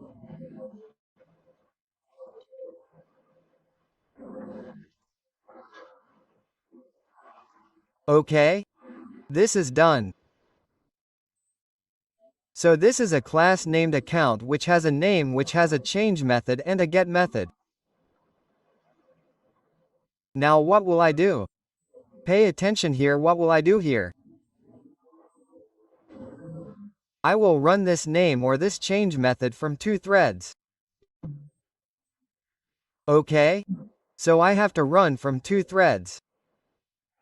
So for that let's take a table. Let me delete its parent. I had added the code, right? Where did I put the parent? So let's change its name as well. Let's change its name. Suppose. We can do anything, card, yes, anything. Well, you are talking about the old batch. Yes, sir. We had taken a card in it and we will delete all this.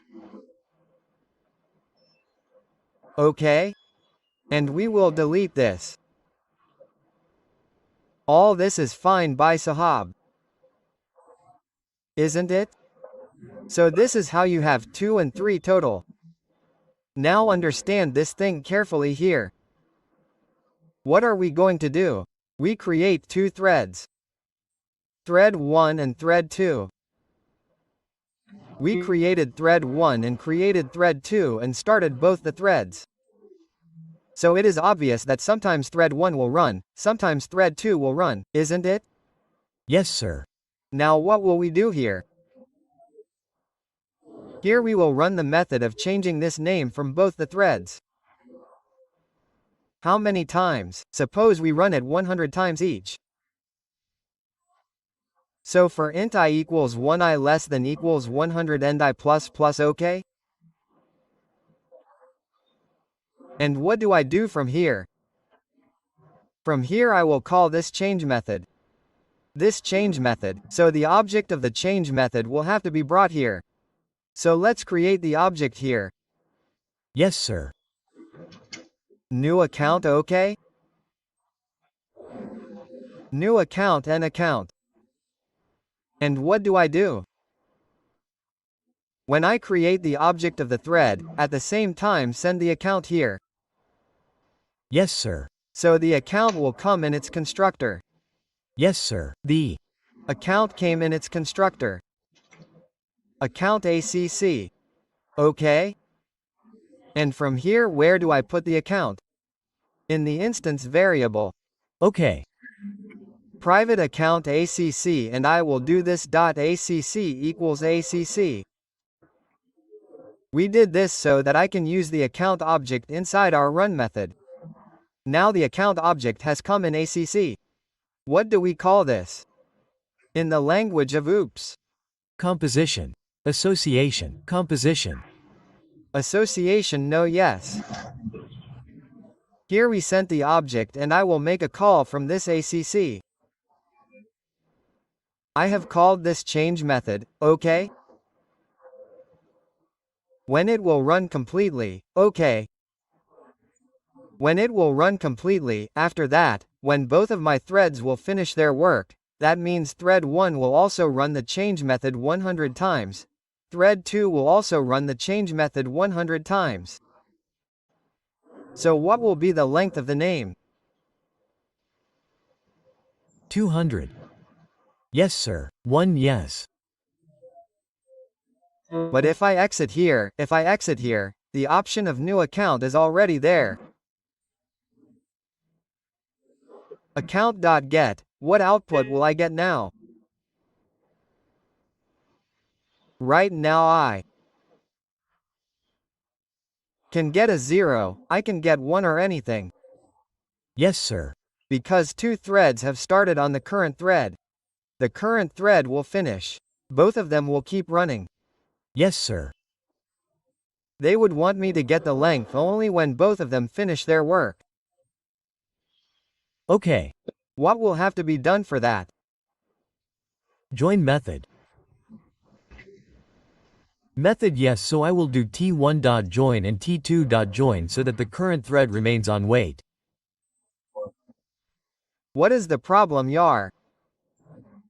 Well, this check exception is done. Now let's check it. We have made the whole program.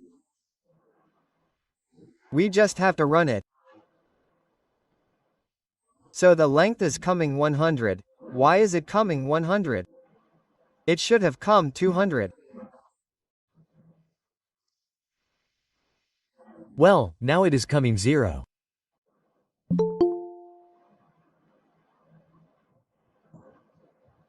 Sometimes it is coming 0, sometimes it is coming 100. Something is wrong. What is going wrong?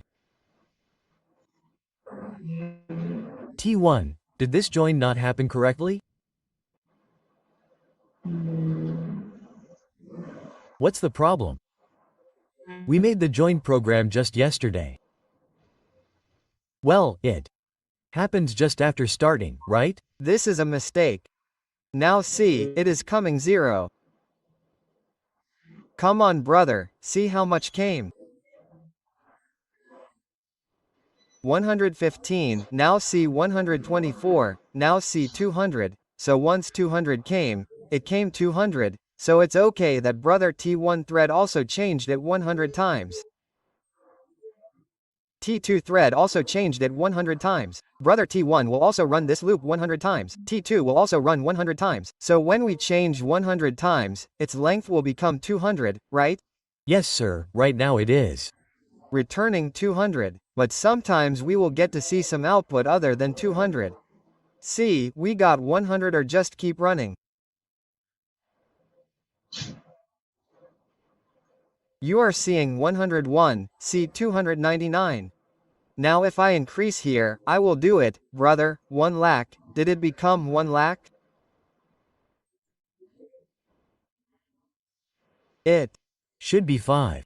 Yes, it is, then the output should be 2 lakh. Well, now this is running because when we concur, see if 2 lakh is coming. 1 lakh, 6,000. 6,000 is coming, 2 lakh is not coming, we ran again, 1 lakh 17,000, this is called race condition. Well, let me tell you one more thing, this string of ours is not mutable but immutable. When we concatenate things in an immutable string, a new object is created. Yes, sir. So a new object has to be created again and again, that's why it is taking time. So here we use mutable object as string builder. Okay? So if I use string builder name equals new string, or let's do one thing. String, yes, okay. Why is the string builder option not coming, brother? It is coming well, friend. The clip is running a little slow. And I will do it here. Nothing just like that. And what will it take to change this? Now name.append. Yes, sir. And I appended a okay? Now let's see. Okay? What happens? So as soon as we ran, see 2 lakh. Now see, now a little bit of output is coming good. Yes, sir. 1,998,643. See again. 1 minute, did something go wrong? Let's run again. Why is this exception coming?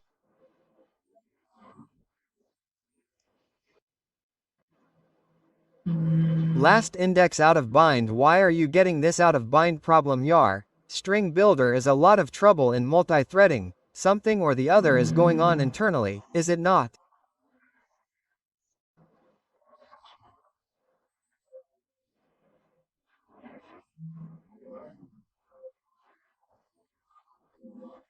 Exception thread Raju array copy last index 9125 out of bind. Something or the other we will have to do here.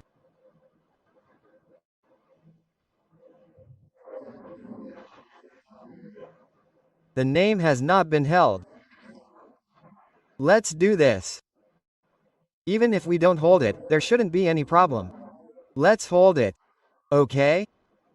So sometimes the exception is coming, sometimes it is not.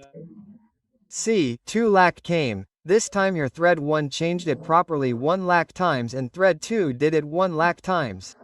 Okay, right now it is correct. Yes, sir. Yes, sir. So total 2 lakh came. But sometimes it is happening that 199,988 means how many times it did not happen.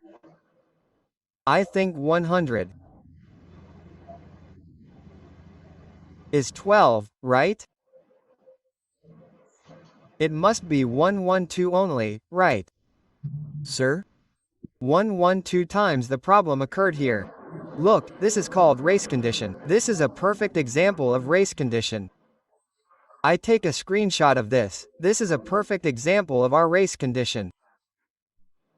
Now I will write the theory. You will understand what a race condition actually is.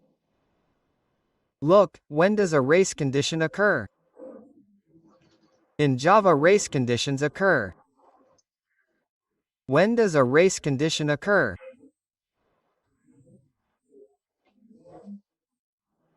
When more than one thread is trying to change a common data. Okay, let me write it simultaneously.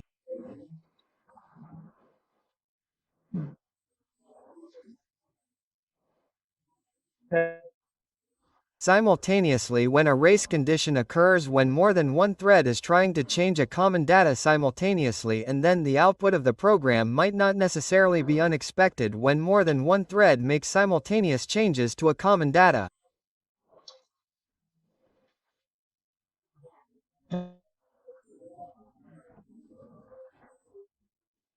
Then the output that comes out is our unexpected output. It is not necessary that it will always come out unexpected. Sometimes it can come, sometimes it cannot.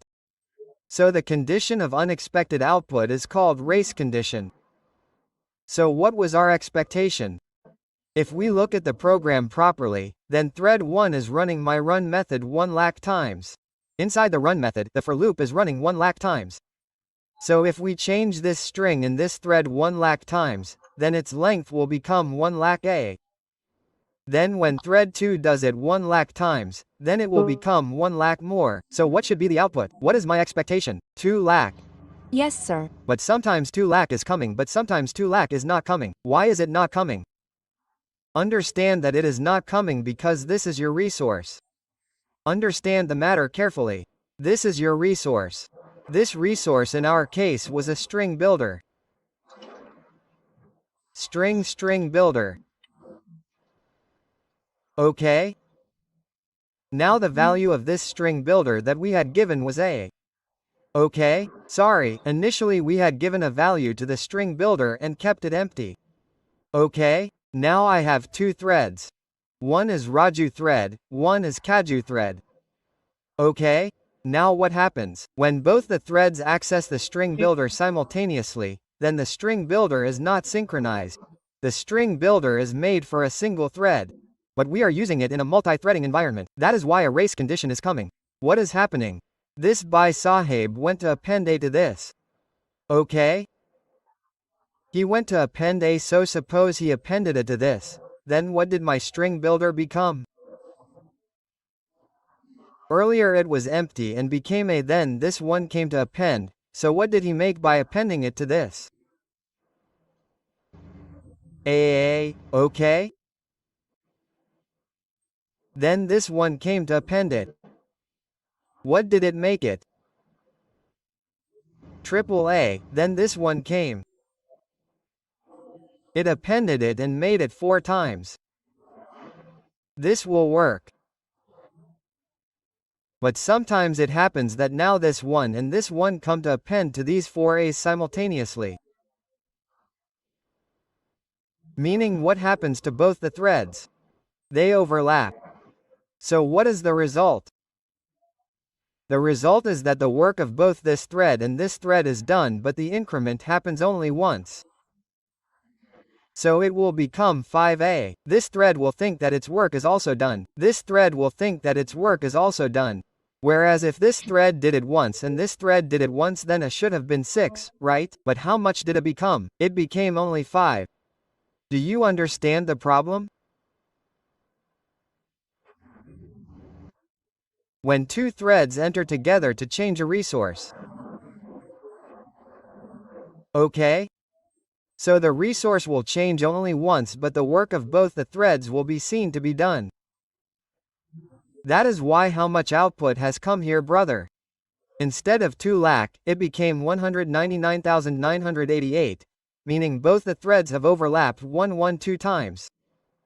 Do you understand the problem? Yes, sir. This is what we call race condition. Now what is the solution of race condition? Solution. Its solution is synchronization. Synchronization means step by step. So if my string builder was synchronized, then what would it say that when thread 1 comes, I will not let any other thread access it during that time? But is string builder like this? No, brother, string builder was not made for multi-threading environment. So now see what we will do. Here instead of string builder, if I use string buffer, then remember I told you that string buffer is synchronized. Yes, sir. Yes, sir.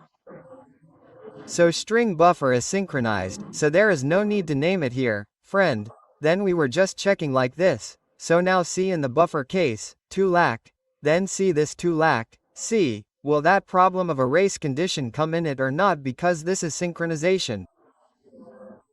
Understand what is happening in synchronization. Now this is your string buffer. Okay?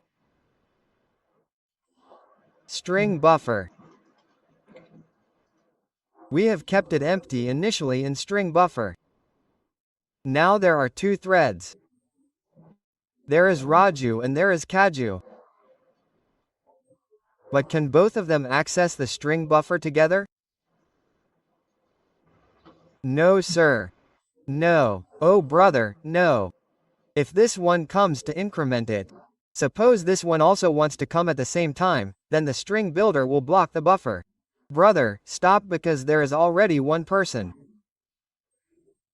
Even if both of them come together to increment it, then the string builder will stop one and give chance to only one thread at a time. This is what is called synchronization step by step.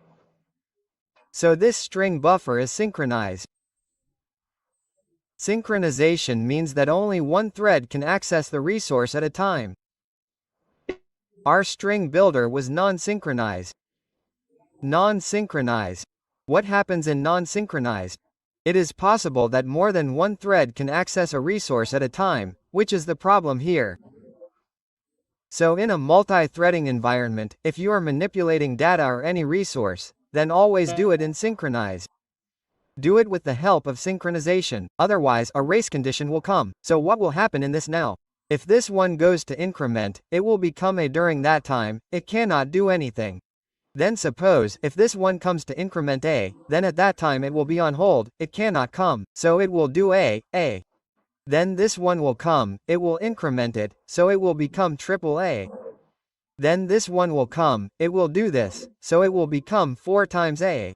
Okay, now after 4 times A, when this one comes, it cannot come, brother, it will be on hold. So this one has done 5 times A. Okay, understood? There will never be a race condition here. That is why here, the string builder is in a single-threaded environment. The string buffer is in a multi-threaded environment. Did you understand? The string buffer builder must have become a little clear. Yes, sir. Yes, sir. So this was the scene. This is what we call race condition, and the solution is synchronization. So if you will use the buffer, then brother, we showed you, open the string buffer class and see. Its methods are append, etc. In the append method, I have to show you the append method. Where did the append method go? Whose call is coming? Friend.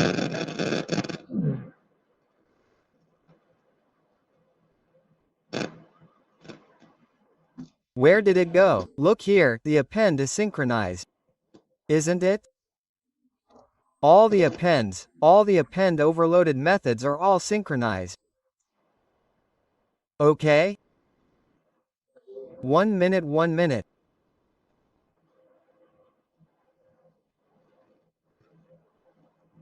Okay, did you understand?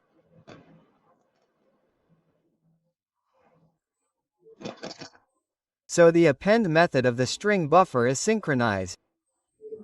That is why when we were appending here, brother, one thread is appending, the other will not be able to do it. Two people will not be able to do it together. Let's copy.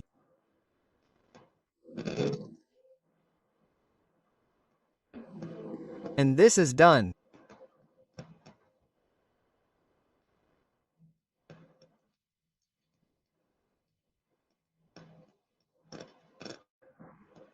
Okay, so this is done. Suppose internal synchronization. Did we synchronize the string buffer or was it synchronized before? It was. Already synchronized. Yes. But there can also be a situation where you are making your own code and you need to do synchronization in that code, then how will it happen? So I put the heading synchronization in Java. Everyone is clear about the meaning of synchronization, right? What is it? What is it? Tell me what is it? Sir? Hello. Sir, one by one will do any work. Yes, if there are multiple threads, then any resource which is synchronized cannot be accessed by multiple threads simultaneously. There are two ways to achieve synchronization. In Java we can achieve synchronization in two ways.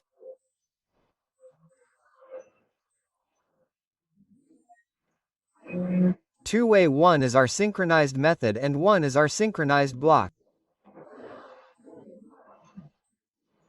Okay?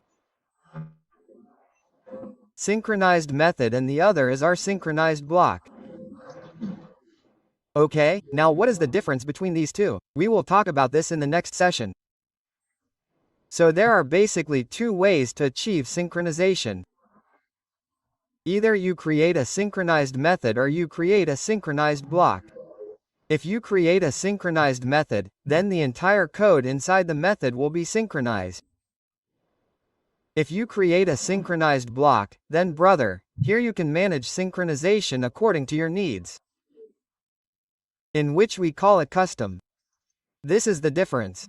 Look, I have already told you about the scope of custom scope and synchronize method. What can we say? Broad scope. Now if we synchronize a method, then the entire code inside it gets synchronized, right? Yes, sir.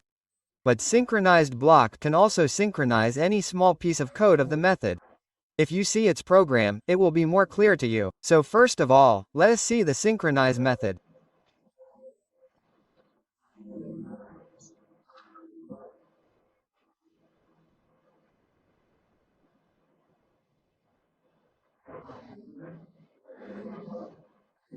Program synchronized method. So let's talk about synchronize method. It is simple. See what we will do here. Let's assume this account. Okay, or we don't call it account. Let's name it printer. So this is ours, or we will name it resource of the printer.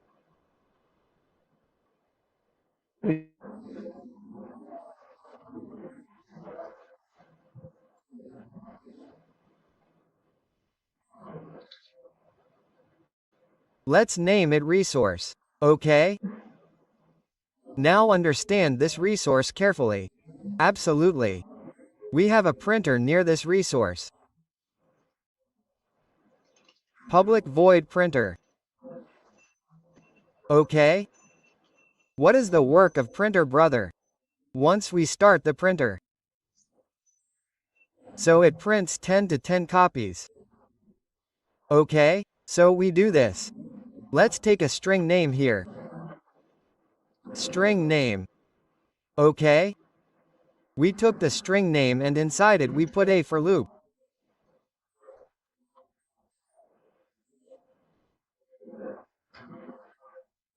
I equals 1 and I less than equals 10 and I plus plus, and in this we take out the name using printer.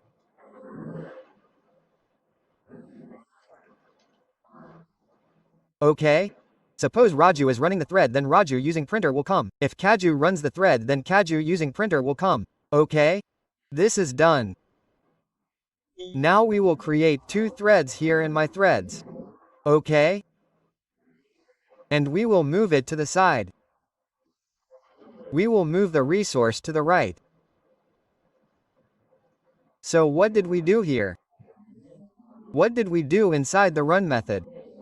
Look, understand carefully. I will run this run method from 2 threads, sometimes from Raju and sometimes from Kaju. Suppose Raju is running the run method, then how will we know that Raju is running it? So thread dot or directly yes, let's go thread dot current thread dot get name, so from this we got to know who is running it. Okay? I said if name dot equals who is running it. If Raju is running it. So, if brother Raju is running it, then Raju is using the printer, right? So I will do that resource rs. It will be correct. ACC does not seem to be the right name.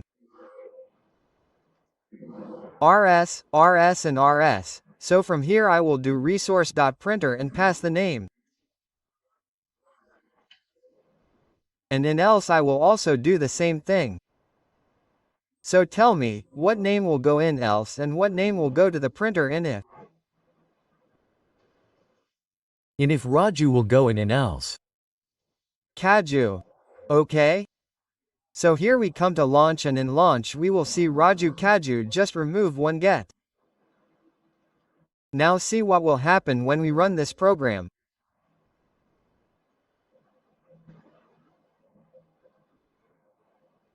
See, let's do one thing, and if we want to see the perfect output, then here I will do thread.sleep for 1 second.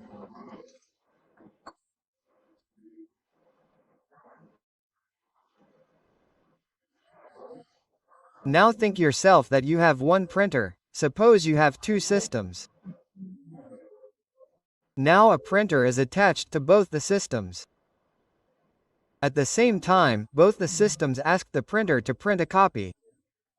So will the printer print the copy of both of them one by one, or will it print one first, then one will print the other? First it will print one and then the other. Yes, this will happen. So now see what will be happening. So we don't throw here friend, otherwise that exception will be thrown here. Let's use try catch. You see, every concept comes everywhere in turns. We ran.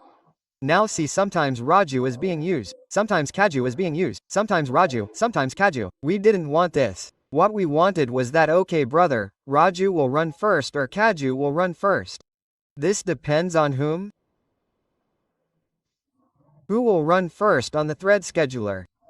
So the thread is on schedule, but we wanted that if Raju runs, he should first take out his 10 copies, then give a chance to Kaju, or if Kaju runs first, then he should first take out his 10 copies, then give a chance to Raju. What is this that a printer is taking out one copy of this, one copy of this, one copy of this? One such document is mixed up. Raju's, Kaju's. So in some cases we have to do synchronization. Like this is an example. Here we would not want at all that Raju and Kaju access the printer simultaneously. Because printer is not a device that can be used simultaneously. Printer wants to be synchronized. Isn't it? Printer is of synchronized nature, brother. So what can we do for this? We attach this entire method with the synchronized keyword. Public synchronized. As soon as you apply the synchronized keyword, what will happen now?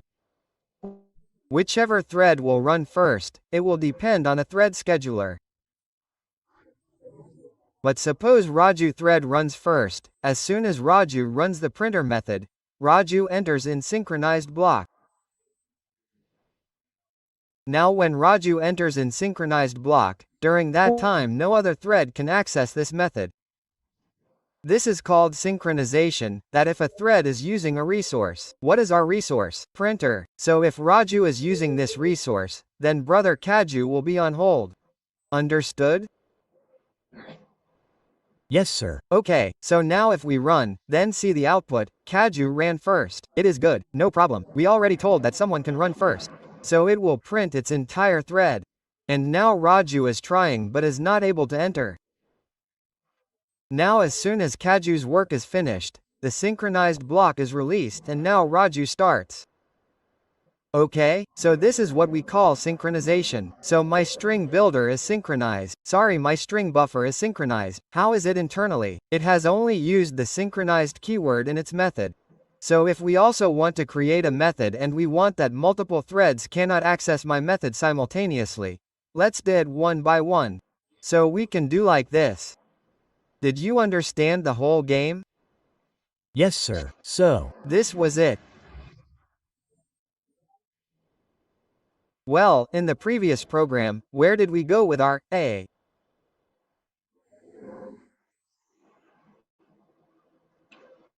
This was it, right? If I do builder here, then there will be a problem. yes, sir. But by doing builder, I can synchronize this method. Yes, so you can do this also. So, but it is better that you keep this only. This is a better way. Okay? So, this is a synchronization program. Okay, so we have covered a lot of things today. There was a race condition. We saw one class, multiple threads from the Runnable interface and also saw synchronization. So you guys should practice this much because the further topic of multithreading is based on these. Now we will look at this synchronization in custom scope and then we will look at the levels of synchronization. Level of synchronization, which is object level lock, class level lock, etc. Then we will look at deadlock, so everything is related to this now. So yours should be as strong as we have told you. If yours is this strong, then things ahead will become very easy for you. So guys, in the last session we talked about synchronization. Okay?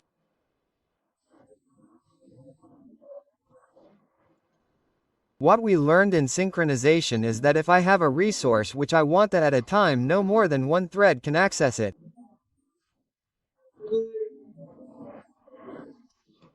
So we synchronize it. Synchronization is a way to synchronize any resource. Synchronization is achieved in two ways. One through a synchronized method and the other through a block. Now you tell me yourself that like I used a synchronized method. So all the code inside the method will be synchronized or else it will be a little synchronized. There will be a little non-synchronized. Sir, it will be completely synchronized. So this is called broad scope. If you have to synchronize the entire method, even if you have written 1000 lines of code in the entire method, it will be completely synchronized. Complete synchronization means that only one thread will be able to access this entire code at a time. But if we want this method of mine, let's say this is my method. Okay? If you want the whole method to be synchronized in the method. Okay, so you will use the synchronized keyword. You will make the method synchronized. But you want that you have a little logic written here which you want to be synchronized. Then some logic is written here as well. You want this to be non-synchronized. One, you want a little logic to be synchronized. Another, you want a little logic to be non-synchronized. So if you make the method synchronized, then both will be synchronized.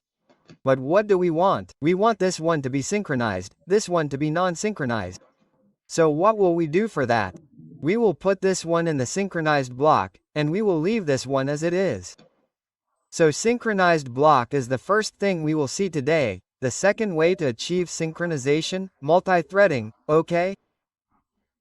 Synchronized block is very important. Custom scope means you can synchronize some piece of code according to your requirement. I will give a great example of this. It will become crystal clear to you. See, suppose I have a class. Let's say a class named myThread. Okay? What do I do with this myThread class? Extend or run anything according to your wish. Let's say I have done the extension thread. And I have overridden its run method. Okay? This is done. And then what do we do? Let's say we have a class. There is a class named test.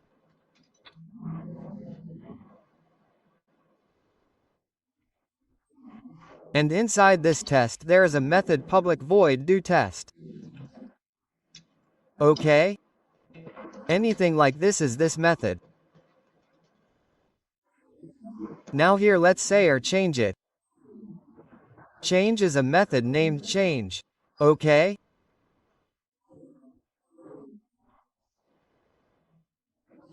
If I change a string buffer with this change method, which is above, private string buffer sb equals new string buffer, is an empty, and what will I do?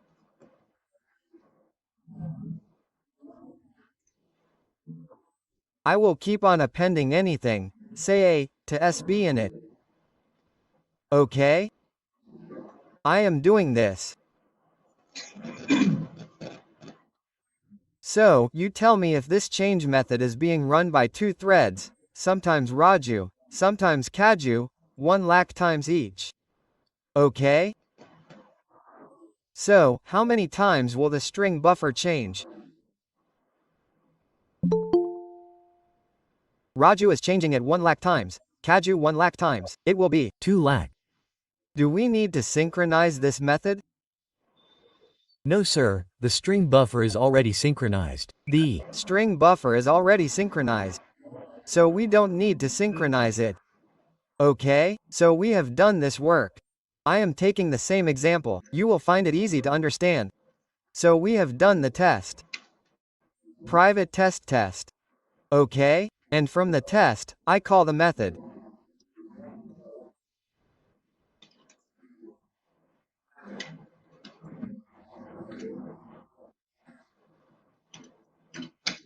After applying a for loop here for I equals 0 is equals L plus OK, and then I will call the method test.change OK test.change. If we do that then there will be some problem. Let's create two threads first on my thread 1. Let's create two threads first.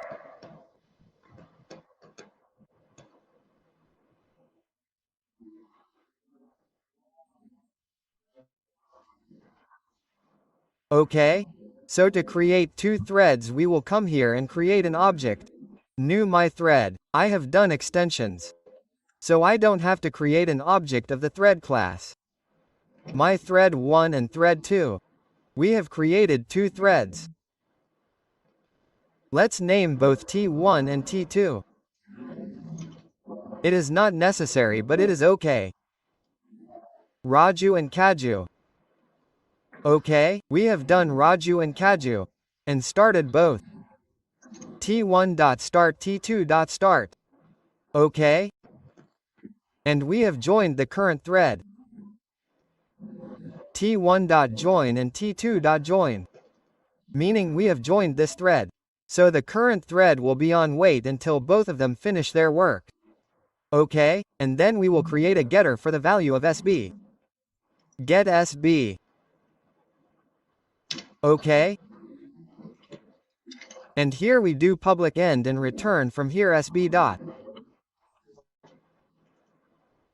And what will we do here? We will call this SB of this text as math. So test text equals new test. I am doing it a little quickly because we have done the code yesterday, so we copied end and got it. Get s is fine, and if we get and get, we will get the length. So let's do one thing, let's directly take it out. Now you answer me some question that if I run this program, will the value of test.s come or will something go wrong? I will put the whole code in front of you. Look, this is my thread. This is our test class. The whole code is in front of you. You just look at it and tell me if there will be any problem or will we get the output. Tell me the output will come, sir. The output will come. Okay, at least we got the answer. How much output? How much will the output come, Guru? There will be a problem. What problem will come? So, this synchronized block will run 1 lakh times. Yes. Yes, then it will come sometimes more, sometimes less, sometimes less. This will be appended. So, you mean you are saying that the output will be less than 2 locks? Yes sir, yes sir. Okay, that's fine. There is an answer, it will be less than 2 locks. And Kunal, didn't you tell me about your mistake? Kunal, who said it? Sir, the test object will also have to be initialized there. Yes Abhijit, tell me again. Sir, the test object will also have to be initialized there in that class. This is a mistake. This is a mistake in this program. There is null in the test. Null point exception will come on null.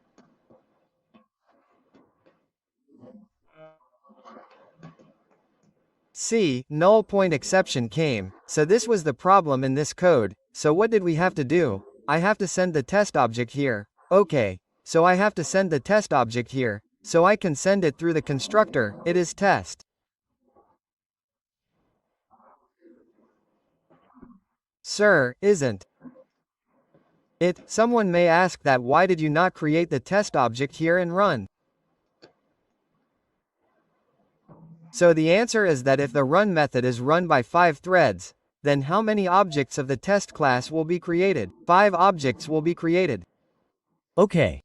And we need only 1 object of the test class. That is why we will create it here and send it to whoever we need. So this dot test equals test. This is done. Now in both the threads we have tested and passed the test. Okay? So in this way now we have run it, and as soon as you see, our work will be done. Where is the output coming? Is there some problem?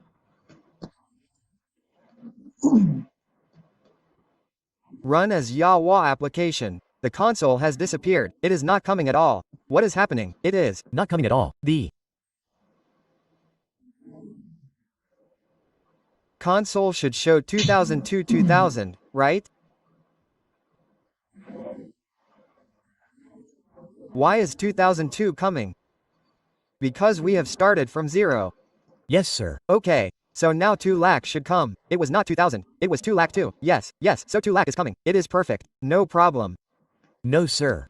Is it? Okay, sir. We did this program yesterday, exactly the same. Yes, sir. Now look carefully, we will understand this program again. What is happening in it?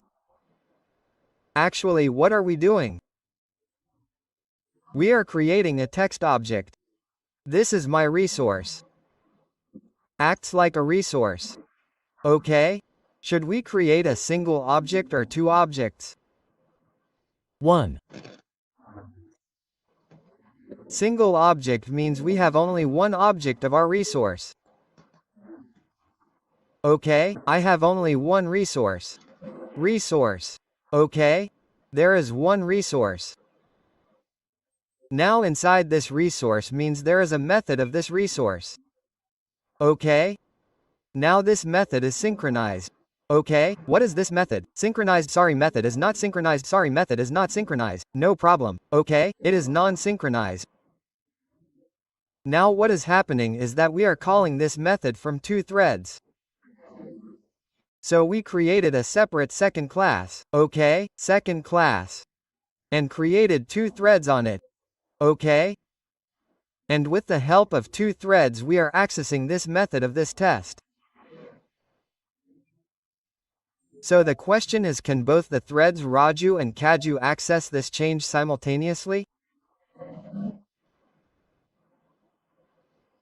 No, sir. Why can't we do it? It is not synchronized. The string buffer is synchronized, so the method used inside it, sp.upAppend is. Yes, append is not synchronized, change is not synchronized. Yes, sir. So if the method of Change is not synchronized, then both will jump inside. So this is Raju, this is Kaju thread. So if the method of this resource is not synchronized, then both will enter inside at a time, 2 entered. Okay? But from inside a method has been called, what is it? It is synchronized. The append method is synchronized.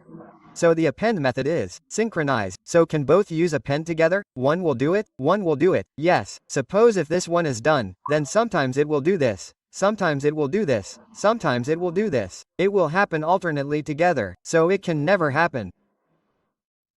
This is why we are not seeing proper race condition here.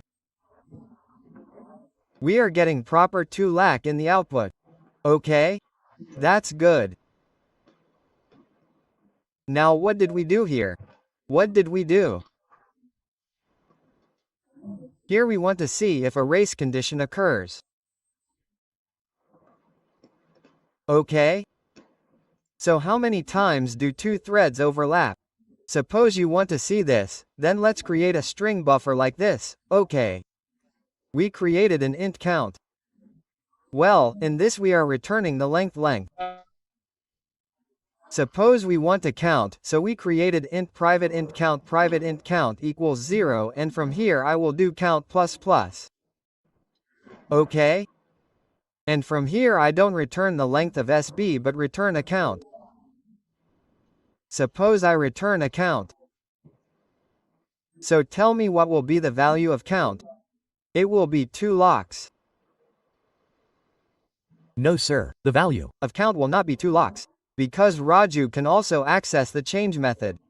Kaju can also access it at a time. So 2 lakh times Raju will run 1 lakh times. Kaju will run 1 lakh times. It is possible that out of 2 locks, both the threads overlap 100 times, 50 times, 80 times, and instead of count plus incrementing twice, it increments only once. Now see, right? 1,999,530 means it overlapped 470 times. Yes, sir. Isn't It overlapped 470 times. So now I am not getting the correct count. Now what should be done? Now this is primitive. Now we cannot synchronize it, brother. okay. So what shall we do? We can synchronize it. Just count plus this much code. We call it critical code. We call it critical code. Now this is critical code. You will say, just synchronize the method itself. No, brother, what is the need? We don't have to synchronize the entire logic because append is already synchronized. So why should we synchronize it? Double synchronization on it. We have to synchronize only this much. So if you want to synchronize only this much, then you can use synchronized block and remove it and put your critical code inside synchronized block. Well, what will this synchronized block synchronize? Synchronized are always objects. So we said that, brother, when Raju is using this test object, how can we give an object of current class? So, Yes. we will say that when Raju uses this test object and in the test object, all these will come. Yes, sir, isn't it? This primitive is a part of the test object. So when Raju enters this test object, during that time Kaju will not be able to use the test object. This means that it is called object level locking. By the way, in object level locking, a separate program will be made for object level lock class level lock. Now just understand that this change method can be run by both Raju and Kaju simultaneously. But after running, only one thread will enter this synchronized block. Because you also know that 2 threads cannot access synchronized block at the same time. So suppose Raju thread entered inside this synchronized block, then what did it lock? Entire, yes, it locked the entire object. Suppose any thread Raju locked it, then Kaju Bai cannot access it because this is also a part of the object, right? Yes, sir. This is also a part of the object, so it cannot access it. We know that whenever we create an object, memory is created for us inside heap in RAM. This is an object for us inside heap memory. Now if this object is completely locked by Raju, then from where will Kaju be able to access its variable? What did Raju do? He locked it. When Raju locked this entire object, it means he locked the count variable along with it. Yes sir, so the cashew threads will sit there at that time. No, they cannot go, they cannot enter right now, let its work be done first, then we will let them enter. So this is what we call object level locking, so we can synchronize a particular code with the synchronized block. We only had to synchronize the count plus plus, which we also call critical code. So we have synchronized the count plus plus here. Now if we run it, the value of count will be 2 locks. See, why is this happening properly? Because both the threads are not able to do the count plus plus together. One is doing it, then the other is doing it, then one is doing it, then the other is doing it. So we are not getting a race condition. Understood? Yes sir. Now if you want to assume that, brother, we want to see that if a race condition comes, then how many times overlapping is happening? Just 20 times, 50 times, so you make a private end and an overlap to find out how much it is overlapping or anything else. Yes, just overlap or you will not get the overlap. It will tell how many times it is actually happening. Okay? So let's make the name race. And here we do race plus. Now tell me, will this give us 2 locks, race plus plus? No. This is synchronized, right? Your method is synchronized. Now look at this method of yours. What kind of code is written in this method that we had to synchronize a little code? We also had to not synchronize a little. So could this have been done by the synchronize method? No sir, the synchronize method would have synchronized everything. So if you want to synchronize a little code, in a little code, you deliberately want a race condition, then you can do this. You can use the synchronize block. Now here, the race condition that will come will have an advantage for us. What will be the advantage? We also get the value of this res. Let's make a getter for this as well. So public end get res and from here we return res. So now do we know what will be the value of res? The same 9,000 something will come. Yes, sir. There are always Chances of some overlapping. We have done this so many times. So if we name it getCount from getCount, this is also not correct. If I minus getRes from getCount, then what will be the overlap that has happened. Yes, as many times as it has overlapped. So we got test.count printed separately. Let us close it. And here I do test.count minus test.getRes. When will R be in uppercase?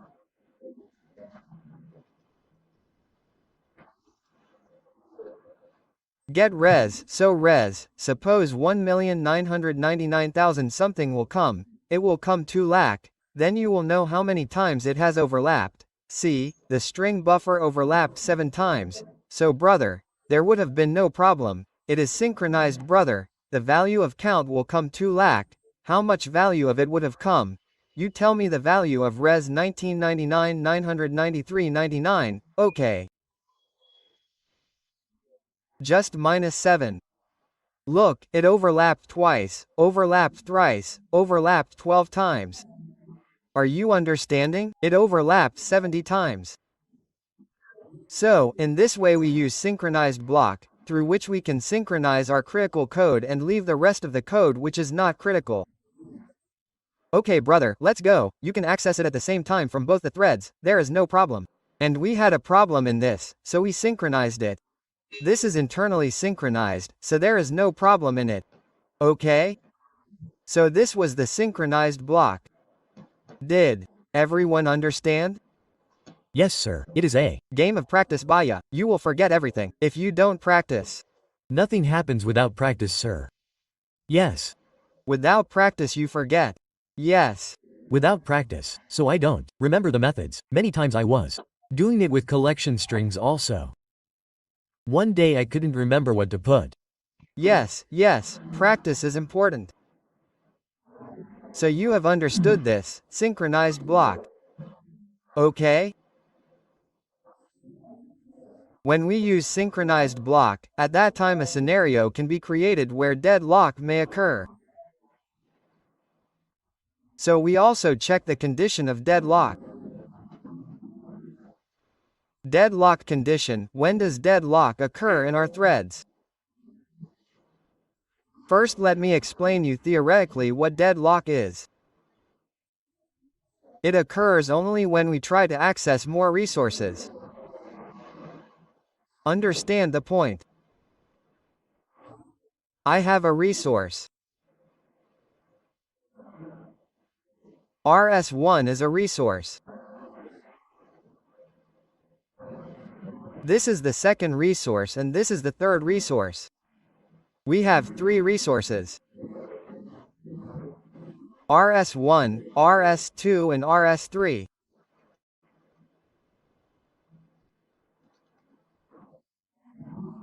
We have 2 threads. Its name is Raju's thread. Its name is Kaju's thread. And all these resources are synchronized, right? Keep in mind. So, suppose we are accessing resource 1 from Raju, and in which order are we accessing them? I will write the order here. We are doing the order like this. Raju will access resource 1 first. Then Raju will access resource 2. Then Raju will access resource 3. Then Kaju will access resource 1. Then Kaju will access resource 2. Then Kaju will access resource 3. Suppose this is the order, okay? This is our order. Okay? Let's make it a little smaller. This can be the order and this can be the order that we reverse it. 3, 2, 1. I will explain both to you. First of all, see the top one. Right now Raju is also accessing resource 1. Kaju is also accessing resource 1. Okay? Raju went to resource 1. Kaju went to resource 1. Both of them went together. Who will get the chance? It is synchronized. Whoever went first will get it. Yes, the first come first can happen now. Okay, one of them got the access. Suppose Raju got it. So, if Raju got it, then Raju accessed it and then Raju went to resource 2, right? So, Raju is accessing resource 2. When Raju went to resource 2, now all this is in synchronization. Now Kaju is still waiting, right? Kaju is still waiting. Then, Sir, Raju accessed resource 3. And after this, when released, all 3 resources were released. Now Kaju will access this one, then this one will access resource 2, then this one will access resource 3. Then there will be no problem. Right? Keep in mind that these 3 resources are synchronized. All 3 resources are synchronized. This is synchronized. It is synchronized like this. Then this is also synchronized. These 3 too, so if Raju is accessing this resource 1 and if Kaju also goes to access resource 1, then only one will get the chance, right? Suppose if Raju gets the chance, then Raju will be made to access resource 1 and then Raju will be made to access all 3. Come on brother, use all 3, and then Kaju will be made to access resource 1. And then Kaju will be made to access all 3. What will be the output now? Raju using resource 1, Raju using resource 2, Raju using resource 3, then Kaju using resource 1, Kaju using resource 2 and Kaju using resource 3. There will be no problem. No deadlock. No sir, when will there be a problem? Understand, suppose this order was followed. I thought that when Raju is accessing resource 1, then Kaju should also access resource 3, right? Because when Raju will be on resource 1, Right now Raju is not accessing resource 3, so this one will be accessed. Okay, so what will be the output? Raju using resource 1 and Kaju using resource 3. Now where do you want to go after using both the resources? 2 on. 2 on. This one also wants to go and this one also wants to go. But only one will go, right? Yes, sir. Suppose Kaju goes. Suppose this one goes first, then what will be the output? Raju using resource 1. Then from there Kaju used resource 3. Using resource 3, now what will happen? Matter 1 will use resource 2. Kaju, using resource 2, anyone can do it. Raju can also do it. After this, now understand that Kaju is using resource 2 and Raju is using resource 1. Now Raju wants to go to resource 3, resource 2, and who has acquired it? Kaju. And Kaju wants to go to resource 1. But who has acquired it? Raju. So both will keep waiting for each other. This is called deadlock. This is called deadlock. When two threads wait for each other to release the resources, then during that time we get to see deadlock, because Kaju has acquired resource 2. Raju has acquired resource 1. Now he is thinking that if he releases then we will move in that direction, and if he thinks that if he releases then we will move in that direction, one will wait for the other. It will go into infinite wait and you will not get to see the output beyond this. This condition is called deadlock. The solution to this is that whenever you access multiple resources from two threads or more than one thread, always do it in the same order.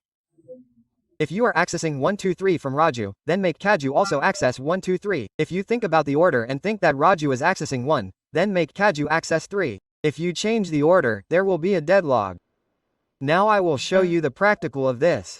See, this is what we had to show you practically. For this, I will close it. In my thread, we create 3 resources. You can create any resource object. We are using string here. Private string is also a resource object. So we can create it as a resource as well.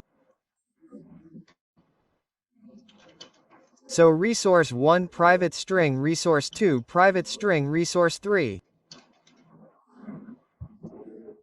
There are 3 resources. We can name them anything. R1, R2, R3 and 2 is fine, and we have 3 resource 1 resource 2 and resource 3 run method. Okay? Who will run the run method, brother? Let's see. Raju and Kaju will be running it. Okay, let's remove this from it. So we have created 2 threads, Raju and Kaju. Let's remove all this. There is no need for join right now. Come on. Now we are running this run method with 2 threads. Sometimes I will get these resources accessed by Raju and sometimes by Kaju. But what will I do in synchronized way? First of all, let's find out the name in if condition. If thread or extended thread is done, then we will get the method directly. Current head.getName got the name. I said if name dot equals Raju. Okay, so what to do? Run Raju access method. Okay. And else I will run Kaju access method. Where is this method, brother? Let's create private method, 1 method here and 1 method here. Okay. So these methods became our Raju access and Kaju access. Now from here I will get access from this method.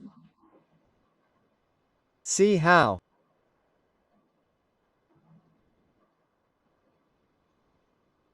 So to access this we will use synchronized block. I will bring Raju to the top. So for this we will use synchronized block. And which object do we want to lock? String object. Yes, sir. So we will say that if Raju is accessing resource 1, then Kaju should not be able to do so during that time. Okay, Raju will use resource 1. So here I will do it Sasal. Name using resource 1. Okay? There it is. Now from within resource 1 we will access resource 2. See, we will not leave resource 1. What do we want? We want to access all 3 resources in synchronized manner. We want Raju to access all 3 resources first. Then Kaju gets the chance. We want Raju using resource 1, Raju using resource 2, Raju using resource 3. After that Kaju using resource 1, Kaju using resource 2, Kaju using resource 3. How will this happen? If I do resource 1 in synchronized block, then do resource 2 in synchronized block, then do resource 3 in synchronized block. Doing this will work. Doing this will create problem. Look, I will show you. Kaju has also done the same work. He has accessed resource 1, 2, 3. Now you will not see synchronization in this. Look at the output. There is a mistake in the name. T2 will be here. Okay, it will be T2.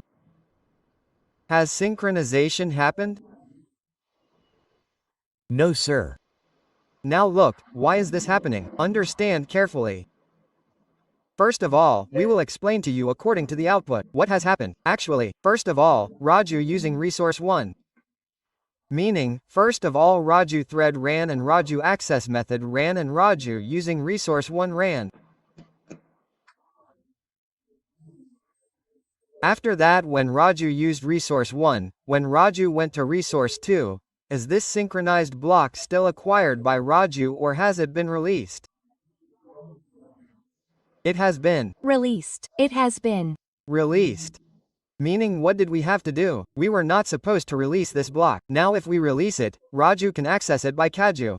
So as soon as Raju went to resource 2, Kaju said, "Hey son, Raju has left this and used it by cutting." See, Raju went to resource 2. Kaju has held it there. Accidents happen due to lack of caution. So what did we have to do? If you want all the 3 resources to be accessed in a synchronized manner, then you were not supposed to release your resources. What will we do for that? We will use nested. We will put this inside this and this inside that. Here it is. What will happen by doing this now? When Raju comes using resource 1, after that when Raju enters resource 2, has Raju released resource 1? No sir. Its block is ending here. Its block is ending here. It means that resource 1 is also held. Along with that resource 2 is also held and then resource 3 is also held. Then 3 is released, 2 is released, 1 is released. Then all are released. So if you do this then you will see synchronization. And similarly we have to do cashew also in the same way, okay? So that we get synchronization. So this is done and this. Now see proper. And now run 1020, 1020, 3050 as many times as you want. You will never get unintended output. It is possible that cashew runs first, but whichever runs first will use all 3, only then the next one will run. Are you seeing? Perfect. Yes, sir. So did everyone understand this code? That why did we put nested synchronized block? Yes, sir. If we don't put nested, so it will release. It will release. Well, now if it comes to someone's mind that you're Raju using resource 1, Raju using resource 2, Raju using resource 3, this is fine. Let us get Kaju done by 3, let us get it done by 2, let us get it done by 1 so that their Raju using resource 1 becomes 2, 3 and Kaju using resource 3 becomes 1. If you do it like this, then there will be a deadlock. Look, if I get this done by 3, let me get Kaju done by 3. Let me get this done by 3 and here also sorry. 3, 2, 1, no 3, 2, 1 and 3, 2, 1. Now this will be a problem. Look, there will be a deadlock. Now think, how did the deadlock come? Take this example. Is it okay now? Raju used yes1. Let's see the output first. Yes, Raju used resource 1 and Kaju used resource 3. Is it okay, right? Is it right? So it used resource 1. Now, when Raju was using our resource 1, did Raju enter the synchronize block of my resource 3? No, sir. No, at that time, anyone can use resource 3. So, Kaju got it done. Now what mattered? Now resource 2 is free for both. Now, one of the two will jump to resource 2. According to our output, Kaju has jumped. Okay brother, Kaju has jumped, so the thread shed made it jump. Okay, access is done. Now Kaju is acquiring resource 2, Raju resource 1. Now the same thing has happened. Now it wants to come here from here, but Kaju has taken it. It wants to go from here to here. But Raju is sitting with it. So, you will not get any output beyond this. This is called deadlock. Understood? Yes, sir. How did this happen, friend? It is giving the same old output. Wait friend, if it comes sometimes, then clear the console. I was giving the old output. What is happening, brother? Look, stop. Right-click and run as Java. Is it okay? That's right. This time Raju is using resource 1 and Kaju is using resource. And look, immediately after Raju went to resource 2, and Kaju has just come to resource 3. Now what will happen? Raju is using resource 2 and Kaju is using resource 3. Now Raju wants to go from 2 to 3 and Kaju wants to go from 3 to 2. Deadlock will not come. Yes, sir. So whatever order you use, there will be a problem, except the same order. If this is 1 2 3, then this will also be 1 2 3, then deadlock will not come. So this is the condition of deadlock. You have to keep in mind the scenario. When does this happen? When multiple threads come in the picture. There are multiple threads and multiple resources. And if we try to access in different orders. Okay? Synchronized resources face such problems. The solution is to do them in the same order and your work will be finished. Well, this is your deadlock condition. In the interview, they ask, deadlock condition? So explain it well, by making a diagram that there are 2 threads, there are 3 resources. So if, as we told, this one goes from 2 to 1, wants to go, this one wants to go from 1 to 2, but both have acquired their own resources. Then rate log comes. Make a program and show it, work is over. Well, till now all the threads we have created and the threads through which we have accessed the resources, all that was happening on object level lock. Now I would like you to understand object level lock and class level lock. Object level lock and class level lock. Okay, this will be the last topic for today. After this, only 2 topics are left.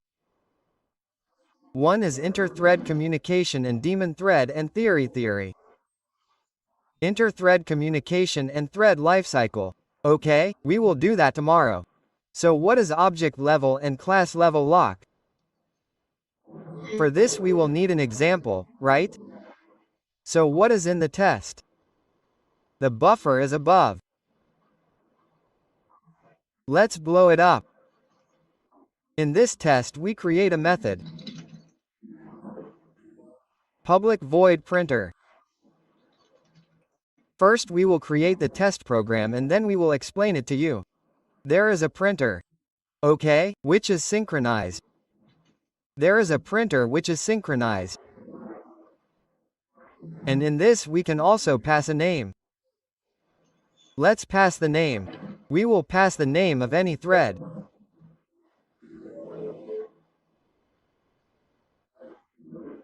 And for int I equals less than 10, equals 2, okay?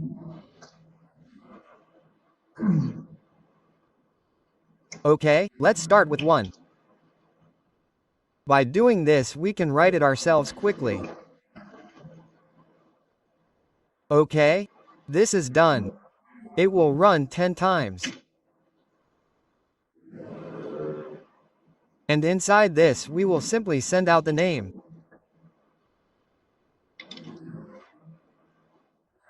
Name using printer.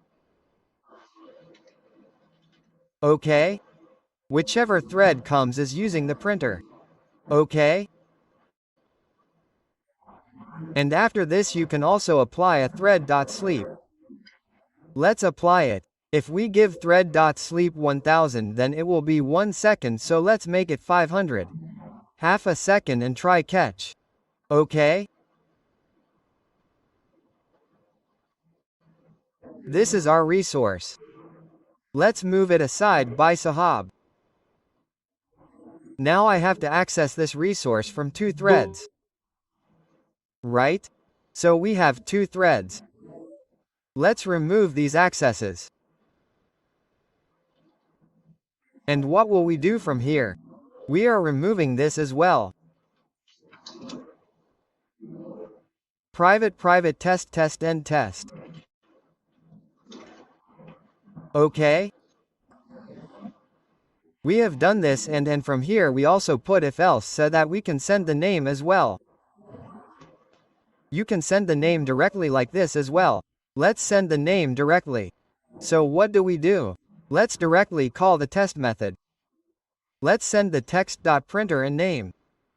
If you want, you can do it directly like this as well. Cut it from here. Put it in it. Any problem? No, sir. We have called this printer. Come here a little. End OK.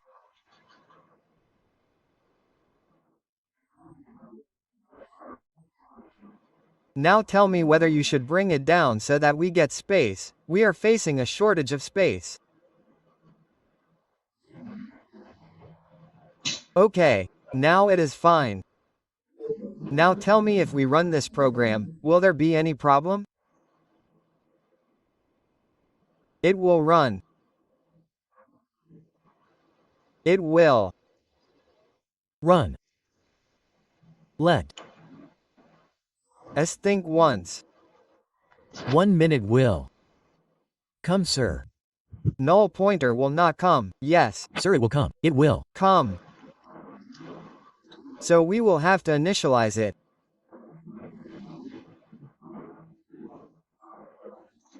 This dot test equals text, and here we will send the test text and the object of test from here. Text end test is okay.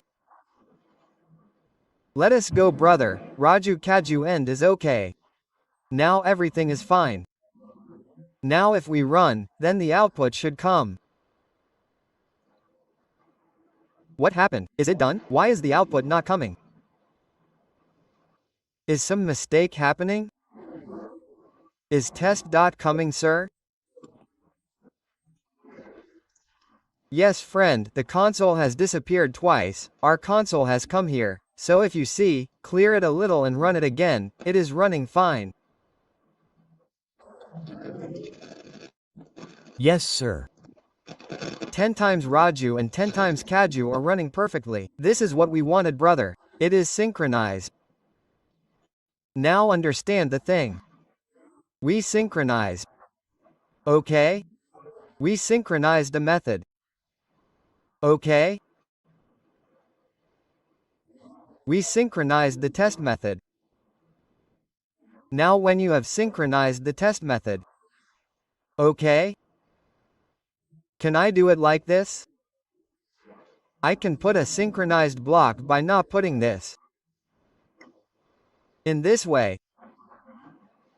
Yes, sir. We Can do it like this as well. And we will put this here. Okay, this will also do the same work. This will also do exactly the same work. Look what is happening now. What is happening is that I have 2 threads Raju and Kaju, and the resource object is 1 or 2. 2 in. 1.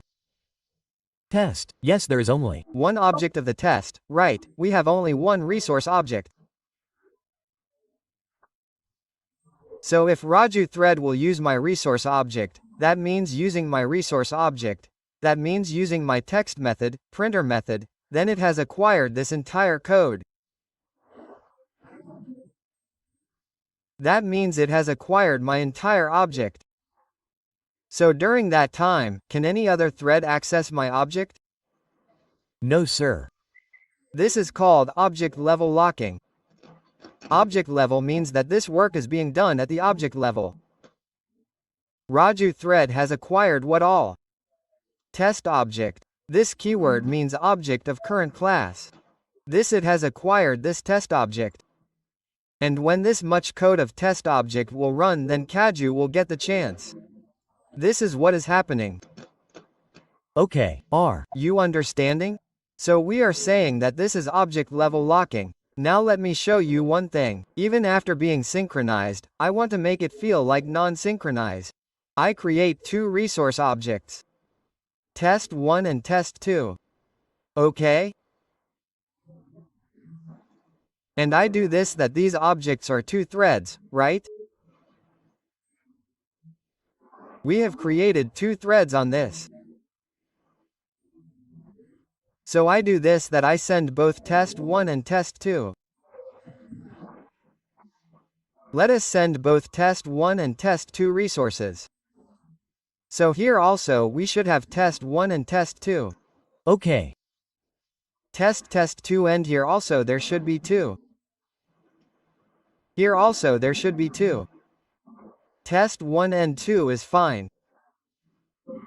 And this dot test equals test1 and this dot test2 equals test2. This is done. Now what did we do here? We said current thread if Raju thread, okay? If Raju is thread, then access test1 resource.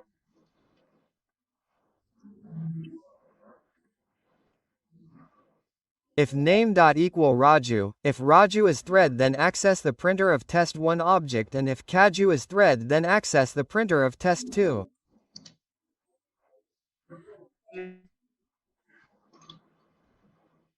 Now see the output.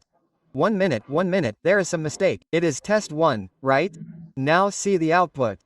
Raju, Kaju. Tell me, did synchronization happen here or not? It has happened, or we feel that synchronization has not happened? It Seems so. It has not happened. It is not happening. Synchronization is happening. Look, understand carefully. It seems so. It seems that it is not happening, but it is happening. Why so? Because look, what has happened here is that I have an object of two resources. So which object did Raju lock? Which resource? Two resources. Which object did Raju lock? Test1. Test1. So if Raju locked test1, then it entered test1. By every time an object is created, the printer will perform differently. Yes, sir. By when an object is created, there is a separate execution flow in the memory, right? So when we have an object of two tests, then Raju acquired the test1 object. Acquiring the test1 object means that Raju is running the printer of test1 in a synchronized manner. Raju using printer, Raju using printer. But what does test2 have to do with it, brother? Raju acquired test1, he has locked test1, so Kaju has locked test2. Is there any problem in this? No, sir. What happened is that from now on there is no single resource, by Sahab. Earlier it used to be that there was one test, now both Raju and Kaju used to come and say, Ari yar, this is synchronized. One was taken and printed 10 times, then the other was taken and printed 10 times. So we used to get a different output of Raju and a different output of Kaju, but how is it now? Now the scenario is such that brother there are two resource objects. So brother Raju is using his object, Kaju is using his object. So when Raju has locked it, then why can't Kaju use it? Tell me, is there any reason? If it does. not do so, its own synchronization is going on here, its own synchronization is going on here. So sometimes the console is only one, sometimes we see the output of this, sometimes this, sometimes this, sometimes this. Actually both are synchronized in themselves, actually. Both are synchronized in themselves. One Baya is using the printer of test 1. When Raju would have entered the printer of test 1, can anyone else enter the printer of test 1? That means no one can enter this block in this method in the printer. Similarly, when Kaju would be using this block of test 2, no one can enter this block of test 2. So it means what is getting locked? Class or object? Object. Object because the class of both is similar. When one of this is allocated in memory, an object is created. When one of this is done, this happens. So that is why we call it that object level locking is happening. If you had locked the class level, then the scene would have become something else. We will see that now. First I enter this code and add it here. Object level lock is there, right? Understand carefully, exactly what is happening here. Brother Raju is using the printer of his object. Kaju is using the printer of his object. Okay, Brother Raju is using the printer of his object. It is synchronized. This means that no one can use the printer of the test until Raju finishes. So synchronization is still there? Yes, Brother Kaju is working at his other place. He is working on test 2 objects. Till the time Kaju runs the test H2, no one can access it, so synchronization is happening here also. So synchronization is happening at 2 different places. So we feel that it is not synchronization but synchronization. Okay? This is our object level lock. We have added all 3 codes. Okay. Now if you make it a class level lock, then 1000 objects will also remain. A person will access a class. Class level lock means if Raju is accessing this resource. He is accessing this resource of this printer and the lock is at class level. So no other object can access this code. Because is the class common or different? It is different. Class is common, brother. Object will be different. Class. So here to lock the class level we write this and write test.class.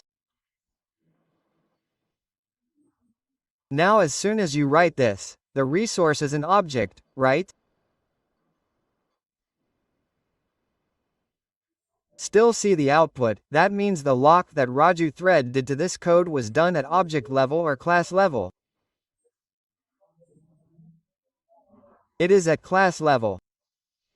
So if this much code of the class is in the hands of Raju, then during that time no one can access the code of this class. Cannot do it from any object also because the log is at class level. It is not at object level, it is at class level. Did you understand the scene? Okay. So the scene of class level lock is something like this, that brother this is your class. Now we said that brother, so much code of the class is synchronized and we have given access to so much code of the class to Raju. So on class level locked, you must have created 1000 objects of it, right? You will create 1000 objects of it. No matter how many objects you create, 1, 2, 3, 4, this one will not be accessible by any object, until Raju releases it. Are you understanding? Yes, sir. This is the scene of class level lock, so class level lock is generally done in static etc. cases. It means that you want that if this code is being used by a thread, then no one should be able to access this code. No other object should be able to do it either. It means that in the whole project, if this code is being accessed by any thread, then no other object should be able to do it either, so you will apply class level lock. What will happen by applying class level lock is that even if there are 2 resource objects or 3 resource objects, it will happen here one after the other. If object level lock is applied, then work will be done according to the object. Did you understand any scene? Yes, sir. So this was our class level and object. So the only difference is that in object level lock we use this keyword. In class level lock we give the name of the class and give the .class file. That's it. Class attached .class. So all these things are for practice. It will become clear only if you practice. Otherwise you will forget all the things. Okay? So you guys practice it once properly. Object level lock. Okay? So this is done and this. So let's do the story after this in the next session. First you guys practice this much. Right? Rest. So guys, in last session we talked about synchronization, and in that we also saw class level lock and object level lock. Okay?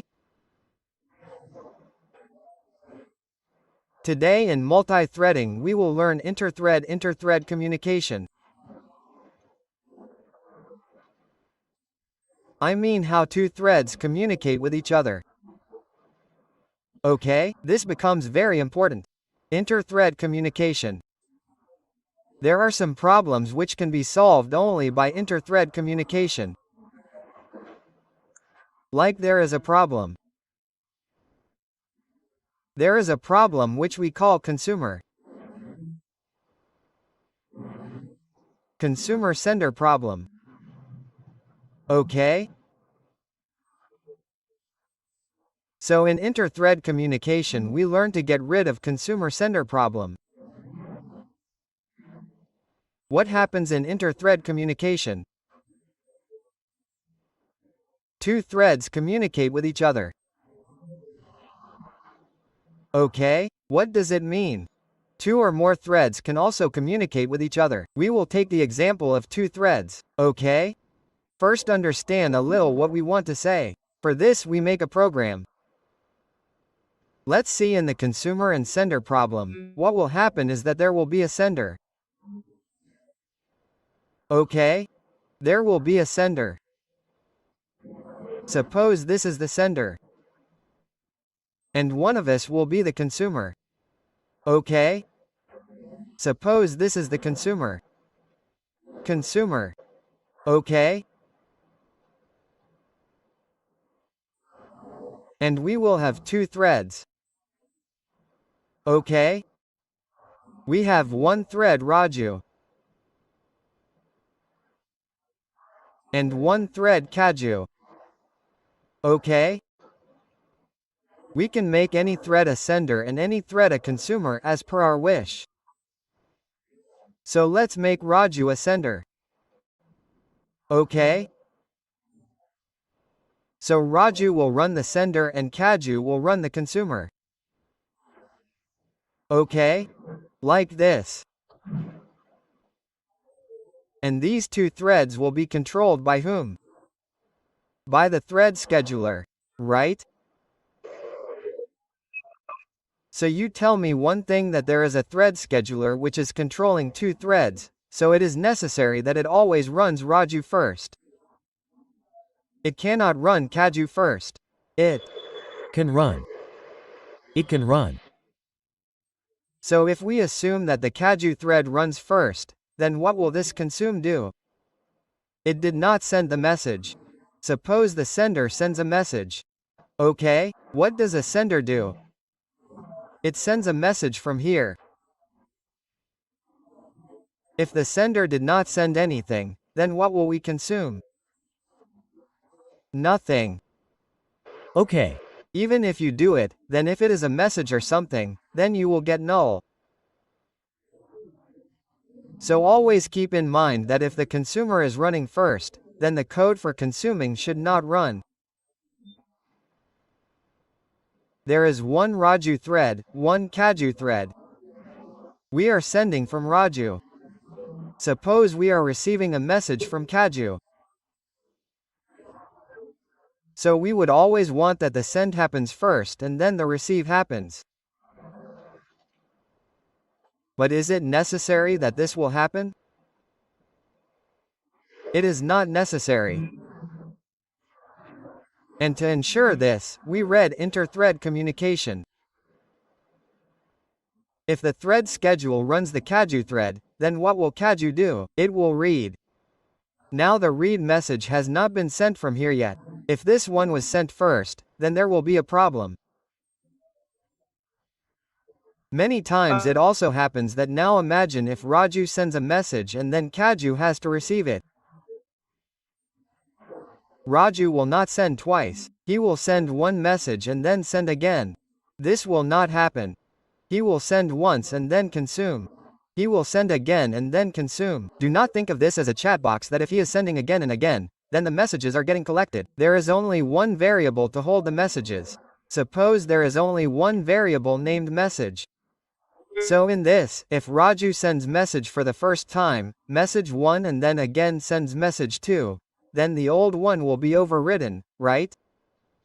Yes, sir. So the message will be lost. So we will have to ensure many things that first the send is done and then the receive is done. Okay? Receiving twice or sending twice should not work. Right? Send should not happen that sender is running once and then again sender is running, or receiver should not run again after receiving.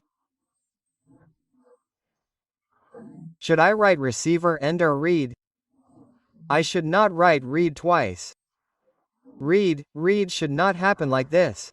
Only one thing should happen, that first send should happen, then receive, send, send, receive. It should not happen that send is happening twice and then receive is happening once. It should not happen that receive is happening first.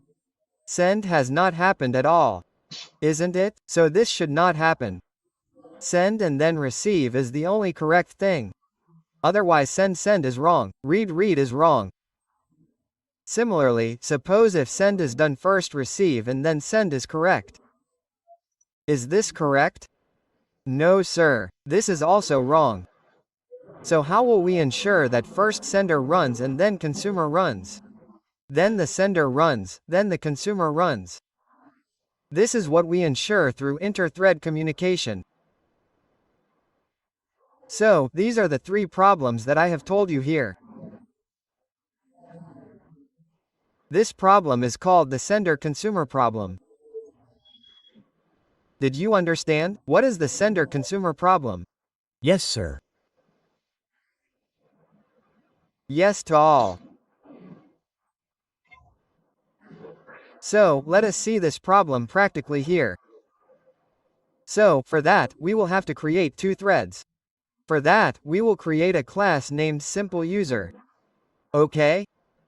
And we will create 2 threads on it, so I can make it extension or runnable, whatever.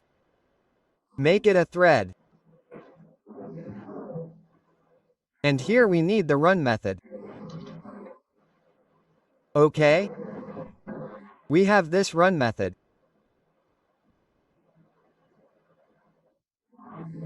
And for this, we will create 2 objects of this user and create a thread on one object. That means we will have 2 threads in total. We will have 2 user threads. What will we do for that? Let's delete the new user. Alright, and user 1 has become the first user thread. Similarly, we will copy and paste it. And the second one is created. 2 threads are created. Let's name both of them. User1.secondName. One's name is Raju and the other's name is Kajal. Alright? This is done. And let's start both of them. User1.start user2.start. Alright? So here it will happen like this, that sometimes user1, that means Raju, will run this run method, sometimes Kaju will run this run method. Alright? Now what will we do with the run method, brother? We will make Raju send the message from the thread and we will make Kaju receive the message from the thread. Alright? So for that, we will have to create a class named message.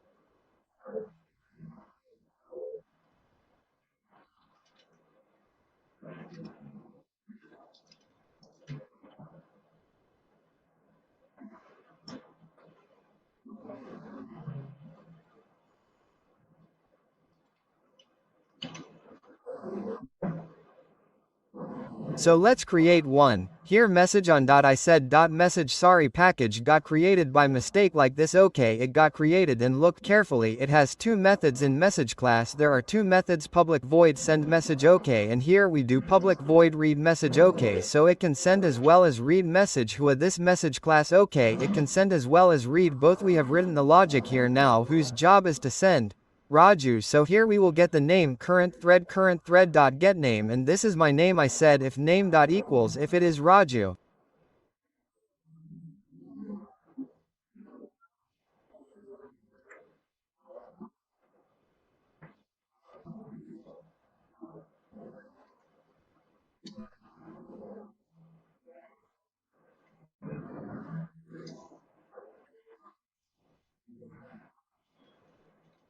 Okay, so what do you have to do?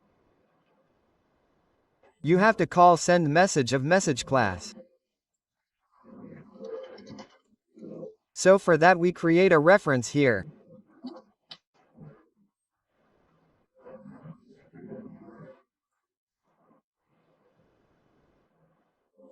Private message, and from here we will call message.send message, and in else we will do message.read message. Okay, no problem till here. No sir, this is done. So Raju thread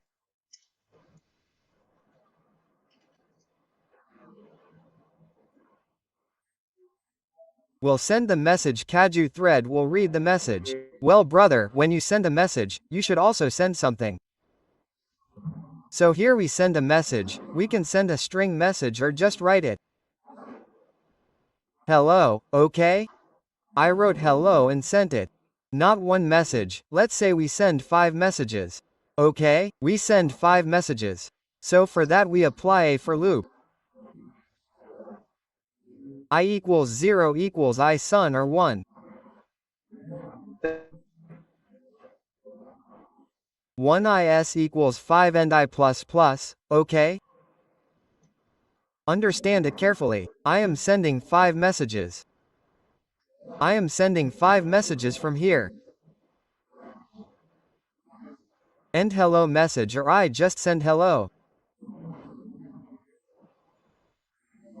And if I send the value of I plus, then it will be known that brother it is the first message or the second message. Okay?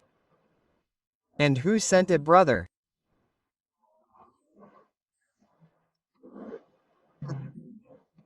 Raju thread did not send by hello 1. Send by hello 1 takes a space.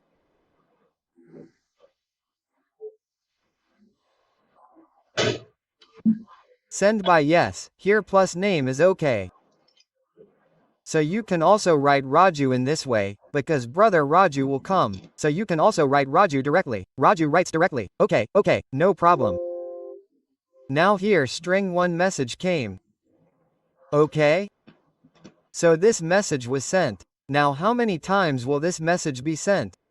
5 times. 5 times. Once hello 1, hello 2, hello 3, hello 4, hello 5. The message will be sent 5 times.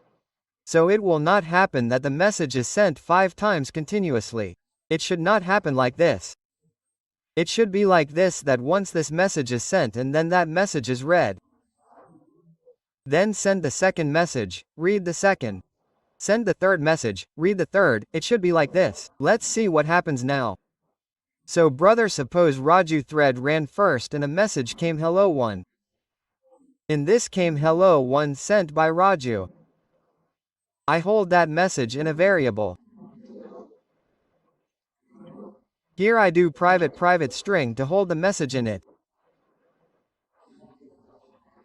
This dot or directly. Okay, yes, I have a local variable, so we will have to do it like this. So this got stored in the variable, the message that came. And Kaju read it.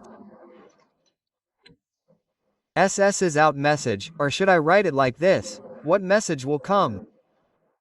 Hello 1 will come. Is it the first time? Hello 1 read by car. Okay, so in this way it will send the message. It will send 5 messages and it will also read the message 5 times. Okay, so what we want is that brother sends a message, it should be held in a variable, then Raju's Kaju thread runs and Kaju reads it. This should happen. So here we will do one thing. We first ensure that when one person is sending a message, at that time no other can send a message. For that we will have to apply synchronization. Yes, sir. If one thread is reading, then at that time the other thread should not read, then synchronize it. So it is very important to synchronize the method so that at the time of sending properly no other can interfere. Okay? So what will happen now? Suppose Raju thread runs first. The for loop i's value is 1 and the message is sent and held in this running message. After that, when the run method is run by the Cashew thread, the message is read properly. But do you think that the thread 0 will work so properly? No, sir. No. Right? It is going to run in the reverse direction. Now see, let us do one thing for this. The message will be null. So we send its object from here.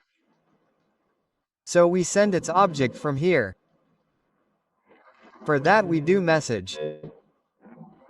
Message equals new message. And how did the message come here? This is a reference. Okay.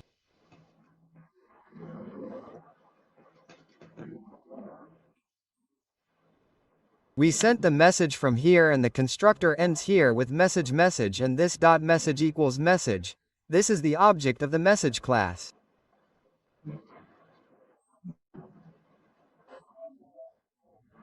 Okay? Okay, this is done. Let us run and see. What has happened? Console of console. See what happened. You are also seeing here. What happened first? Cashew thread started. First of all Cashew thread started. So when the Kaju thread would have been run, the message would have been read. Yes, sir. When the message was read, what would have been the message? Null null in it too. Because Raju has not sent it, so null null read by Kaju. After this was run, the thread scheduler again started the Kaju thread, so again null read by Kaju came. After that, what happened after that? After that, why did this hello 555 come 3 times?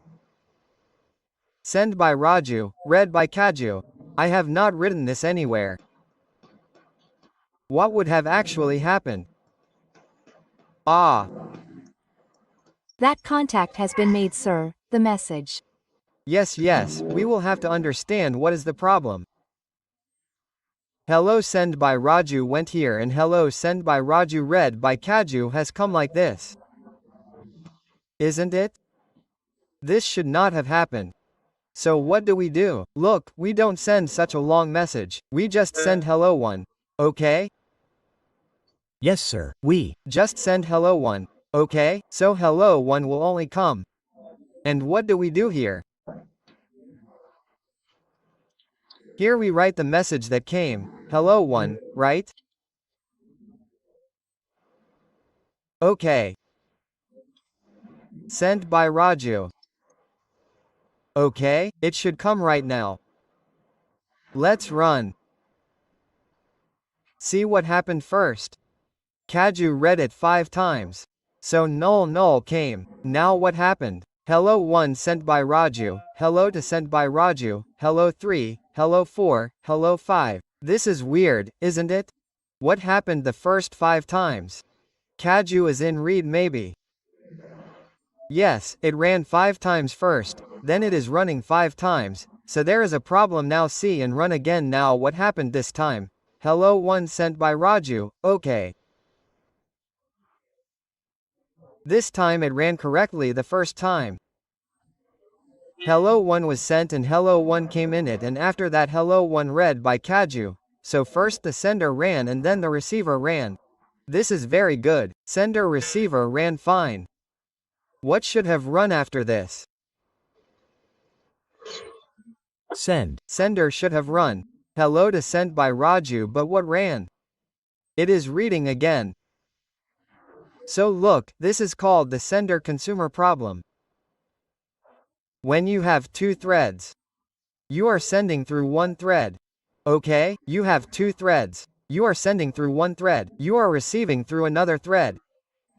So communication is necessary between the two threads. What communication? If I am going to read first, I should stop and tell the sender to send first. After sending completely, the sender tells the consumer, I have sent it, you receive it. After receiving it, it says we have received it, now you send it. There is no communication between these two right now. This is the problem. That is why it is sending from here or reading from somewhere. It means anything is happening. So if there was proper communication between these two threads, then such a problem would not have arisen. Did you understand the problem? Yes, sir. Now what is its solution? We do communication with the help of wait and notify method. There is a waited and notify method. We do it with the help of this. See what we will do.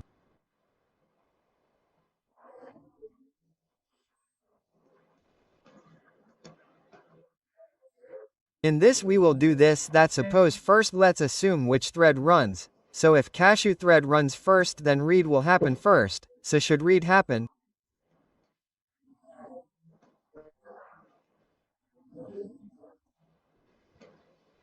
No, sir. Should send happen first? It should happen. Yes, read should not happen first. So what will I do here? I will see what is the value of the message. If my read method is running and the message has not come, then we can understand that brother read method should not run. Yes, sir. If the message has not come, then this should not run. So if the message has not come, then what will be the default value of the message? Null is null, right? By default in the message there will be null, or you can also do it with null, or what else should you do? Create a Boolean value. Let's create a Boolean value. Make private Boolean anything. Is send, we have created this. Okay? Now let's assume that the Kaju thread was run first. Then when the Kaju thread runs, it will read. Then what will be the value of this sent, if it is False. Then it will be false, so. If I say that brother, as long as the value of this sent is false, as long as it writes a sent as empty sent, it will work.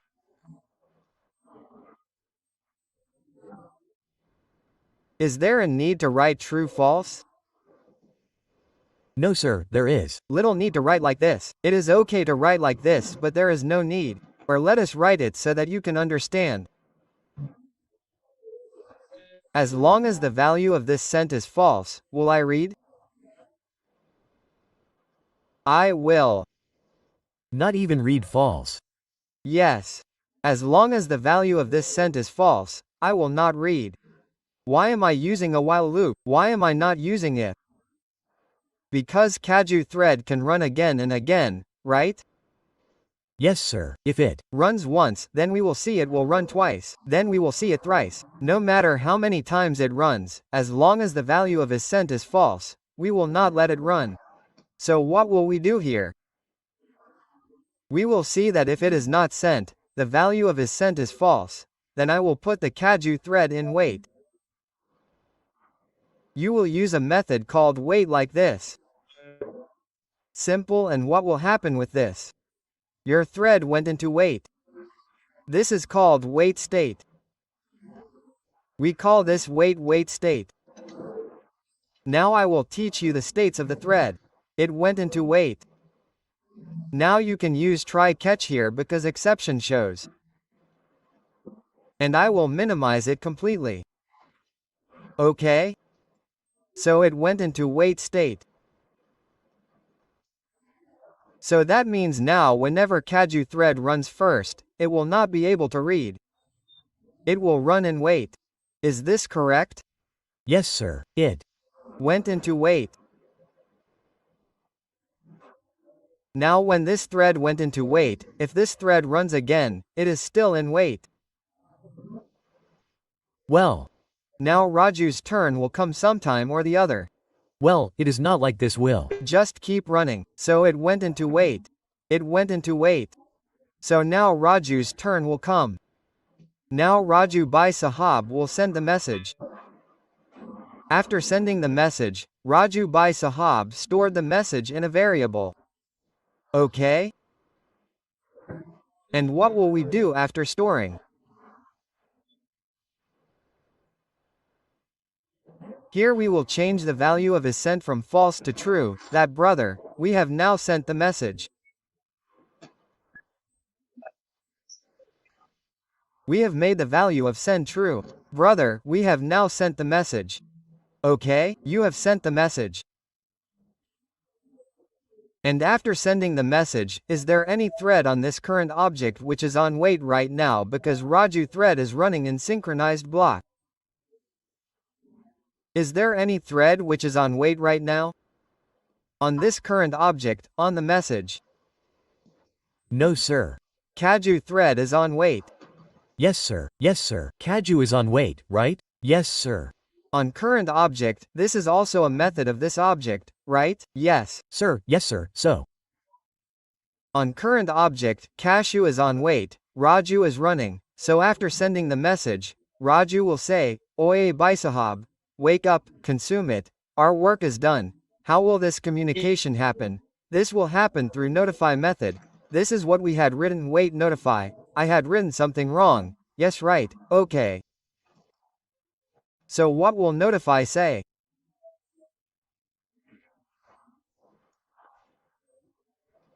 It will say on current object, it wakes up another object on another thread, it wakes up another thread on current object.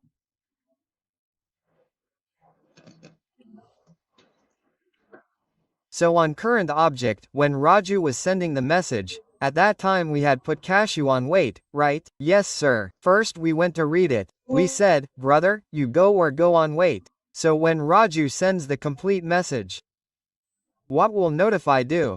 It will wake him up. Did you understand? yes, sir. It Woke him up. Now when it woke up, what has become the value of this sent?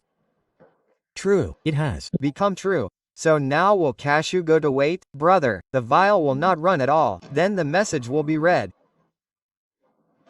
Well, when Kaju is running, let's say Kaju has not received it properly.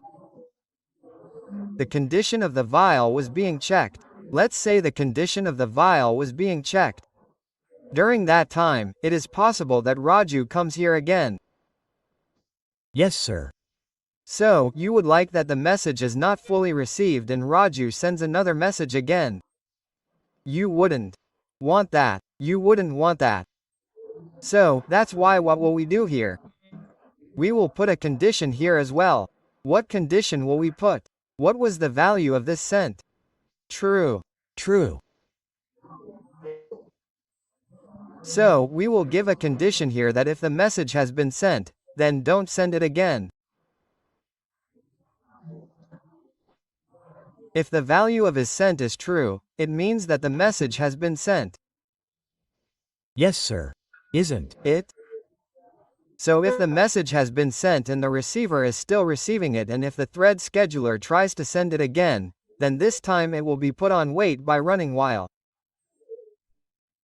Baya you go on wait. Why? Because you have already sent the message, the value of this sent is true and the receiver has not received it yet. We will put it on get.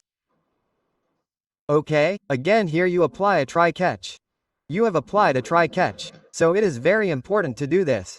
Okay? So if Raju runs again after sending, then it will go on wait. Okay, Raju went on wait because he tried to send again. Suppose and here Bhai Sahib did this checking and then read. Now after reading, what should happen? It should be sent again. Okay. But if it is sent again, then how will it be sent? Because it is on wait. So now it is their responsibility to tell that by Sahib we have consumed it. Now you send it. So how will they do it? What will they have to do first? The value of this send will have to be made false. Because after the message is consumed, now we have to send it again. Yes, sir. So now we have to send. What has been sent? No, now no new message has been sent. So the value of is sent will be made false here and then notify will be done. Notify means Kaju thread will wake up another thread on the current object. In its case Raju thread that Raju by Sahab we have read it, wake up. Now when it wakes up, what was the value of this send? It Was true. It will become false. It was false. It was. false because the receiver had made it false. So now will Raju go to wait? Because if will not run at all, the file will not run at all. Yes, sir. So then Raju will send the message. The value of this send will be made true. What will happen if Kaju runs during that time? Wait on. Wait step. Meaning to say that when Raju is sending, if Kaju runs during that time, then it will go to wait. If Kaju is receiving and at that time Raju will run, then it will run on wait. Okay? When Raju sends, then it will wake up the other one. When Kaju reads, then it will wake up the other one. That's it. Now you run it in C. C proper. Send by Raju read by Kaju. Send by Raju read by Kaju. Send by Raju read by Kaju. It has been done properly, right? Yes. Sir. This is called inter-thread communication. It is a little bit like if else this and true value this and that, but once you do it properly then it will become crystal clear. It is not a big thing. I did not understand. Yes, sir. Just remember one concept. Remember one concept that whenever it sends then it will be on wait, and when it receives then it will be on wait. When it sends then it will notify to wake it up, and when it receives then it will notify to wake it up. This means to notify to wake up the other thread. Okay, the thread which is on wait on the current object is woken up. This is what we call problem sender consumer problem. It is asked in the interview. It is not asked much, but sometimes it is asked. So you guys should solve this properly. Okay, so this is done. Well, sometimes it also happens that we are one sender and there are 2-3 receivers. Suppose if the message is being sent at that time, if 3 receiver threads are running, then all 3 will run on wait right. Well. Then by notifying all 3 will not wake up. Then you will have to use notify all here so that all of them wake up. Isn't it? So keep in mind wait notify and notify all asks. From wait the thread goes to wait. By notifying any other thread on the current object will wake up, and notify all means all the threads on the current object will wake up. So this is what it means. So this is a program.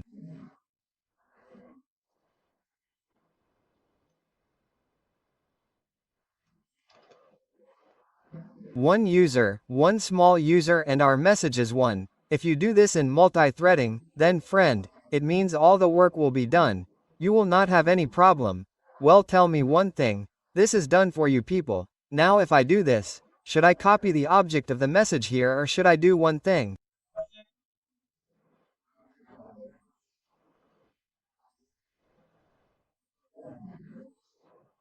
Yes, the message object is here. I will create a new message object and remove it. You tell me, we put a new object in the reference of this message. Yes, sir. So where did the old object go? In garbage collection. Yes. So our program is running here. On the main thread. My program is running on the main thread. Garbage collector is also a program. Yes, sir. And how is it running parallel to our program? It must also be running on some thread. Yes, Sir, we are doing our work here. This is happening on the main thread. This is running on user 1 thread. It is running on user 2 thread. This work of ours is being done on Raju Kaju thread. So the internal work, the supporting tasks, must also be running on some thread. We call it daemon thread. What is its spelling? DAEMON, na daemon thread. Daemon thread internally performs all the supporting tasks.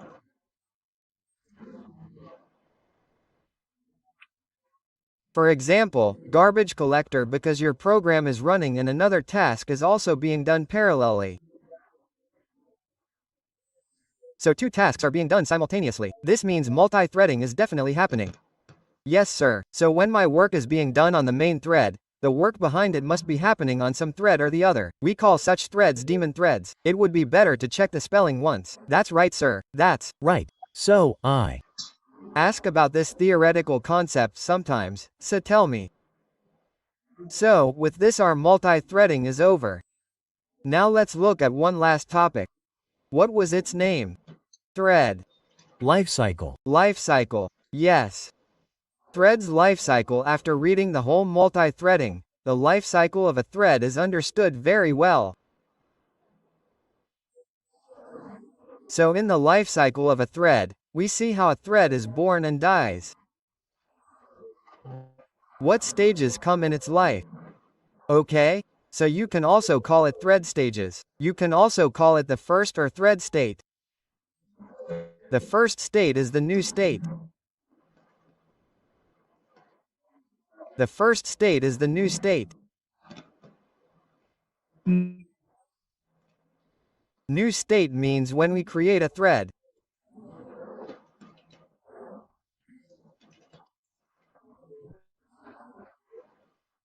As soon as you create a thread using Runnable, or if you have exchanged the thread class, then by creating an object of your user class, like we used to do thread t equals new thread and give any object here. Right? We used to do this. So now when you have created a thread, if someone asks that okay, you have just created a thread, then in which state is the thread? Then you will say that the thread is currently in the new state.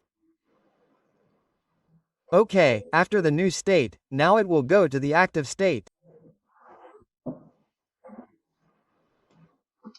When does the second active state come?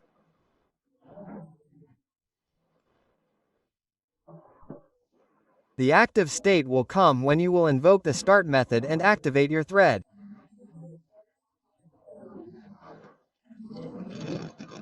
When you invoke the start method, like you ran the start method and your thread came into active state.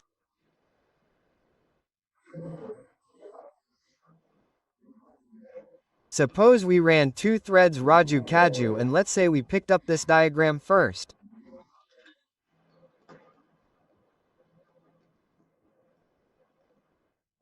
We picked this. Let's keep it here.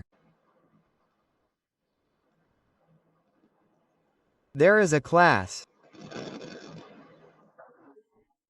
Okay, there is only one class. Suppose it has one method. Run method. Now in this we have created 1, 2, 3 threads. 3 threads can be created on one object of one class. Okay, we have Created it. So suppose if Raju is printing a table of 5 threads, then it will come like this, right? 515, then Kajus will come, then Majus will come, then they will run one after the other. When one thread is using, okay. When one thread is using, then the other will be ready to run or will be running. ready to run. Yes, ready to run. So it happens that this one runs then immediately, this one then immediately. This switching happens very, very fast, so we feel that all 3 are working together. There will be a very minor difference in that. Okay? So we divide this into 2 states. What are those 2 states? In active state also your thread is divided into 2 states. 1 is running state. When the thread is already running. When your thread is running and 1 is that it is ready to run. Okay? So 1 is running state and 1 is runnable state. This is not the runnable interface, right? This is the name of the state. So running state means when your thread is already running. And runnable means when a table of 1 to 5 is printed, then during that time the cache is about to run. When it is ready, it will be called runnable state and both are called active states. So when your thread is ready to run. So these two states come under active state. Okay? Then after that the thread can go to any state. For example, suppose if you have used thread.sleep, then in which state will it go? Time-weighted state. Time divided goes for some time, right? Okay. Half a second, 5 seconds, 10 seconds. So this is what we call time-delayed state. Time-weighted state when you invoke sleep method. You invoke sleep method. Your thread goes into time-weighted state. Fourth, after this it can go into any state. It depends on how you write the program. Suppose your thread waits for 1 second and goes into synchronized block. Okay? So if one thread goes into synchronized block, then where will the other threads be? Block. Suppose there is a printer method. Yes, there is a printer method. If Raju is using printer, what will Kaju be doing at that time? He will be in block state. Yes, he will be waiting, which we basically call block state. You can also call it block state or blocked or block.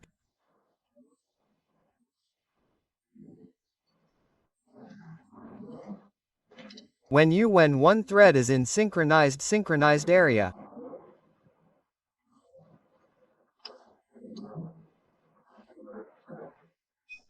Now whether it is block or method. Okay, so if one thread is in head synchronized area, then other threads will be in our block state. Okay?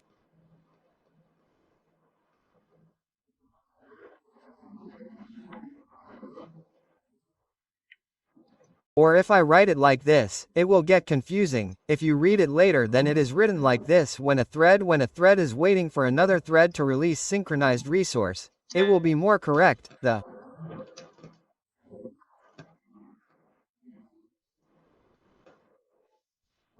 synchronized resource has a block state. Then the thread that comes in wait state comes from the wait method. We make it wait. Okay? Just now we used the wait method, that is called wait stage. So this is our wait stage. When you invoke wait method or else join method.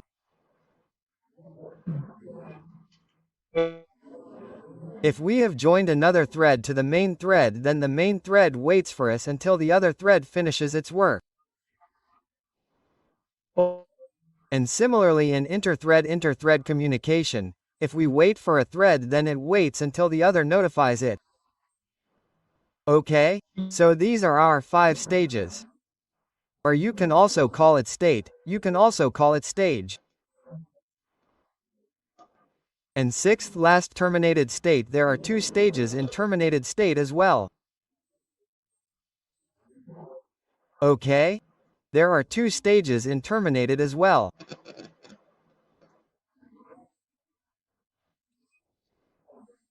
One is, or should I write this, when your thread completes and finishes its task.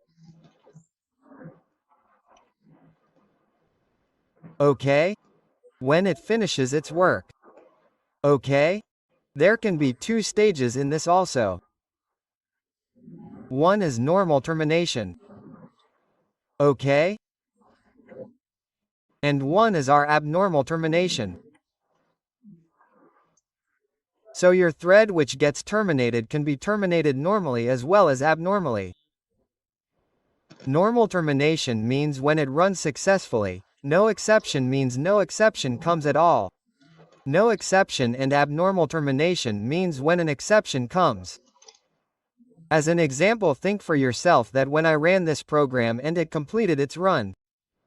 After it completed its run, all my threads did not get terminated. Well, yes, so we will just tell him that brother and normal termination all the thread stops after the work is done. But if I do this string s equals null and s dot length, now what happened here? See this. Exception in thread main, so my thread has been terminated abnormally due to exception. Null pointer exception came, so our thread can be terminated in two ways.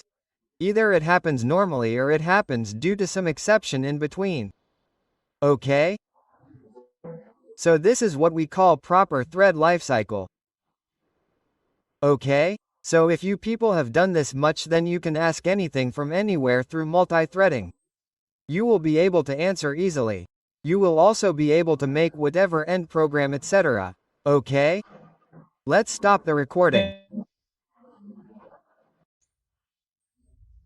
So guys, in the last session we completed our multi-threading. And from today's session we are starting a completely new topic. Its name is file input output. Okay? Which we also call as file I/O.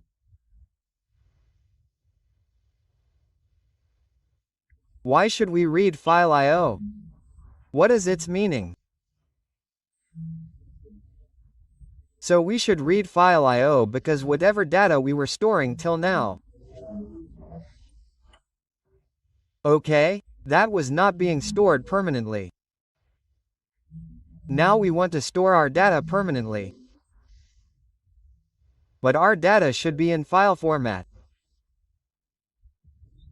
If you want to store the file permanently somewhere, then you will use file I/O. Remember, if you want to store the file permanently, then you will use file I/O. In which things did we store the data till now? We stored it in variables. When we store data in variables, is it permanent or temporary? Temporary. It is. Temporary storage. Similarly, after that we used array. Temporary there too. After that we used collection. Temporary there too. So till now we were not able to store data permanently anywhere.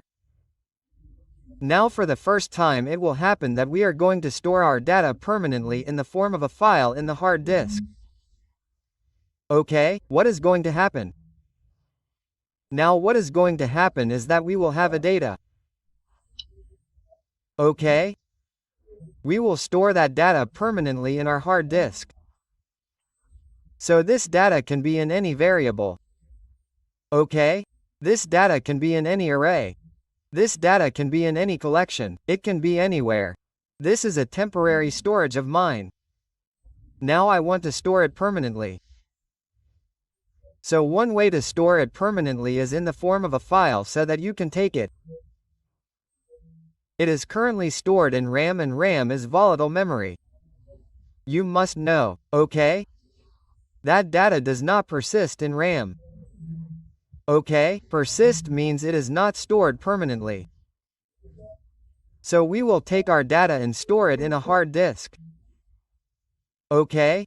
Whatever your secondary memory is, SSD, etc., we will store our data in it. In what form? In the form of a file. Okay? So here we will create a file.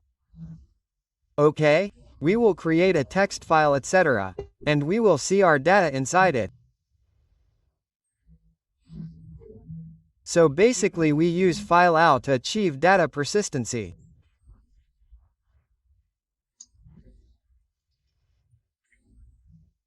File out is used to achieve data persistency.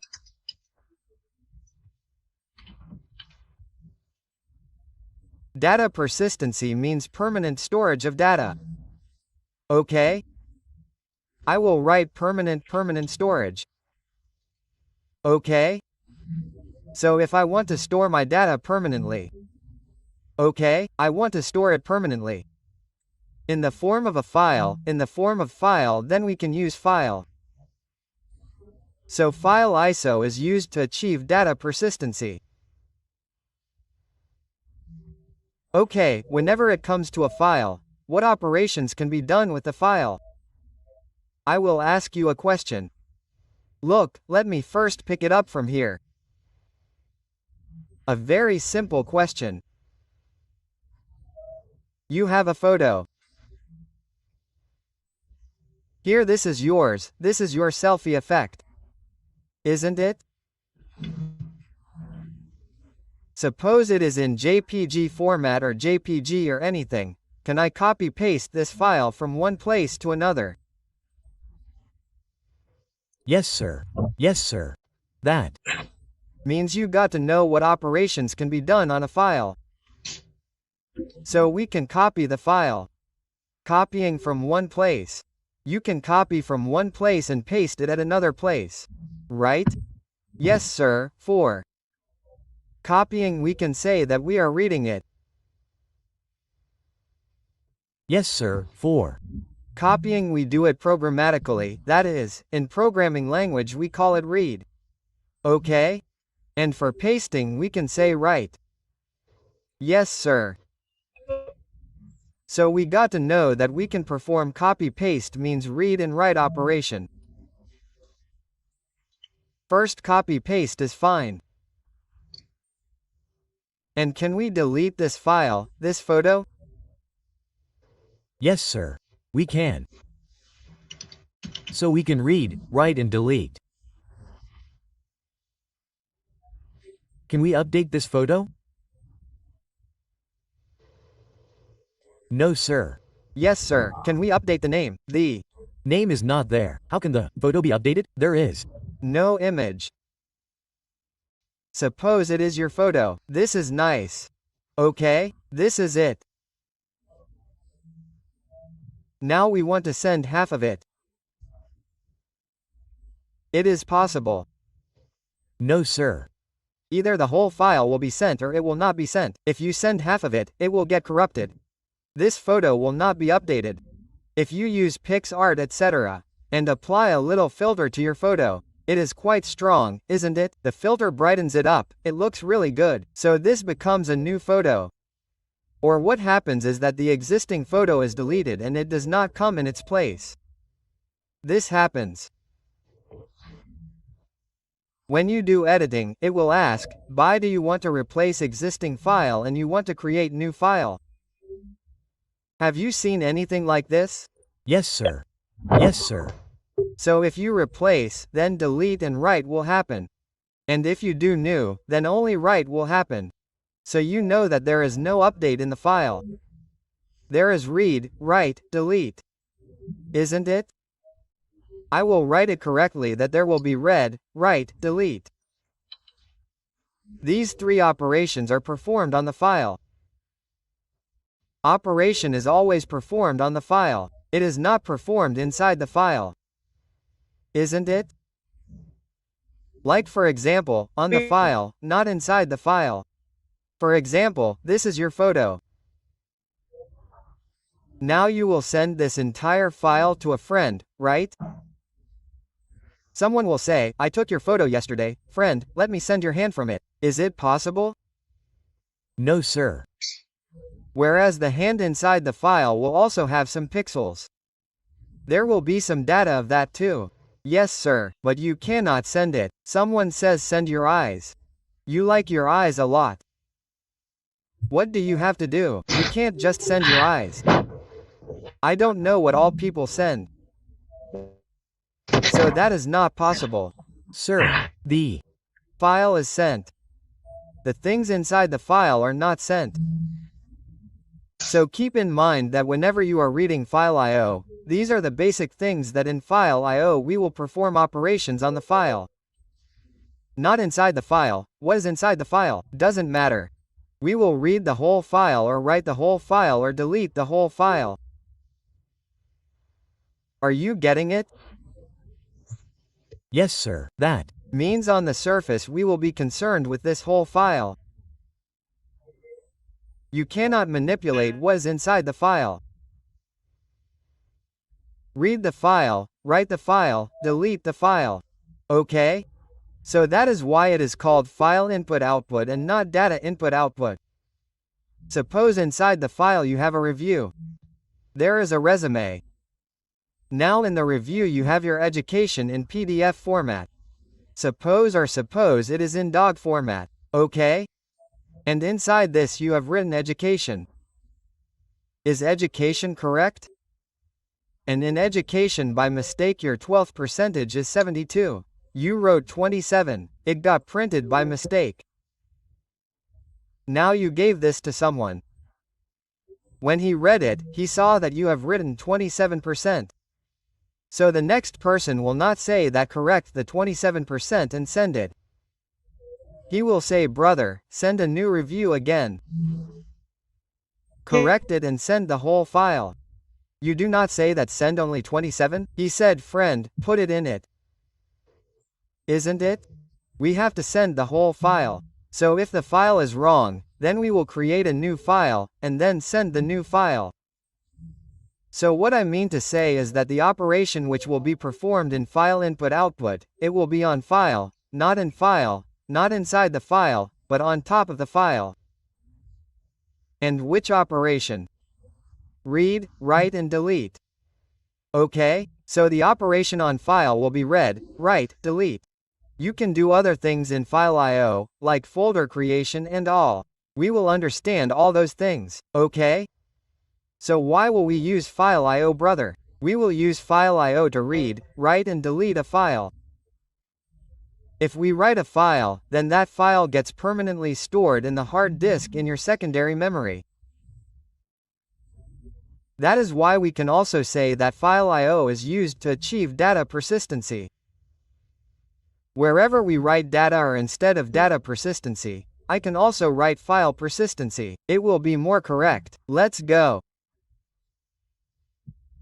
So if you want to store a file permanently, then you can read or write, then you will use file I. Oh, okay, did you understand this much? Any confusion in this? No sir. Now what do we have to learn in file I/O? So this is what we have to learn in read, write, delete. But before read, write, delete, okay, yes, let's create a file first.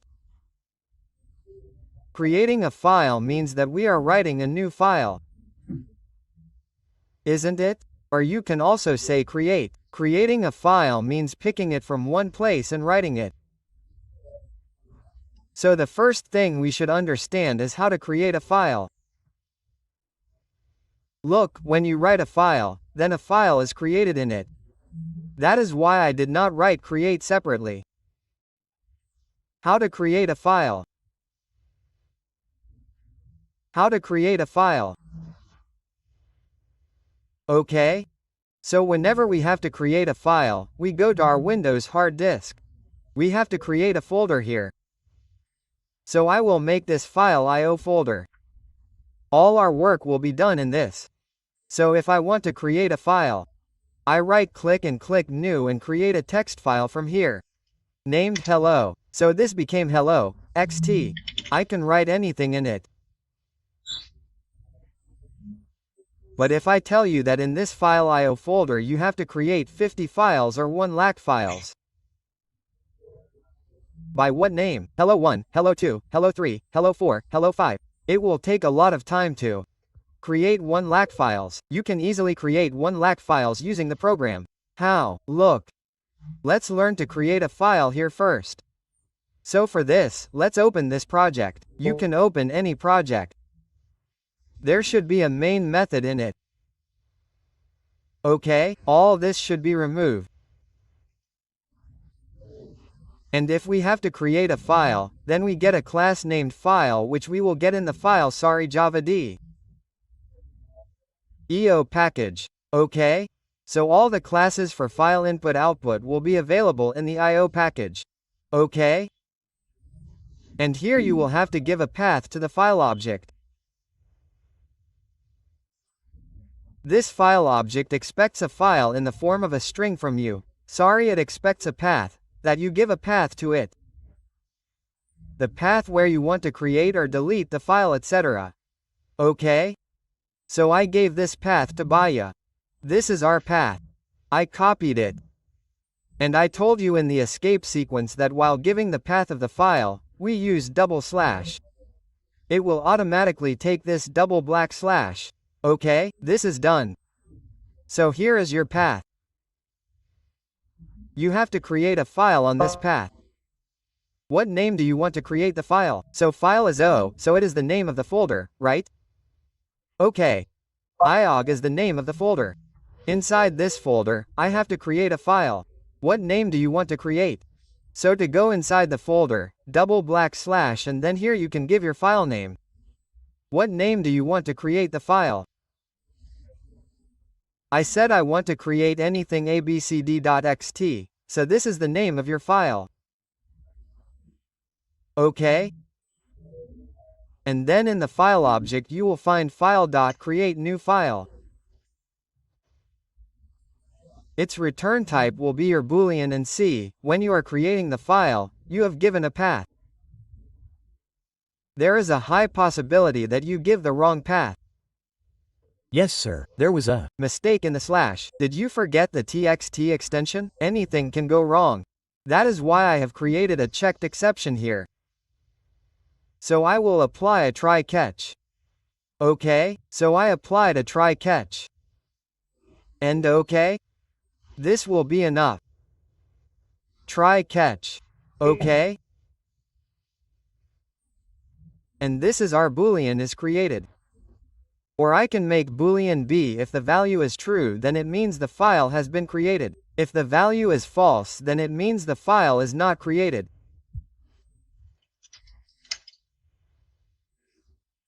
So if B, then out file created, else out file not created. Okay? Or I can say failed to create. Now I will run this and show you. See, now we will create files from our program.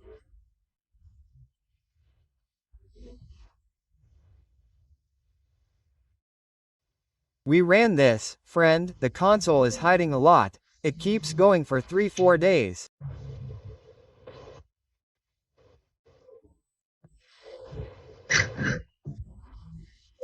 Yes, it keeps going for a while, nowadays, so the file is created. Let's see, the file is created, so in this way you can create files. Now if you want, you can create as many files as you want.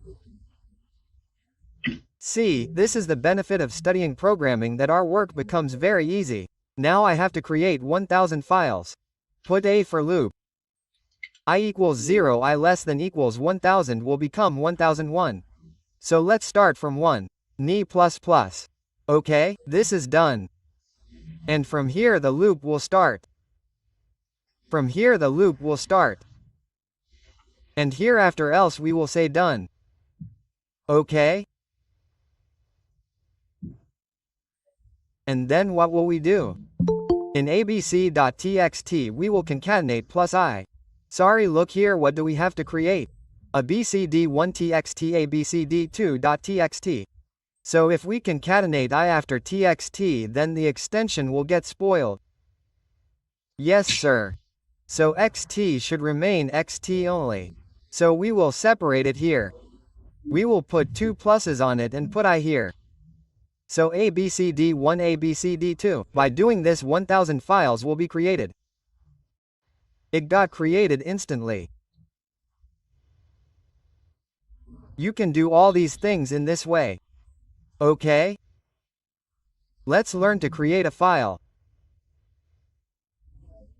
Now if I want to delete the 1000 files that I have created, what do I have to do? First, copy the create section and keep it here in your notes. Did you understand how to create a file? yes, sir, it It's simple. Just create a new file and use this method. Your work will be done. Now I have to delete the file. Second thing to do, how to delete. How to delete a file.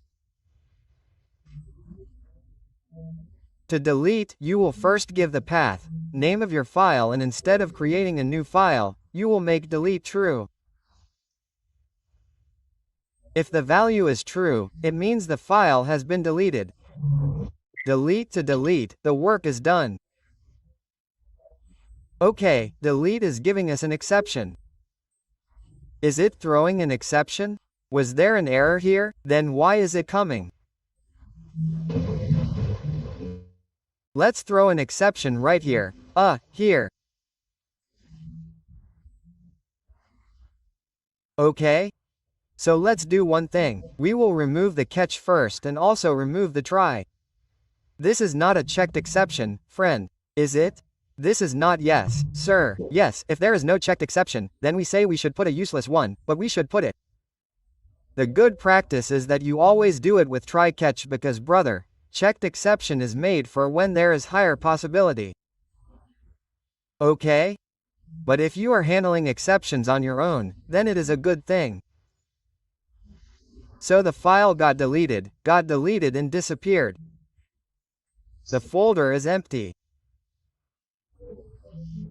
So in this way, in a single method, you can delete a file and also create a file. The question is that if we deleted the file, it must have come in the recycle bin. No, sir. We know, sir. This is a very dangerous delete. This is such a delete that if you delete any file, then your file will not be stored in the recycle bin. Can anyone tell why? No. Such program has been written. Yes, see, it is empty. Isn't it? There is no file here. Now understand what is this issue.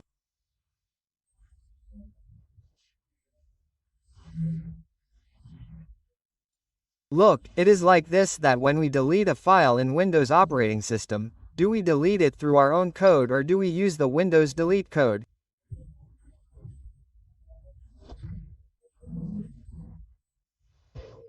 Through our own code? Windows code is Written in Windows. So what is Windows? We are not talking about programs right now. We are talking about Windows operating system, so through the window. We see only a delete button. If you right-click on it anywhere, it will appear on the desktop itself. You must have seen, if you right-click on such a thing, you will see. Yes, when we click on delete, there must be a code running in the background which deletes our folder or file. So what kind of code has Windows written? When you delete a file, you delete, or I should say that you click on the delete button for a file. Okay? So in the background, first of all that file of yours is copied to the recycle bin. So the delete code does not run first. First the code of copying the file runs. Meaning, if we talk about file copy-paste, the Windows delete button does not just delete data. It first copies your data. First copies your file. Then pastes it in the recycle bin. After that deletes it.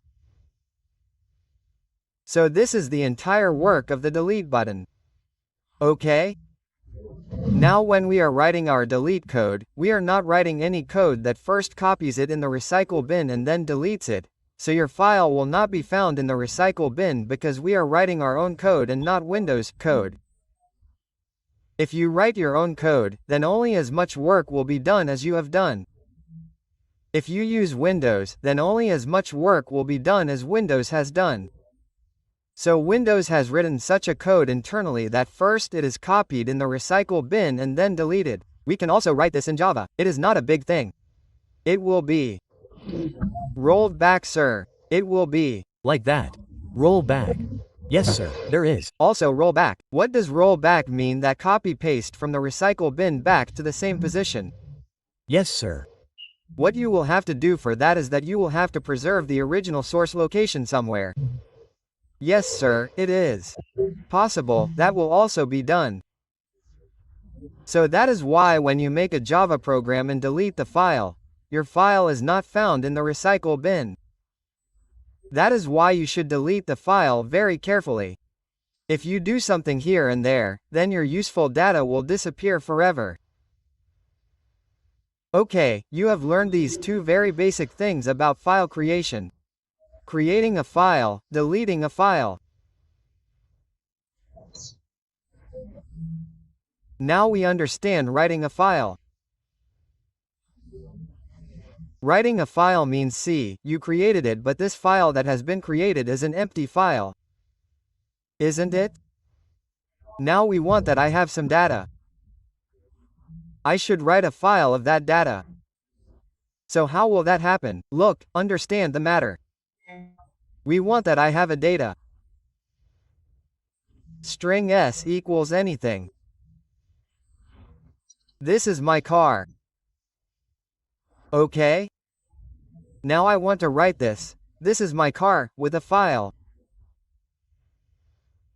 I mean, let me write a file which also contains, this is my car. Or in short, I can say that I want to store this string permanently in a file. So how will this happen? You can keep any string, any of your data in a file. For that, you will have to create a complete file with this data. How will that happen? Let's understand. So for that, you will have to do this. Look, understand it carefully. You have created a string. Okay, so will your string be stored in RAM or hard disk? It will be In RAM. So, is it in the constant pool or in the non-constant pool? When is this string created in the non-constant in the constant pool? When the rule of new keyword and method is used, user-defined? Yes, when user input is taken or created by any method like concatenate method substring method. Yes, sir. String can be sent from non-constant to constant tool. Yes, sir, with the help of intern we. Call it star string interning. Okay, you guys remember it well. So this is your string which is in your RAM right now. Okay? And here I have a hard disk. This is brother SSD secondary memory. Okay? Now I have to take this data to my SSD. Where in SSD? This folder is mine inside a folder of a directory. Suppose where is my folder? I have to take my folder here or to this folder. Okay? So this is my folder. Okay? This is my folder. And inside the folder we have to keep this data in a file. So I will create a file. This file of mine has been created. We will name it anything, data, xt, and this data should be inside it. The data can be anything. This is my car and all, anything. How will this work, brother? What will we have to do for this? We will have to insert a pipe from our RAM to the hard disk. Okay? Because RAM is a different hardware device and SSD is a different hardware device. So first we will have to connect both. For that I will use a pipe. This pipe will be connected from RAM to this file of ours IO. Okay? It will be connected till here.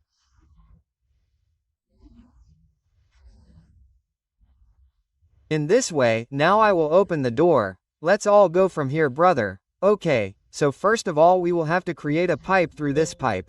Tell me, are you taking data or bringing data? What to do? We are taking data, sir. Yes, we have to take the data. Take the data. If you are standing here, you are a Java developer, right? Then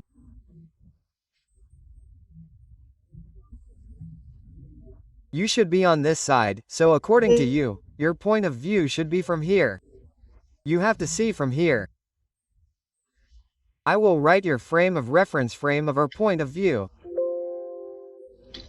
Point of view, from this point of view, is the data going out or is the data going in? It is going out. So this pipe is what we call file output string. If the file is going out, then it is output stream, so the file output stream will create a stream internally. Okay? Inside which our data will be stored in the hard disk. And this stream is called file output stream. If you want to take it, then it is output stream. This file output stream is a stream. Stream means you must have read in 11th class physics that downstream is the stream of water. Yes, sir. Yes, sir. Upstream downstream is the stream of water, so brother you will call it water stream. What type of stream is file output stream? This is our byte stream. Means bytes will travel inside it. Bytes will go inside it. All these bytes. Okay, so we also call it byte stream.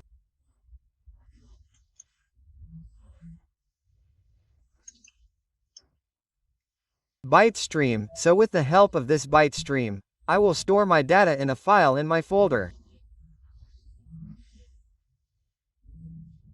Remember when I write this data through this file output string to my data, xt, then the data will be xt. No, but by writing the file gets created automatically.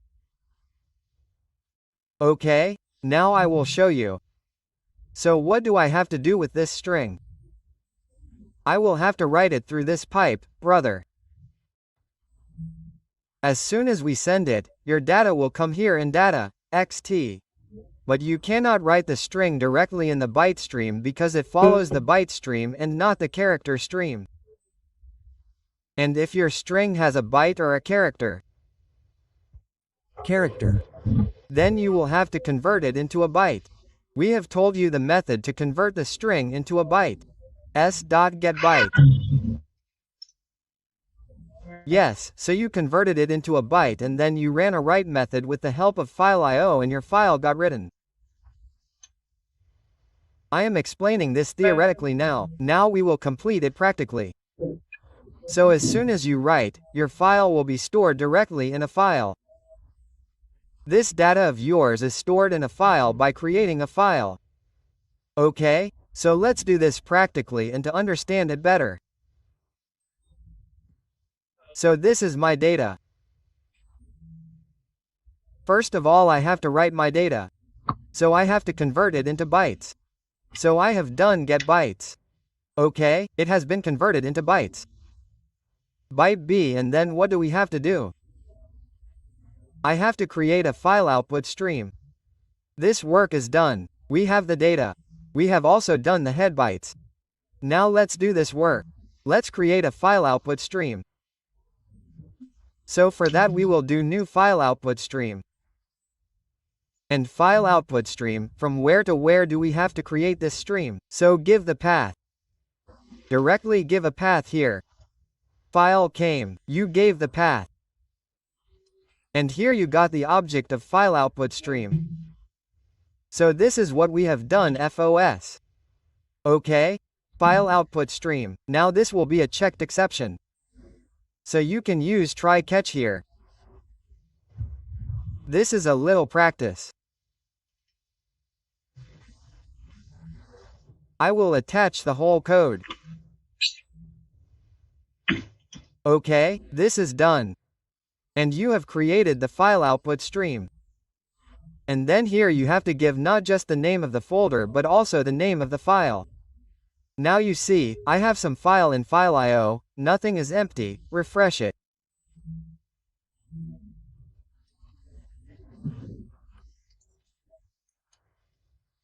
If it is empty, then I will give a file name here, anything my data.xt. You have given this my data.xt. Now after giving this mydata.xt, you write this byte of your string directly in this output stream, fos.write, so in this way we write the file.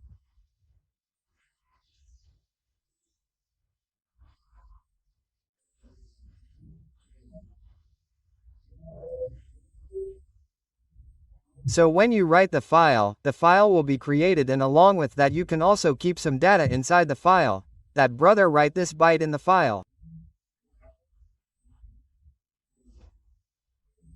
So my data.xt will be created and this b will also come inside it. This is my car. This is again a checked exception. So which root exception is coming, brother? Let's see IO exception. So file not bound exception is here. And let's take one more IO exception. Okay? Well, this will be its child. Isn't it? I am the child of exception. Okay. This is done, and we have written.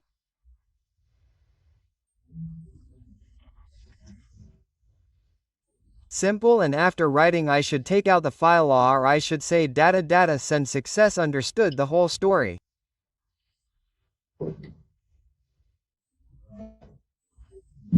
Yes, sir, so this is the whole.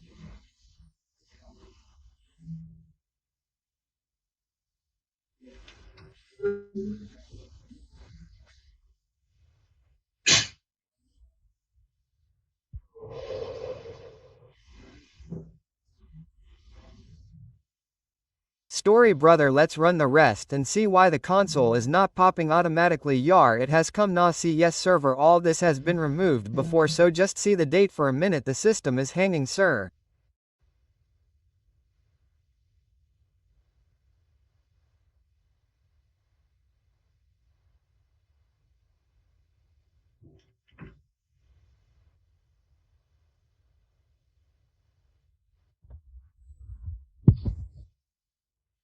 Yes, Yar, something is going wrong. So data send successfully. Come, let's see in the file I have come. See, the file has also been created and data has also been created in the file. Now see, keep in mind, it is not that you can make this is my car, this is my useless. You cannot update this data. If you assume, did this is my useless, then what will happen is that if my data xt file exists, then it will remove it and create a new file. See, so this is a new file created. Look, it is written here that 1847 is still just, right? So in this way we can write any file. We can write data with any file. Understood? Yes, sir. So the file can be written like this. So this is a very important diagram. We will keep this with us as well. Okay? This is done here. Sir, this update has also been done before. Look, we will call it update if changes are made to the current existing file, then we will call it update. If we delete this and bring a new one, then we will not call it update. This is done, sir. You are wearing a ring. It has a blue stone. You removed the blue stone and put the red one. So you will say that we updated the ring. Now if you throw away the blue one and wear the red one, will you call it update or will you call it new ring? New, so the same work is being done. The old one was thrown away and a new one was taken. So the operation will be performed on the file. The operation is not performed inside the file. Look, this file was created at 1147. Look here, if I do XYZ and run again, then look here at 1149, what is happening? Every time a new file is created. So new files keep getting created in this way. And if there is an old file with the same name, then it gets removed. A new file appears in front of you. So this is what we call writing a file. How to write a file. How to write a file. Now let's learn how to write. Okay? So one big advantage of this is that now if you have any data, any paragraph, any string. Okay? So you can store it permanently in the hard disk. We can even put employee objects in a file. We will learn that in serialization. We will complete the transient keywords etc. there itself. Okay? So it is very important to write a file. Well, the file has been written, or suppose this file has been written and I have updated it in my system. Okay? We have updated it. Now I have to read it. I have to read it in my console. So is this possible? Yes, this is also possible. You can also read the file. See how you wrote it. Now fourthly, we will understand how to read a file. How to read the file. So what will you have to do to read it, brother? See, this is your data. Okay, where is the data? The opposite work is happening. The data in your file, you have to print it in the console. So now if my point of view is here, then will the data come or go? It will. Come. It will come. It Means there will be input. So we will use the input stream of file input stream here. It is a very simple story. File input stream. This is our file input stream, and what will be in the file input stream? Data will come. Okay? In this way. What will also come in the file input stream? Bytes will come. So we can say that this is your byte stream. Now when data comes, how will we know how long I have to read? I will read bytes one by one. Look, 1 byte came and we will read it here. Okay? We read, and after reading we got 1 byte. We will hold it in a variable. We will keep it in a simple variable. Okay? 1 byte came and kept it in a variable. Suppose we have data. Suppose this is my car, or this. Or ABCD. Suppose my data is, then first the byte of A will come. How many bytes of A? 97. Yes, sir. So first of all we will get 97. What can you do with it by putting it in a variable or directly? You can typecast it. You can cast it here and then you can print it here. Got it? So if you have got a byte, then you cannot read from that byte. Okay. Comma. Let's. Do this work, it will be good. How long will we keep reading? How long will this read operation last? 1 byte, 2 bytes, 3 bytes, 4 bytes. How long will we read these bytes? So, when you use file input stream, when your data will end, then 1 by 1 the value here will be -1. 1 value will be -1. So, when -1 comes, then understand that now the data is over. You must have seen in the compartment of a train, there is a cross at the back. Did you? See, yes sir, why is it like this? There is no compartment at the back. Yes, the cabin, you will see, the train runs on the railway line. There are cabins on either side. So there is a station employee in the cabin.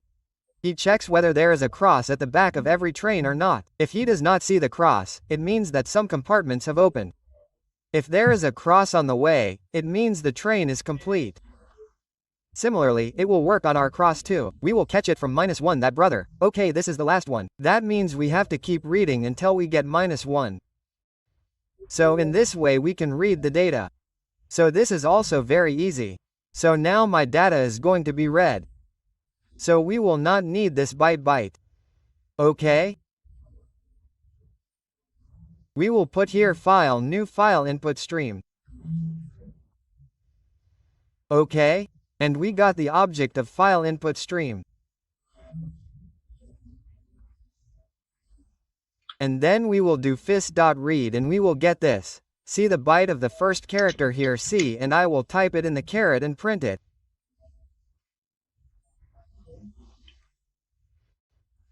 Look like this. Now if I run it, only T has come. Let's see first, it is T. Now I will have to read one by one. So this will not work. We will have to put a while loop. So here I will say while true. I will put an infinite loop. Okay, so it will keep reading. It will keep doing it. So when will I stop?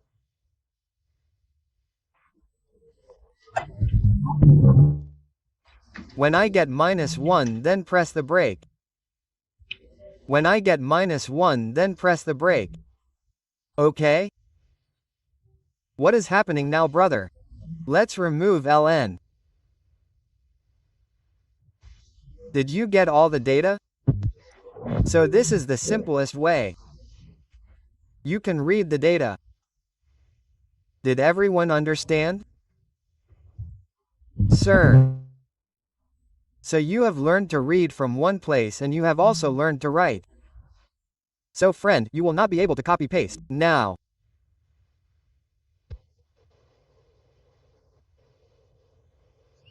Learn to understand. Come on, I will tell you how to copy-paste. Anyway, you can try. Leave copy-paste. I will give you a task on this. Okay? I will give you a task. First add this.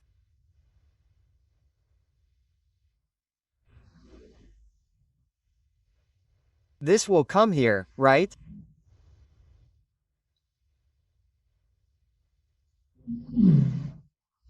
Let's do a task for you. The first task is that, brother, do as many programs as you get made. Okay? After doing that much and getting that practice, then try this which I am giving you now. You have to create a folder, not from the program. You can create a folder manually in any folder anywhere. And inside it you have to name something. Okay, this is folder 1. This is folder 2. You have to create 2 folders, okay? One is named source and the other is named destination. Inside this folder, you have to create a text file which you will do manually. You will do this also manually. You will do it. Suppose data.xt, in this you will just create the folder manually. Okay? So data.xt, and inside this you will manually fill some names in the separation of 1 space each. Like the first one you fill, there will be no space at first, so we will start from the beginning. Suppose Raju Arun. Okay? Similarly Atul, similarly suppose on 1 space each, similarly suppose Zaba and tell some more names, Yar. Karen.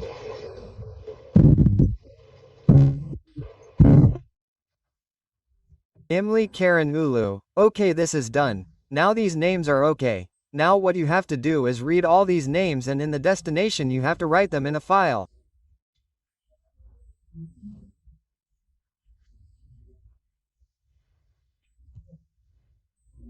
But what should happen is that when you read here, you will apply a filter here. Such a filter that only the names starting with vowels should be stored. A-E-I-O-E, are you understanding? And all will be in lowercase. According to this, Arun Atul Imli Ulu should come in the destination. Did you understand the question? Yes, sir. So you have to manually create the source folder, create the destination folder, create data.txt manually, and fill in the name manually. All this work here is done manually. All this work has to be done manually. Manual. Okay?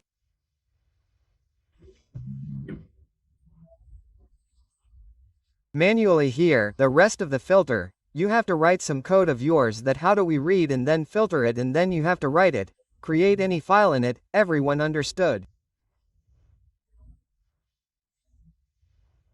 Yes, sir. So this is one, to copy the rest of the file, you will have to create a byte array. So leave the file copy paste for now. We will tell you about file copy paste etc. in our next session. Okay? So this much practice. Sir, what was to be done in Destiny in this? A file has to be created in the destination from the program in which only the names with vowels of this file should be stored. Okay, sir. Okay, isn't it? Let go. So guys, in the last session, we were talking about file input-output, and file input-output is a very important topic. Okay? In this, we learn file handling, how to read a file, how to write a file. All these things in which we learned that if we have any data, then how to create a file with that data. So we also learned to create a file and also learned to delete the file. Okay? And before that, we also learned to create a simple file without data and to delete the file. Okay? So today, the first thing we will do is file copy-paste. How to copy a file from one place and paste it at another place. Okay, the screen is shared. I don't know if the screen is shared. Yes, no, it is shared. Let's wait a minute. Can you see it now? I can't see it, sir. Yes, it is visible, sir. Now. Right? So we have to copy-paste the file. So by Sahib, if we have to copy-paste the file, then what will we have to do, brother? Suppose there is a folder and suppose I have a file here. It can be an image, it can be a PDF, it can be a doc file. Okay? So let's assume there is an image. Now I have to send this image from one location to another. Copy and paste. So what will we do? We will read this image from here. Okay? We read the image. When we read the image, what will we actually be reading? The bytes of the image. So here we will create a byte array in which we will hold all the bytes of this image. And then what will we do with this byte array? We will write it. So this is reading from one place and writing it to another place. What will happen when you write it? This image of yours will come here. This is called copy and paste. Okay? And if you want to cut paste, then that will also be done. In cut paste, all that will happen is that you also delete this file from the source location. So this is cut paste. Okay? So let's understand this. What will we do for this? Look here carefully. First of all, we come to the desktop and we have a file IO folder. Inside this, we create two folders. We make one source. Okay, source. And we make another destination. Destination. In the source we keep a photo. So this means there is an image. This is a simple thumbnail. And then come to file RO. We kept the image inside the source. Now we have to copy it and paste it in the destination folder through the program. So what will we do? First of all, we will read this image from the source. So what will we do to read? By Sahab. Look carefully. Here we have file input stream, so we will change this path. So first of all we have to read. To read we will use file input stream. This is done. Okay? And after this we have to read the bytes of the image kept on this source one by one. So here we have to give the name of the image as well. So give the name of your image by double slashing. What is this, brother? It is very important to see the extension. This is PAG, isn't it? You can also see it in the properties by right-clicking. This is a .pag file. So what will we do here?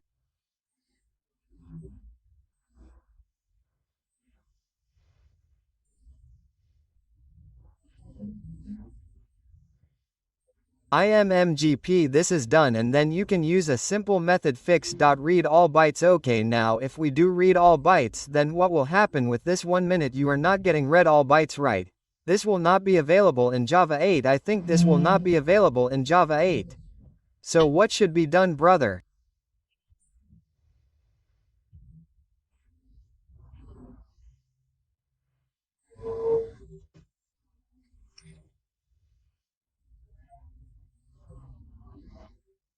I will show you once by doing it on Java 17. So right-click on Properties and Java Build Path Libraries.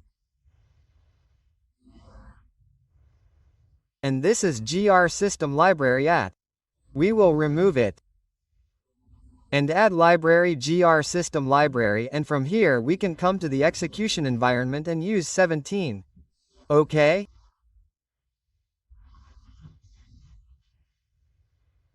Apply in this way, so if we keep Java 17 in our project, then we see fix.read all bytes. See, right now the error is not coming, right? No sir, so. After Java 8, a very good method has come by which we can directly read all the bytes of the image kept in our source folder and create an array of them. Okay, did you understand this much? Yes sir. And then you have read all the data. Okay, byte array is created. So this byte array is yours, okay? What do you have to do with this? Write it on the destination folder. The image that you have read, the bytes of the image, all those bytes have been read and an array of it has been created. Now we will write this array on the destination folder. Which stream will be used for writing? File output. Correct, file output stream. So new file output stream, and here we will give this path where instead of source we will put destination. Let me check here for a minute. Where did it go? We had written it in uppercase, right? Yes, in uppercase. Let's copy it anyway. And here is destination, and after destination, in which file name will we paste this image? So if we want to keep the name same, then you can make it IMMG. Okay? So you have done it. And then you got FOSS here. Okay, you got FOSS. Then what will you do? You have to do a simple write from this FOSS. So we will do FOSS.write, and this byte will write to our array, and then we will copy the file. Okay? If no exception comes, then the file has been copied. If any exception comes, then brother, it has failed. Let's run and see. So now see, the destination folder is empty. And we come here and run it. So the file is copied, and here you can see the image has come. Let's open it and see. Is it not corrupted? So this is absolutely correct. Okay, did you understand? Copying and pasting the file. Yes sir. So do it like this. Sir. Sir, there, if you use only the read method, then you don't have to use the loop. The condition that was given inside the while and if, the -1 condition would have to be given. In which? Sir, if you don't. Use the byte method above, then you are saying, yes sir, then you have to create your own array by 1 byte. Then you have to put 1 byte in that array, then writing seems to be the method. Try it once, it will work as well. So in this way, now if you agree to cut paste, now it is very important here. If you have to cut paste, then what will you have to do, tell me. Delete. Yes, we will delete. So I will delete the destination for now. We will do it again. This time we will cut paste. Cut paste means that this is your source. I will delete it from here and create a string named source. Okay? This is my source. This is the source. And we will create a string named destination.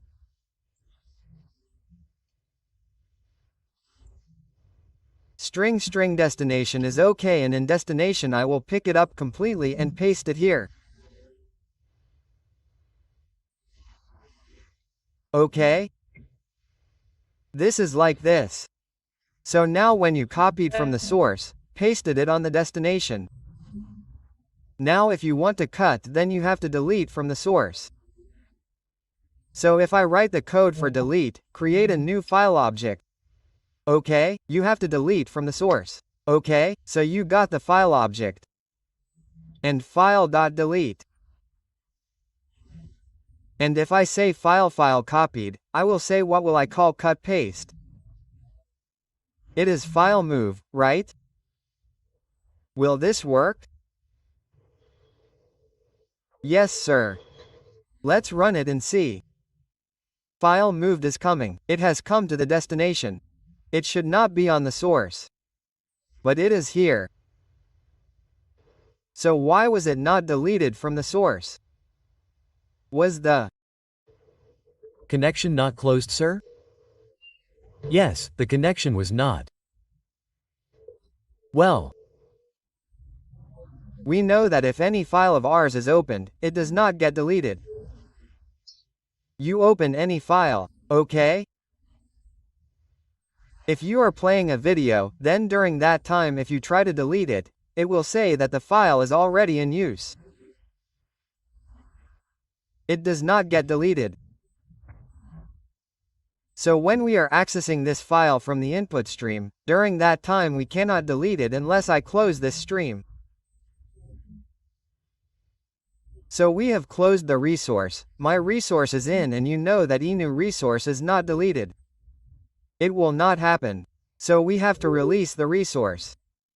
So a very good practice is that when your work is done, you close it. fis.close and fisfos.close. So this stream should be closed after using. Now see, I delete from the destination. I will cut paste again. Okay, deleted it. Let's go to end. Let's run it. File moved to destination.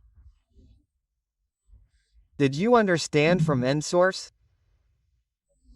Cut paste copy paste. yes, sir. This was a simple code. So Java has made all these operations very easy for us. At least you have learnt copy paste and cut paste. Now let's talk about buffered input stream and buffered output stream.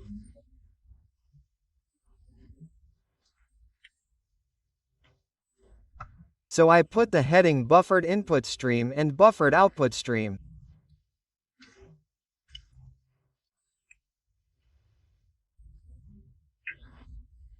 Many times it happens that you read and write very large files.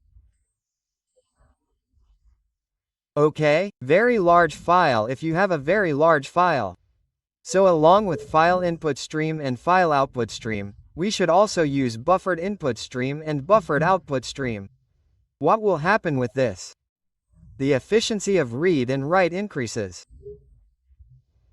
Keep in mind that file input stream and file output stream are made for byte-oriented data.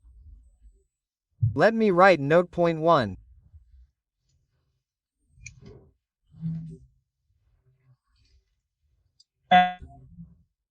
Note file input stream and file output stream are created to work on byte-oriented data.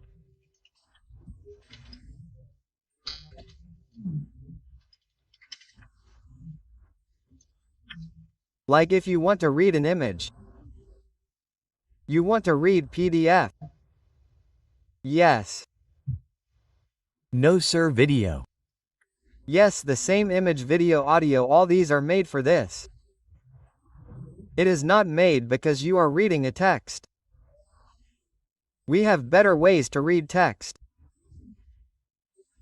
We call it file reader and file writer. Isn't it?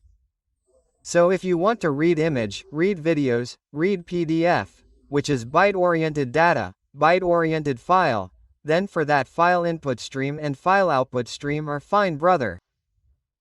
But sometimes it happens that the file is very big. If there is a file of 10 gigabytes, then file input stream and file output stream will work there, but if you do it only with file input stream and file output stream, then the efficiency will go down. Therefore, to increase its speed, we install a motor. The name of that motor is buffered input stream and buffered output stream. I will explain it to you in Paint. See how it is in actual. Let's assume that this is our hard disk. Okay? And there is a very large file stored inside it. This is a very large file. Now since this is a file, there are no characters in the file. There is no ABCD in a photo. A photo must have bytes. Sir, these byte-oriented things mean we will need a byte stream. So who gives us the byte stream? If we have to read, then the file input stream will give us. So if I use the file input stream, if I use the FIS file input stream, then what will happen is that when you read from the file input stream, you must have noticed that when I did fis.read, only 1 byte was being read, or the whole thing was being read in one go. 1 byte by 1 byte, yes. So the problem here is that you hit your hard disk again and then 1 byte appears. Okay, then you hit again and then 1 byte appears. Then you hit again and then 1 byte appears. So here 1 byte is read. So what do we do? What will happen if we read 1 byte at a time? It will take a lot of time. If you have to hit the hard disk again and again, the efficiency will also go down. So for this, what we want is that chunks of data should be read. So chunks of data means if you want to read data bit by bit, then for that you will use buffer. Now how will you get the buffer? If the buffer is used as input stream or output stream, so what will happen? If we connect a buffer with the file input stream, then it becomes a motor which will increase the speed of the data coming to you. Attach this motor. What is the name of this motor? We call it buffer. And 8 kilobytes of data can come in this buffer at a time. So look, this is good, where 1 byte was being read. Now how much data will be read here at a time? 8 kilobytes. So you can bring 8 kilobytes of data here and store it, and then you will not have to hit the hard disk. You will extract the data from here, one by one.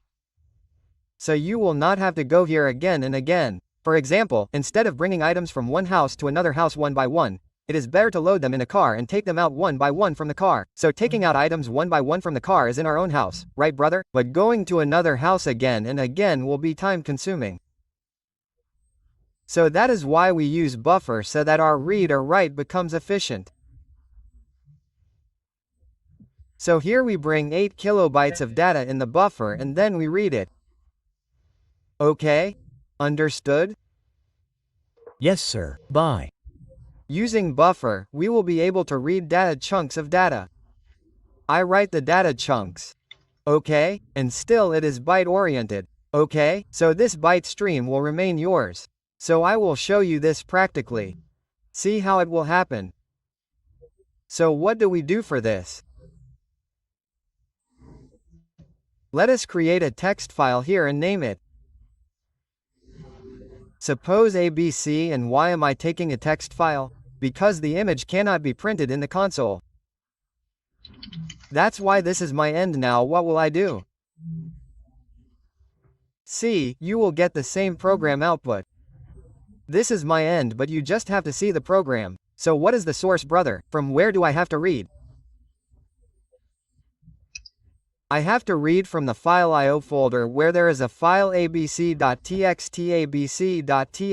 Okay.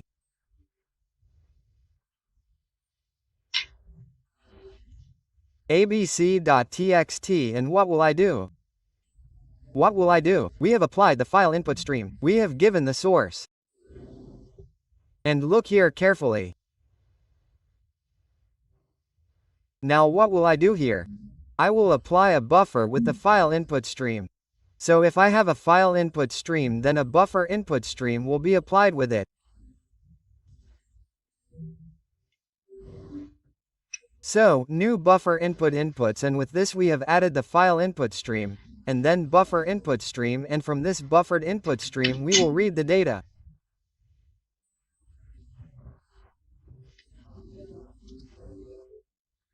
bis.read, so this bis.read will read only 1 byte, but you tell me, is it reading 1 byte from the buffer or is it hitting the hard disk?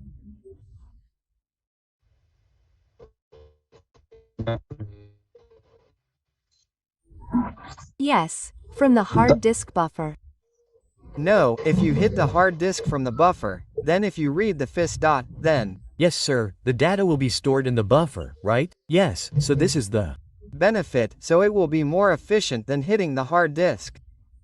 It is better to read the data from your buffer itself. A chunk of data came from the hard disk and got stored in your buffer. What will happen if you connect your file input stream to the buffer? A lot of data came and got stored in your buffer. And if you read from the buffer, then reading single data will be efficient in comparison to hitting the hard disk again and again. Okay? So here, apply your old method of while loop. Do the while draw. Okay?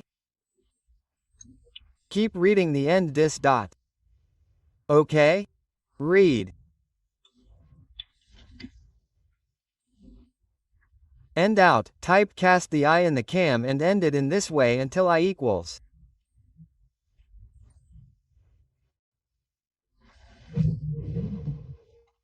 No. Okay, so in this way, your entire data is read. And if you use this file input stream alone, then it is more efficient than that. But when should you use it? When there is large data, then it is your data. Suppose you are creating a buffer of 8 B to read 1 B of data, right? No, sir. No, sir, memory is best. Yes, memory-based is not like file input stream is useless. You will also use file input stream, you will also apply buffer with it. Now it depends on the use, it depends on the use case that if there is big size data then apply buffer, otherwise leave it. So this is buffered input stream. Okay? Now what will happen in buffered output stream? If you have to write a large set of data, it is a very big file, you have to send it from one place to another, you have to write it, then you can use buffered output stream. So we create a simple string. Very simply write it with the help of buffer. So a string s equals my data. Okay? Remember that buffer input stream, output stream, buffered input stream, buffered output stream are not used for textual data. They are used for byte-oriented files. But still I am taking textual data. Just for ease, for easy programs. Otherwise I will have to read a file. Are you understanding the point? Yes, sir. That's it, right? So suppose this string is my data. And now I have to write it. Okay, where do I have to write it, brother? 1 minute, let's pick it up, let's create it here. String data means we have to create a file. Suppose with this data my data, where do I have to create it, brother? In file IO folder. Which file? What is the name of the file, brother? The name of the file is suppose X and Z. So, what will happen now, brother? There is a data which I have to write in a file. and the file will also be created. If you write the file, then the file gets created automatically. Now if I have a large set of data, then I will not only use the file output stream, but I will also attach the buffered output stream along with it. See how I do not make an exception for this, it will be better.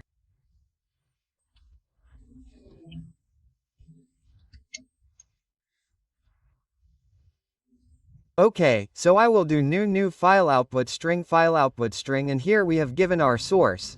Okay, or instead of calling it source, it should be called destination. Here we have to do destination and fos, and then what will I do now? I will write fo dot. So brother, this is not the right way.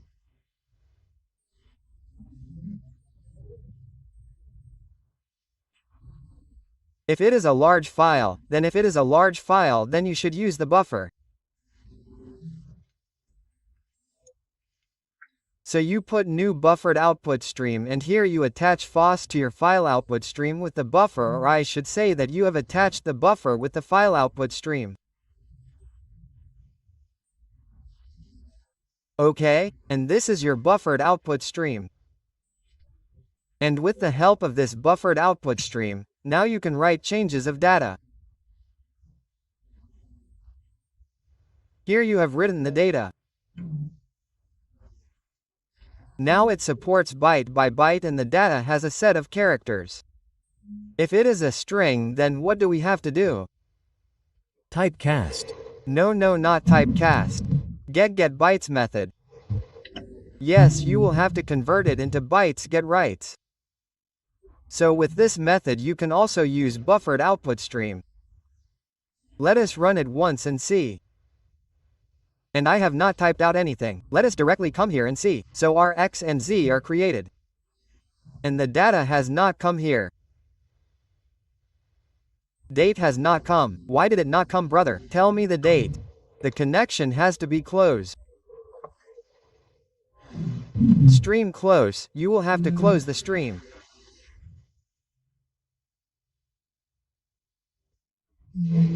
Yes sir, let's.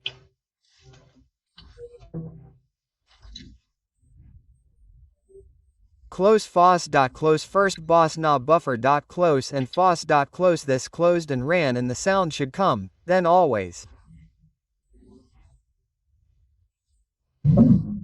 Close. Okay, this place of closing is correct. No sir, final block. Yes, closing finally block. So how will we do it in finally block? Suppose we put finally here, it will work. No, why are we getting error? Tell me, why are we getting this error?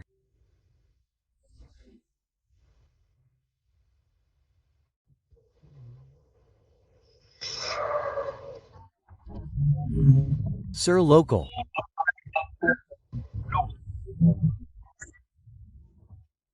Yes, local variable can be used only in that block where it is declared. So we can do this, that you can copy fos from here and keep it above like this. Okay? And you can also lift this boss and keep it here like this. Now hold null in it because it is a local variable, so we will add something or the other, or let it be, there is no problem. And we are initializing here, right? This is done. But here we will have to hold null because then we will not be able to use it. So this null and this null is okay now. Sir, this is what we could not do in try block. Now let's do this first. And yes, here we can surround try catch. Couldn't we use try? Then tell me. Sir, the object which had to be closed in try block.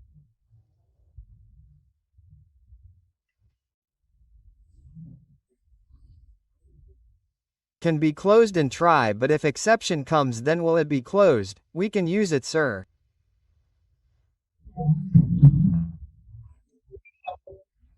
Here you have closed, and suppose, brother, my buffered input stream is done, but exception came here while writing. So here if exception came on this line, then from here it will jump to cache instead of direct closing. Now will our resources be closed again? No, sir. That's why we always close and finally. And it throws checked exception, so that's why we have used try catch. So you should always do closing and finally. Although sometimes it happens that our purpose of telling a meaning is something else. That's why we do not pay attention to closing. Let's focus on the main topic. But you have been told things. Try catch has been taught, so you should program using it. It will be a good practice. Okay? So this is buffered output stream. Well, so many things are done. Buffered input stream, buffered output stream. Now we understand that okay, if there is byte-oriented data, then you said to use file input stream, use file output stream. If the byte-oriented data is very large, then attach a buffer to it, the efficiency will increase. But if I have character-oriented data, I have a text file, where there are a lot of characters. Generally we are dealing in text files only. So, if you are dealing in a textual file, okay, or reading text or writing text, then during that time you will not use file input stream or file output stream. Okay? Keep in mind, I am writing in the note.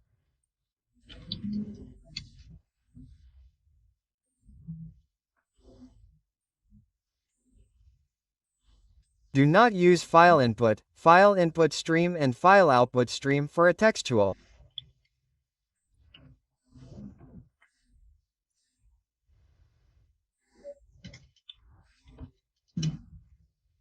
Textual data, you will not use these for textual data. These have been specially made for byte-oriented data, like we have mentioned above. Is that okay with you? Videos, audio, if all these are textual data, then what will you use? For that we use file reader and file writer. File reader, writer is used. Internally more efficient for textual data, meaning it has been made in such a way that if you are reading and writing textual data, then it will be more efficient. Okay, what is its mechanism, brother? It gives us a simple method. Read, write. Now look here, we used the buffer. Now when we used the buffer, what was the big thing for us? Just one extra line was added. Yes, sir. So what are these things? They happen behind, we cannot see them. But we should understand that if we actually use it, it will happen internally. Because all the internal things cannot be shown. So if we put a buffer with the file input stream, it becomes efficient. But we were getting the same output. This is my car. We have to understand that if we use it, it will happen internally. Similarly, if we have characters, we have textual data. So if we read using a file reader, if we write textual data using a file writer, it will be more efficient. In comparison to file input stream and file output stream. But file reader and writer cannot be used for byte-oriented data. Means you cannot read and write photos, videos, audios, etc. using them. Okay? So this is to work with textual data. Okay? It has been designed to work with textual data. So let us read and write. So for reading, let's say we read this X and Z. Okay, there is something in it, my data. So for this, we copied it to us. Do we have it here? So, we have to read from here. So this has become my source. This has become my source. If I have to read from any source, then I will apply new file reader. Okay? File reader, and here we have made source. This is simple. Look, give the path in the file reader. And since we are reading, then I will get the method of file reader, read. Look, this is read and its return type is int. Okay? So we read, and after reading, we got an int I, and I will swap it out. Okay? So if you see, what has come here? 77 means whose Unicode are we getting? My date of M. No, of M, right? Okay, so. What do we have to do now? We have to apply a while loop here. So you can also do this, while put it in this.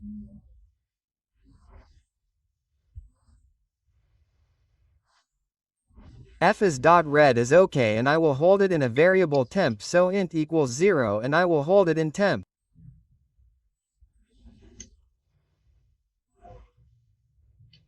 Okay?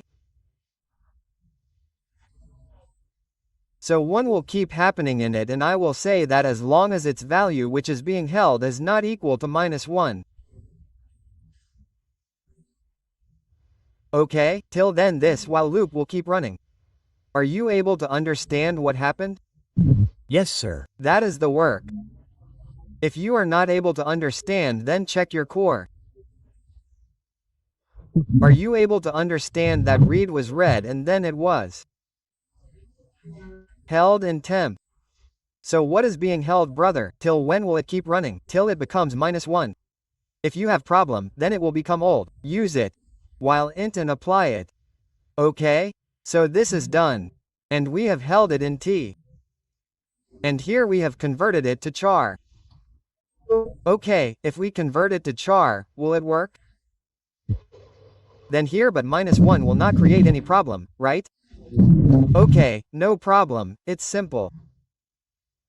So in this way we can read data from file reader.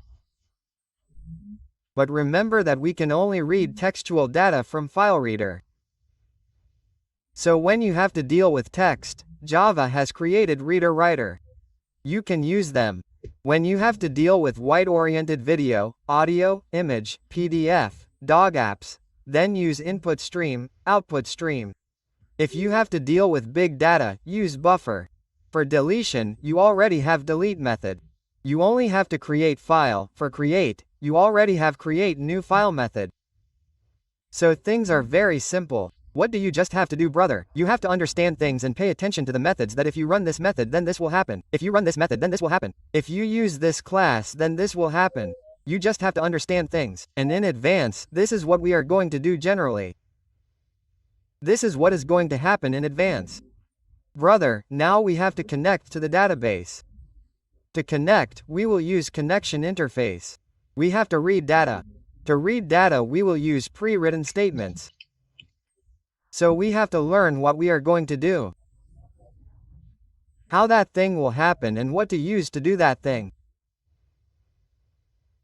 REST static keywords like inheritance, polymorphism, abstraction, loose coupling, exception handling, file access, multithreading, etc. will come. But we will not talk about them. That is why you should be good at the whole core. It is not that we are achieving loose coupling. Then you are asking, why have you made an interface, sir? Yes, sir. Yes, sir. Isn't it? So do the core well. You people have time right now. We don't have to do much right now. By tomorrow we will finish our file access. 4 or 5 days are enough for Java add. Okay, how much is there to do? There is lambda expression, interface has to be read, stream API has to be read, function interface has to be read. So there is nothing in that, brother. 3-4 days are enough. That's enough. You guys will probably get a day or two off. Advance will start from the 1st. Yes, sir. Isn't it? So right now we are taking short sessions too. So you guys should do your core well. Do you know what all will be used in advance specially? Do your course well. We will use a lot of data binding. Data binding center gated to string will come everywhere. Secondly, we will use a lot of data binding. Yes, a tool collection will also be used. Well. Yes, data binding interface will be used a lot. Loose coupling will be achieved in interface. Whenever we read data from database, collection will be there, okay. So first of all you should do data binding interface in OOPS. Okay, revise it a little bit properly that why interface is used. If you don't do anything in collection, then at least read ArrayList. Everyone has to revise and read. ArrayList will be used a lot. When we will read data, etc. And when we will use file IO at one place in the project. So file IO will come later. First you will keep your oops and collection ready and will not do much in exception handling. We'll only use try catch. We'll make other custom stuff if needed. Otherwise I will not make it. We'll hit throws every day sometimes and will sometimes use try catch. Mostly the things that will be repeated again and again will be of oops. Oops and collection. So you guys have to do this. Have to keep it ready, okay? Before starting advance. So this is your file reader. Talking about file writer, here we create a destination folder. Destination location and folder are there. Let's create a new file. New file.txt, and if I have to write any data in it and that data is my textual, then the matter is very easy. String is equal to my text. So file writer directly writes your string. How, brother? You will create an object of new file writer. We'll put destination in it. And you got the object of file writer. And then file writer.write. And here we will directly pass rs. Okay? You don't need to do get writes. You will directly pass s. And this will be your write. Yes, you should also close the reader writer. See, I forgot to do it in the reader. You can close the reader as well as the writer. Okay, and here I will take it out. And now finally do this closing. I am doing it here. So create. So in this way we can get the text file created. And run we created and then it comes here. Our new file is created and the data also comes. Okay? So reader writer can be used in this way. So all these things are done for us. Now what is left for us is serialization and deserialization. Okay? So let's see it in the next session. Okay? You guys revise a little, etc. So tomorrow we will also do a big task of serialization, deserialization and a file commission. Right now you guys should focus more on revision. Okay.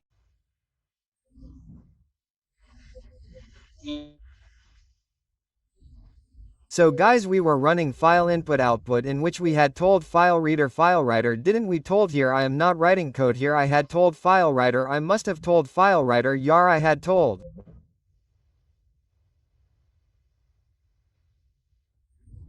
Reader. Yes, I had told. Maybe I must have told that yes.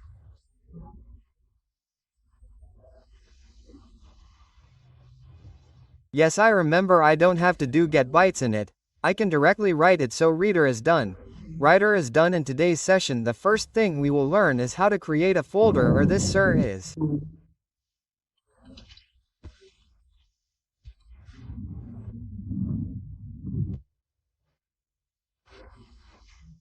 Screen share, not screen share. Wait, now see.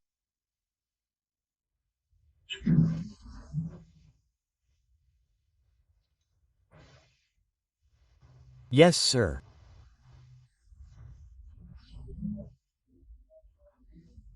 So how can we create a folder or directory in Java means how can we create it through Java? Okay, so by Sahab, if you want to create a folder, then it is very easy. Okay, what will you do? Look, I will create an advanced group.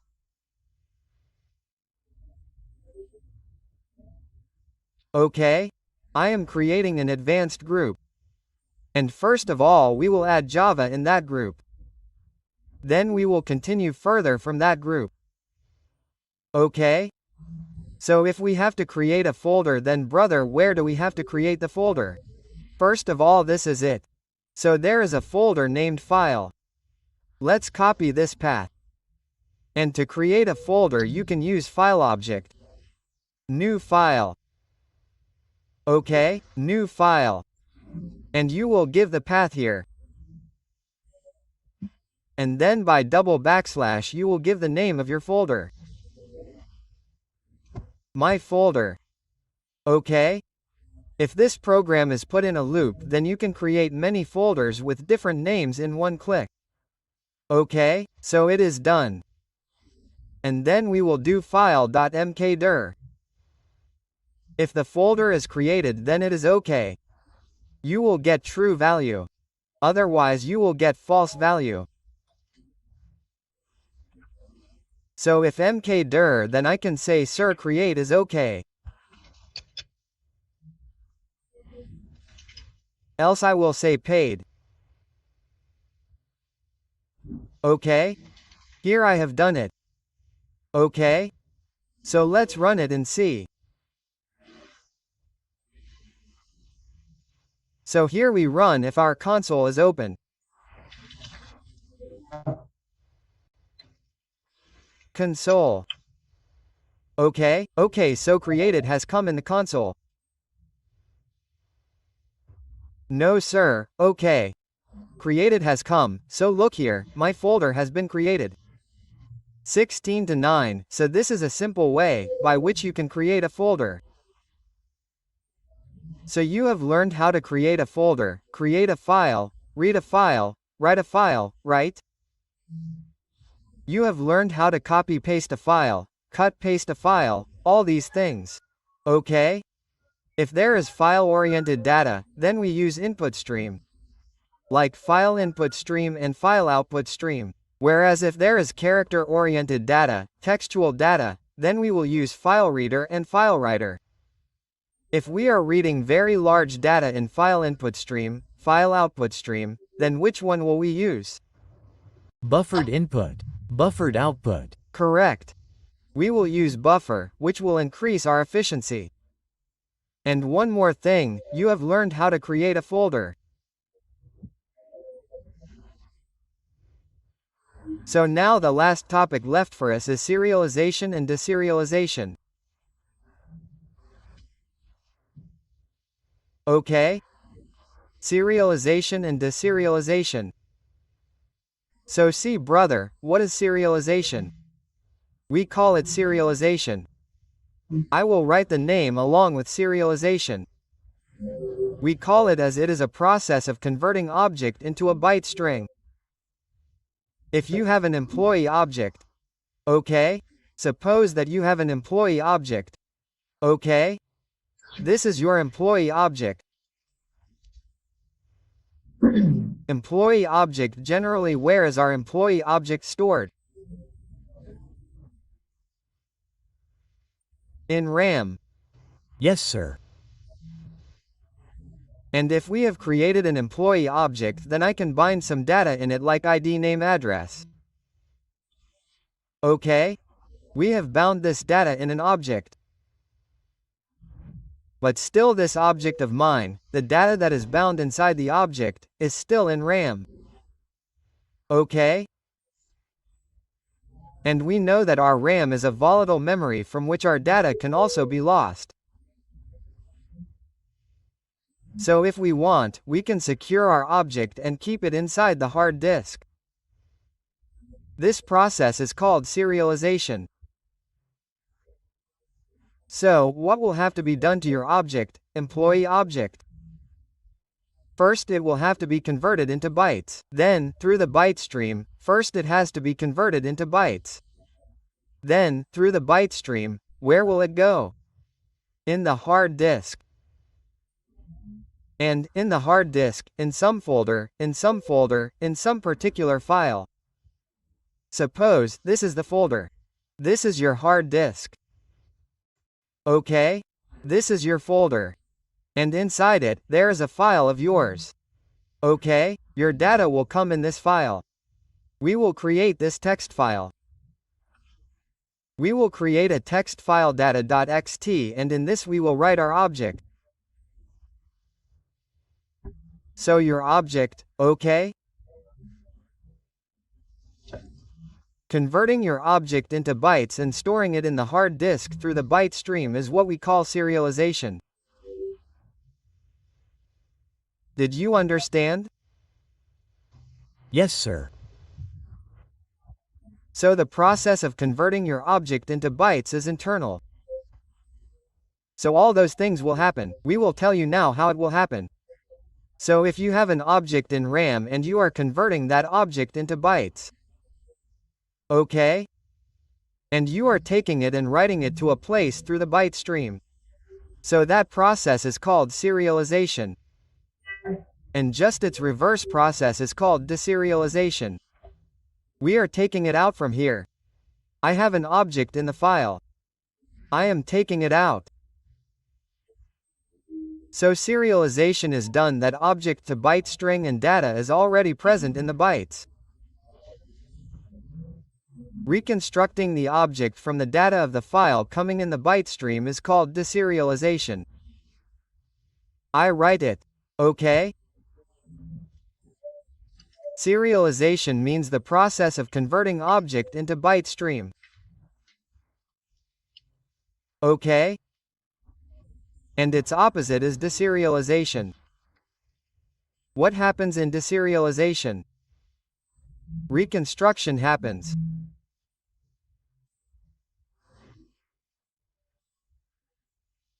Reconstruction of object from that byte string. Okay? So if you read a byte from a byte file. Okay? Now if it contains bytes of the object, then reconstructing the object from those bytes is called deserialization.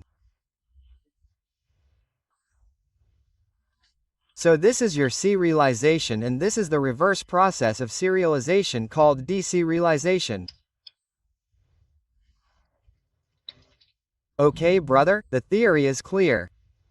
Yes, sir. This is a simple game of serialization and deserialization. So let's implement it. So for that we should have an object. Where did this 57 come from? I taught it to multithreading. It seems that by mistake I taught some other batch in your project. So let's delete it.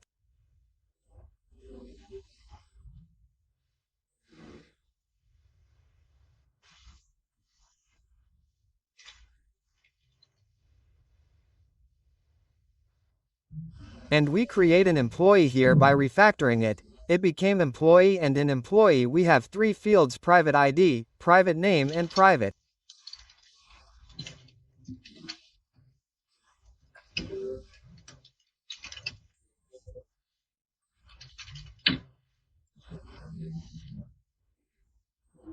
Okay?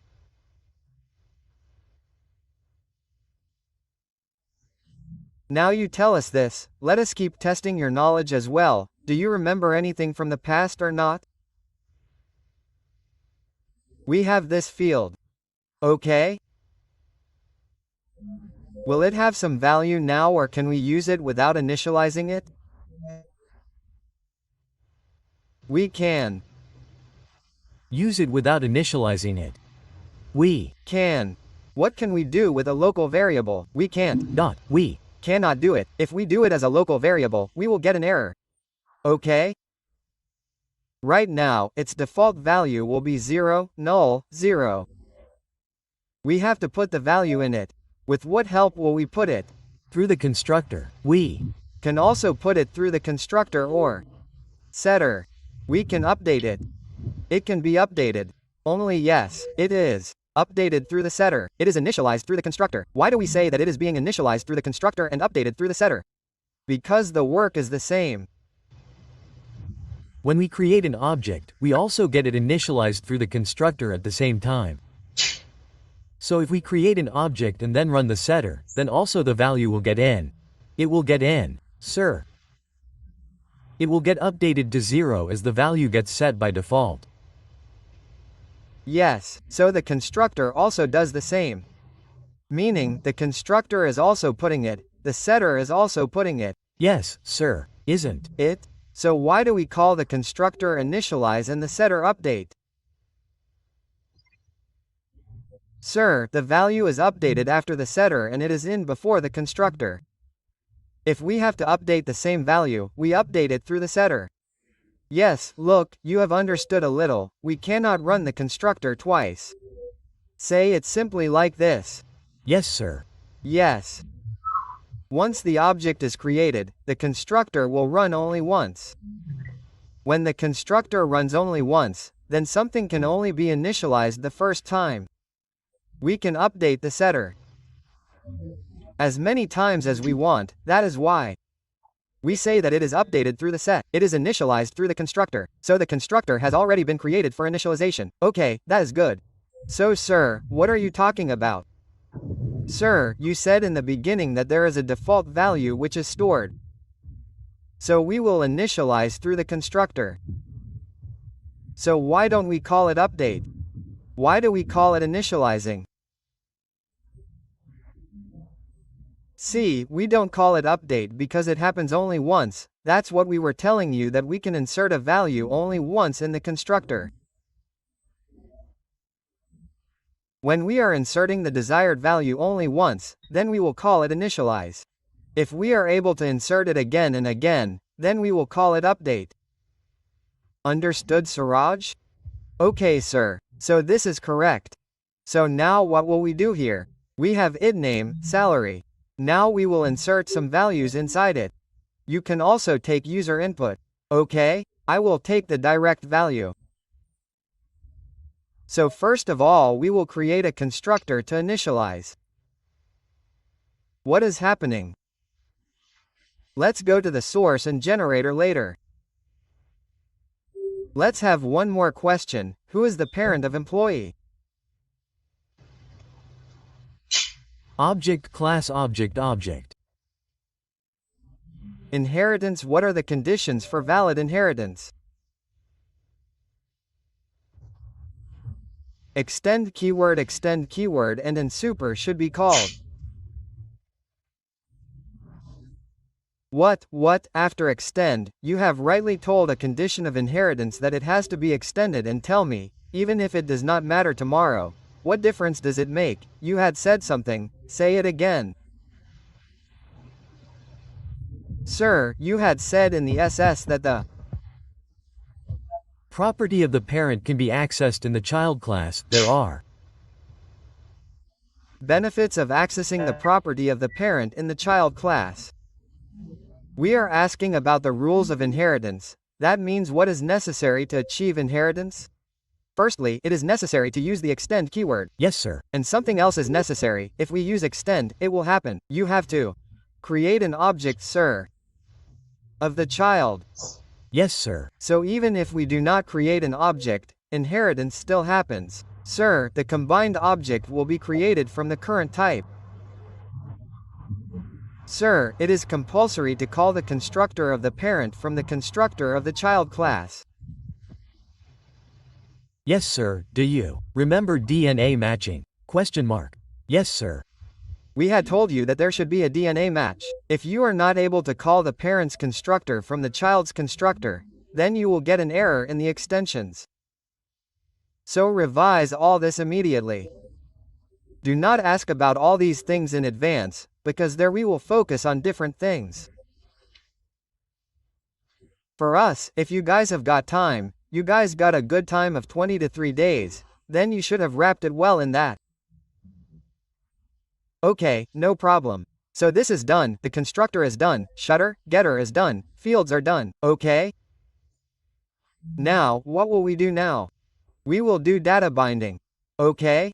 So what is the concept of data binding basically? Encapsulation is 11 okay, and we do 1. Suppose Raju and salary is 1000. We have created an object.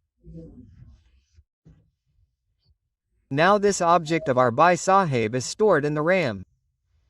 Okay? But what do we have to do?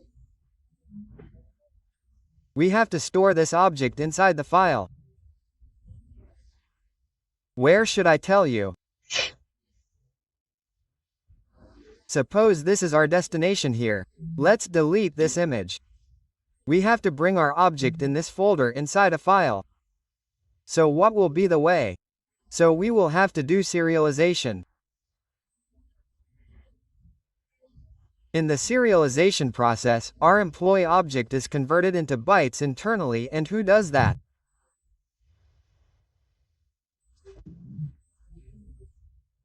JVM, but JVM will convert our object into bytes only when we implement an interface.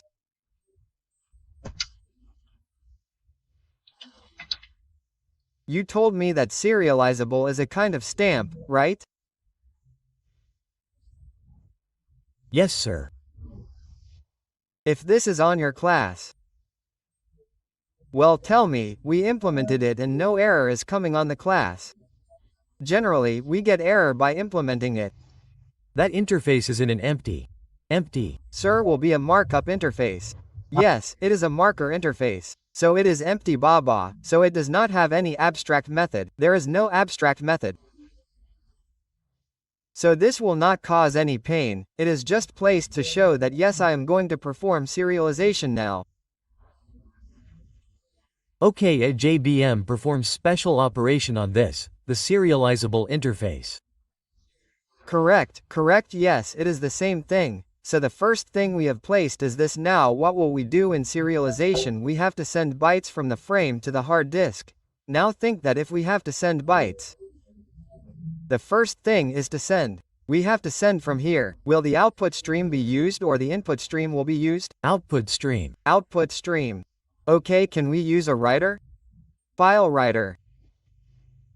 Yes, it is textual data. It is. Not textual, right? It is in bytes. Bytes, yes sir. We cannot do it. It is data. So in serialization, compulsory input stream or output stream will be used. In deserialization, input stream will be used. Meaning in serialization, deserialization, you cannot use file reader writer. Keep this in mind. I will note it down here.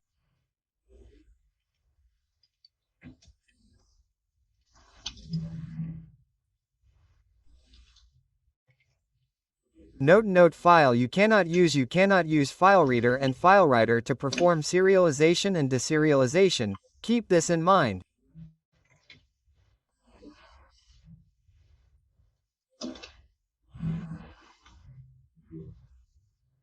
Okay? So here we will need the output stream. So we will put new file output string. Okay? We have put file output string. And here we will give a path. String path equal to this. And we will pass this path here. Okay? And then what do we do here? All shift. Okay, tell me here, why is exception coming here? check exception comes. Sir, exception comes in input output walla. Yes, it comes, but why does it come? Mostly there can be a chance that the path can be wrong. Yes, the resource available path can be wrong. Okay, you are saying the right thing, friend, the path can be wrong. So in scanner class, when we write next int, then we can also write next int. So why does it not come there?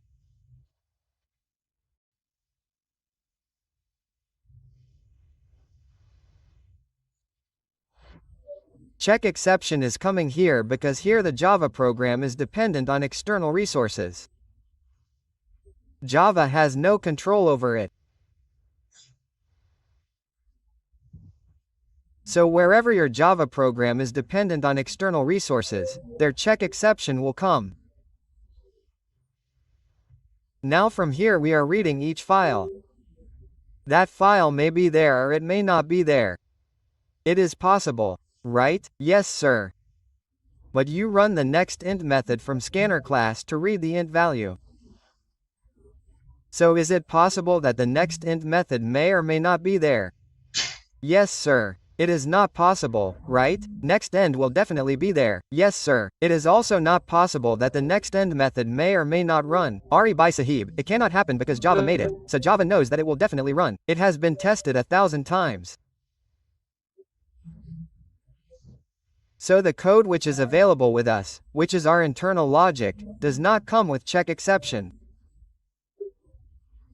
Like exception can come on next end, input mismatch exception, but it comes at runtime. Isn't it good? question mark. If we are using nextInt method, then it will never happen that there is some error in the logic written by the Java developer in nextInt method and we get an exception. This will never happen. There only one thing can happen, that you give wrong input. But brother, it is such that it is dependent on external resources. It is possible that you have written the path correctly and deleted a folder in the end. Then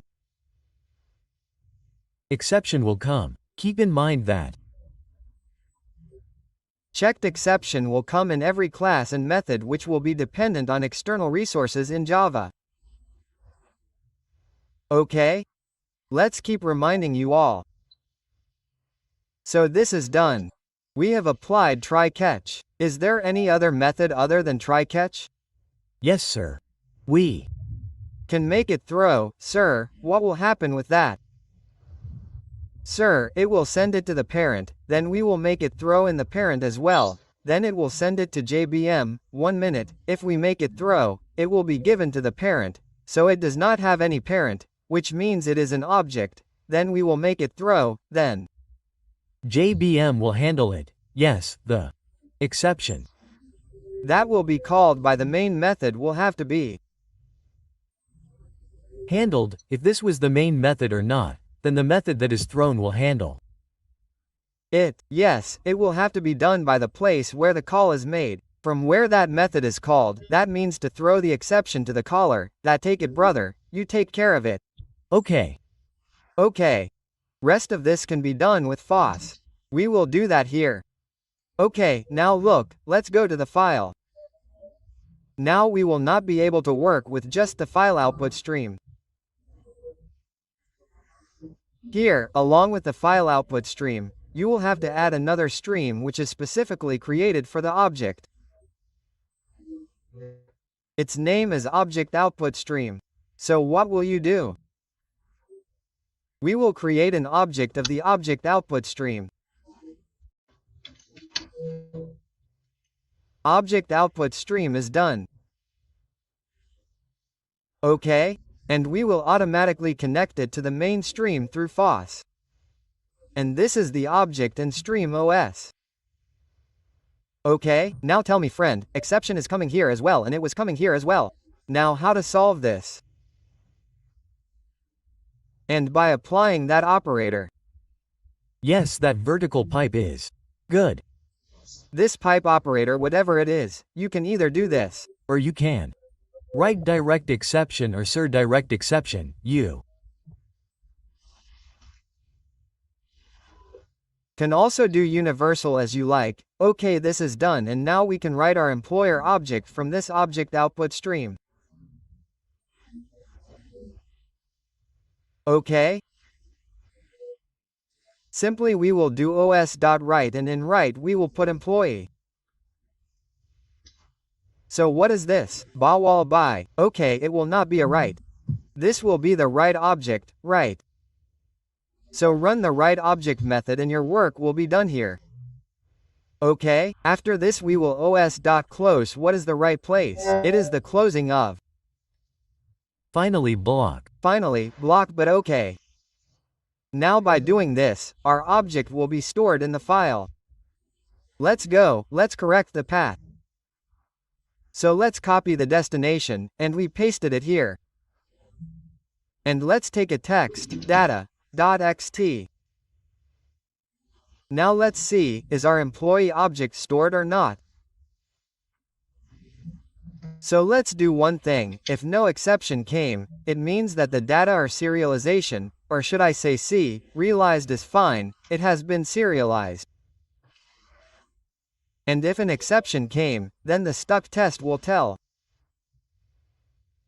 Let's see what came in the console. Serialization came, okay, so this came, it means the work must have been done. Now it will not be readable. Look, it is not readable, like this. It is like this, so in this way our object has been given. Yes. Sir, it has been given in bytes. You cannot call it bytes, actually it will be byte travel in byte stream, and then here you can say that it is converted into an intermediate format. It means it is such a format that we do not understand. Like we do not understand even .class file. It is fine in this way. Now what do we have to do by Sahab? Serialization is done. This means that my object has been stored very well, right? Okay. So in this way we can store the entire object. Now if we want to extract that object, then which process will be required? Input stream. Yes. Input stream. Deserialization, which will be from the input stream. Okay, so let's try deserialization and see. So our path will be the same. Data has to be extracted from .xtc. And then we will use this try catch here. Take the try catch completely.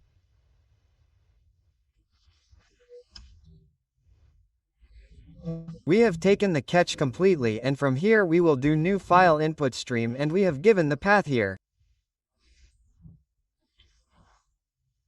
Okay? This is the path. Okay? And to read, we will connect the file input stream. From what? From the object input stream. So new object input stream. Okay? And we will connect it to FIS from the file input stream. And then you can read the data from this object input stream is. Okay? So if we have to read the data, then how will we do it? We will do OIS.readObject. Okay? We did read object. And here we are getting object. Okay? Now suppose you don't know which class object is in your file. Right? You doubt that there can be employee object, there can be student object also. So you can use instance of operator. We told you about instance of operator. Let us tell you what happens. Someone other than Atul G should tell. Instance of operator is used to check Sir whose object is it. Yes, it checks whose object is in this reference. So simple. If however, now we know, yar, employee is coming, then we can directly put it in employee, right? Do end emp and type cast. But if you don't know whose object is it, then you cannot put it in employee, because if student is student, then which exception will come? If on reading, there is a student object and you are casting to employee, then class cast exception will come. Yes, sir. So that's why if you don't know, then you can use instance of operator. By applying if it is like this, then cast it in it. If it is like this, then cast it in it, like this. Anyway, this is our employee object. And then take out M. Okay, EMP has a getter, so I will call the getter. So MP get id, and I should have made it.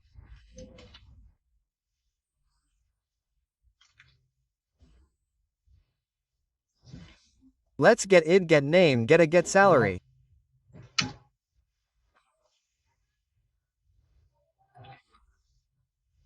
Okay?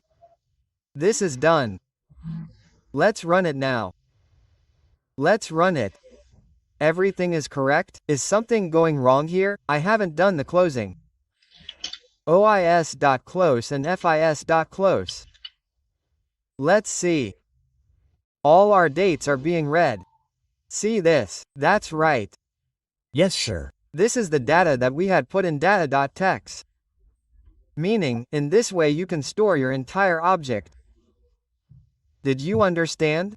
Deserialization and serialization. Sir. Yes, sir. Tell me. Sir, if there is more than one object of employee class, then how to extract it? Tell me one again. Sir, suppose there are more than one object of the class stored in the file. If more than one object has to be inserted, then how to insert it? So for that we can take help of any collection. Let's check. Control-Shift-T array list, let's check. We can use any collection which is serializable. This is serializable. Yes, sir. Yes, sir. So put all the objects in what? In the array list, and if the array list is of serializable type, then write it to extract the list. Yes, when you have to read, then after extracting the array list, all the objects will be in it. You have n number of approaches. If you have to insert in a single file, then it is fine otherwise. There is also a way that 5 files can be created for 5 objects. So we can do this. So you will have to check that the thing you are entering should implement serializable. Well, sometimes this also happens. Let me first add this to deserialization. We are doing just this much, it was common for the rest. Well, did we not do anything about this? Let's move on.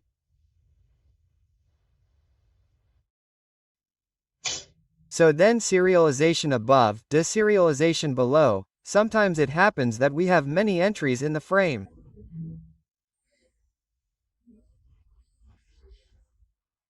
Like ID, name, salary, many dates. But we want that during serialization, the data of all my fields should not be serialized. Data serialization of some fields means the data of some fields should not participate in serialization.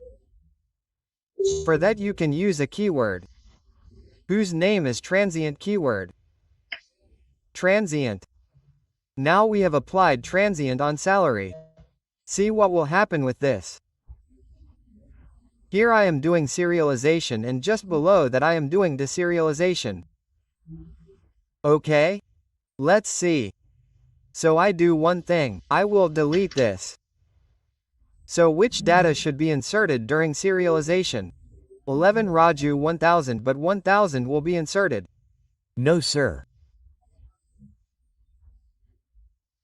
No. What transient ensures is that if you are serializing an object, then you can prevent any sensitive field or any sensitive data from being stored if you wish.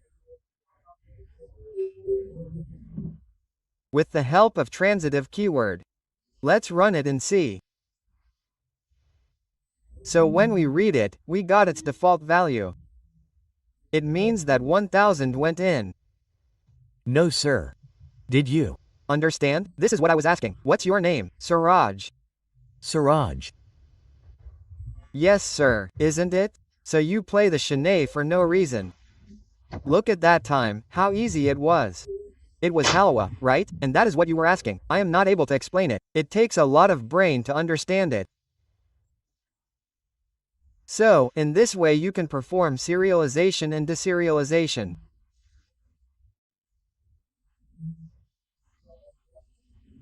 So, I will just add this here by pointing a separate note that you can't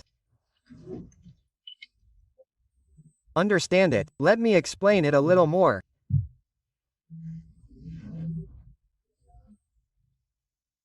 Yes, I am writing that you can skip any field being participated in trans in serialization.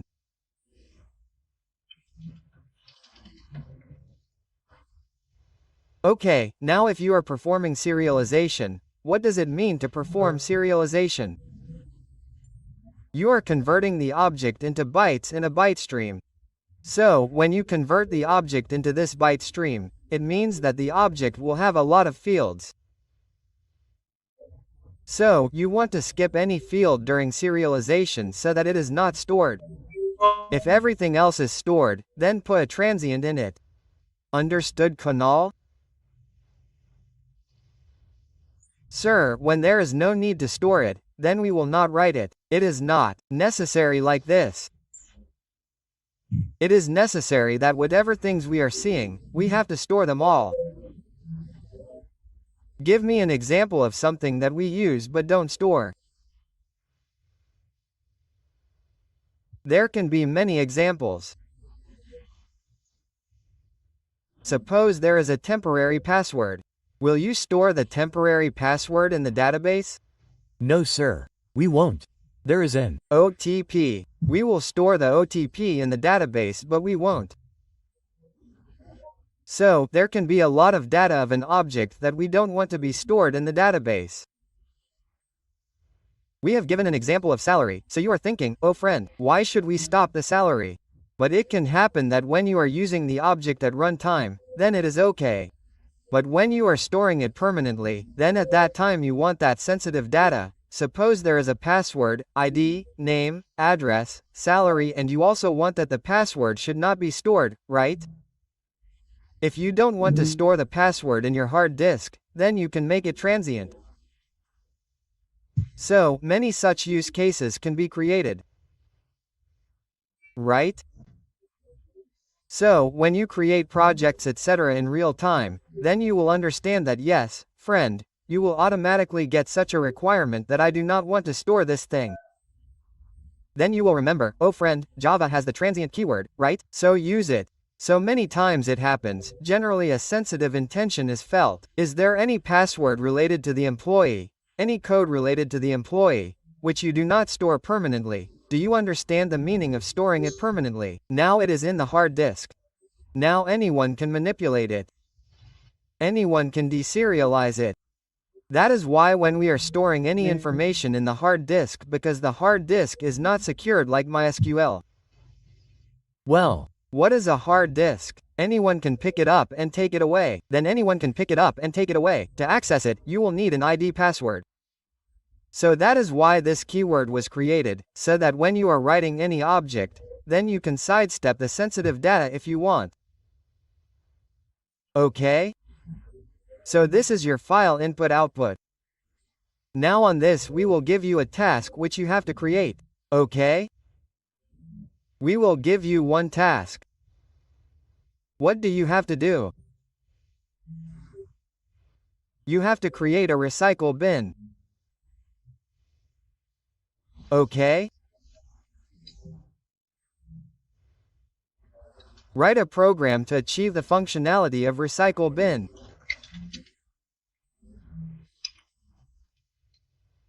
What is the functionality of recycle bin? You can delete any folder or any data. You can also restore it after that. Yes, so you have to try this. Meaning, suppose you have a folder, create a folder by yourself.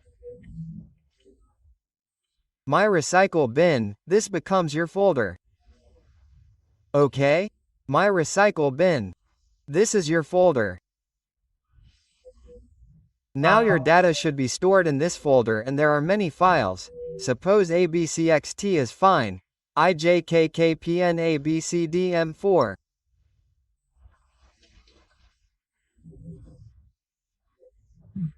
Now what should happen is that whenever you delete a file, it should be stored in it and then you can restore it by the name of that file if you want. Okay, you have to try this. I am leaving this task to you. You try to make it comfortably. And if it does not work, then when will we tell you? Then we will make a separate video of it. Okay. We will record a separate video on it. But you guys make it comfortably. Rest, one milestone of ours is completed here. Now what is left for us is a simple Java add. Okay, and after that the advanced journey will start. So I will create a new group today. From tomorrow we will start Java.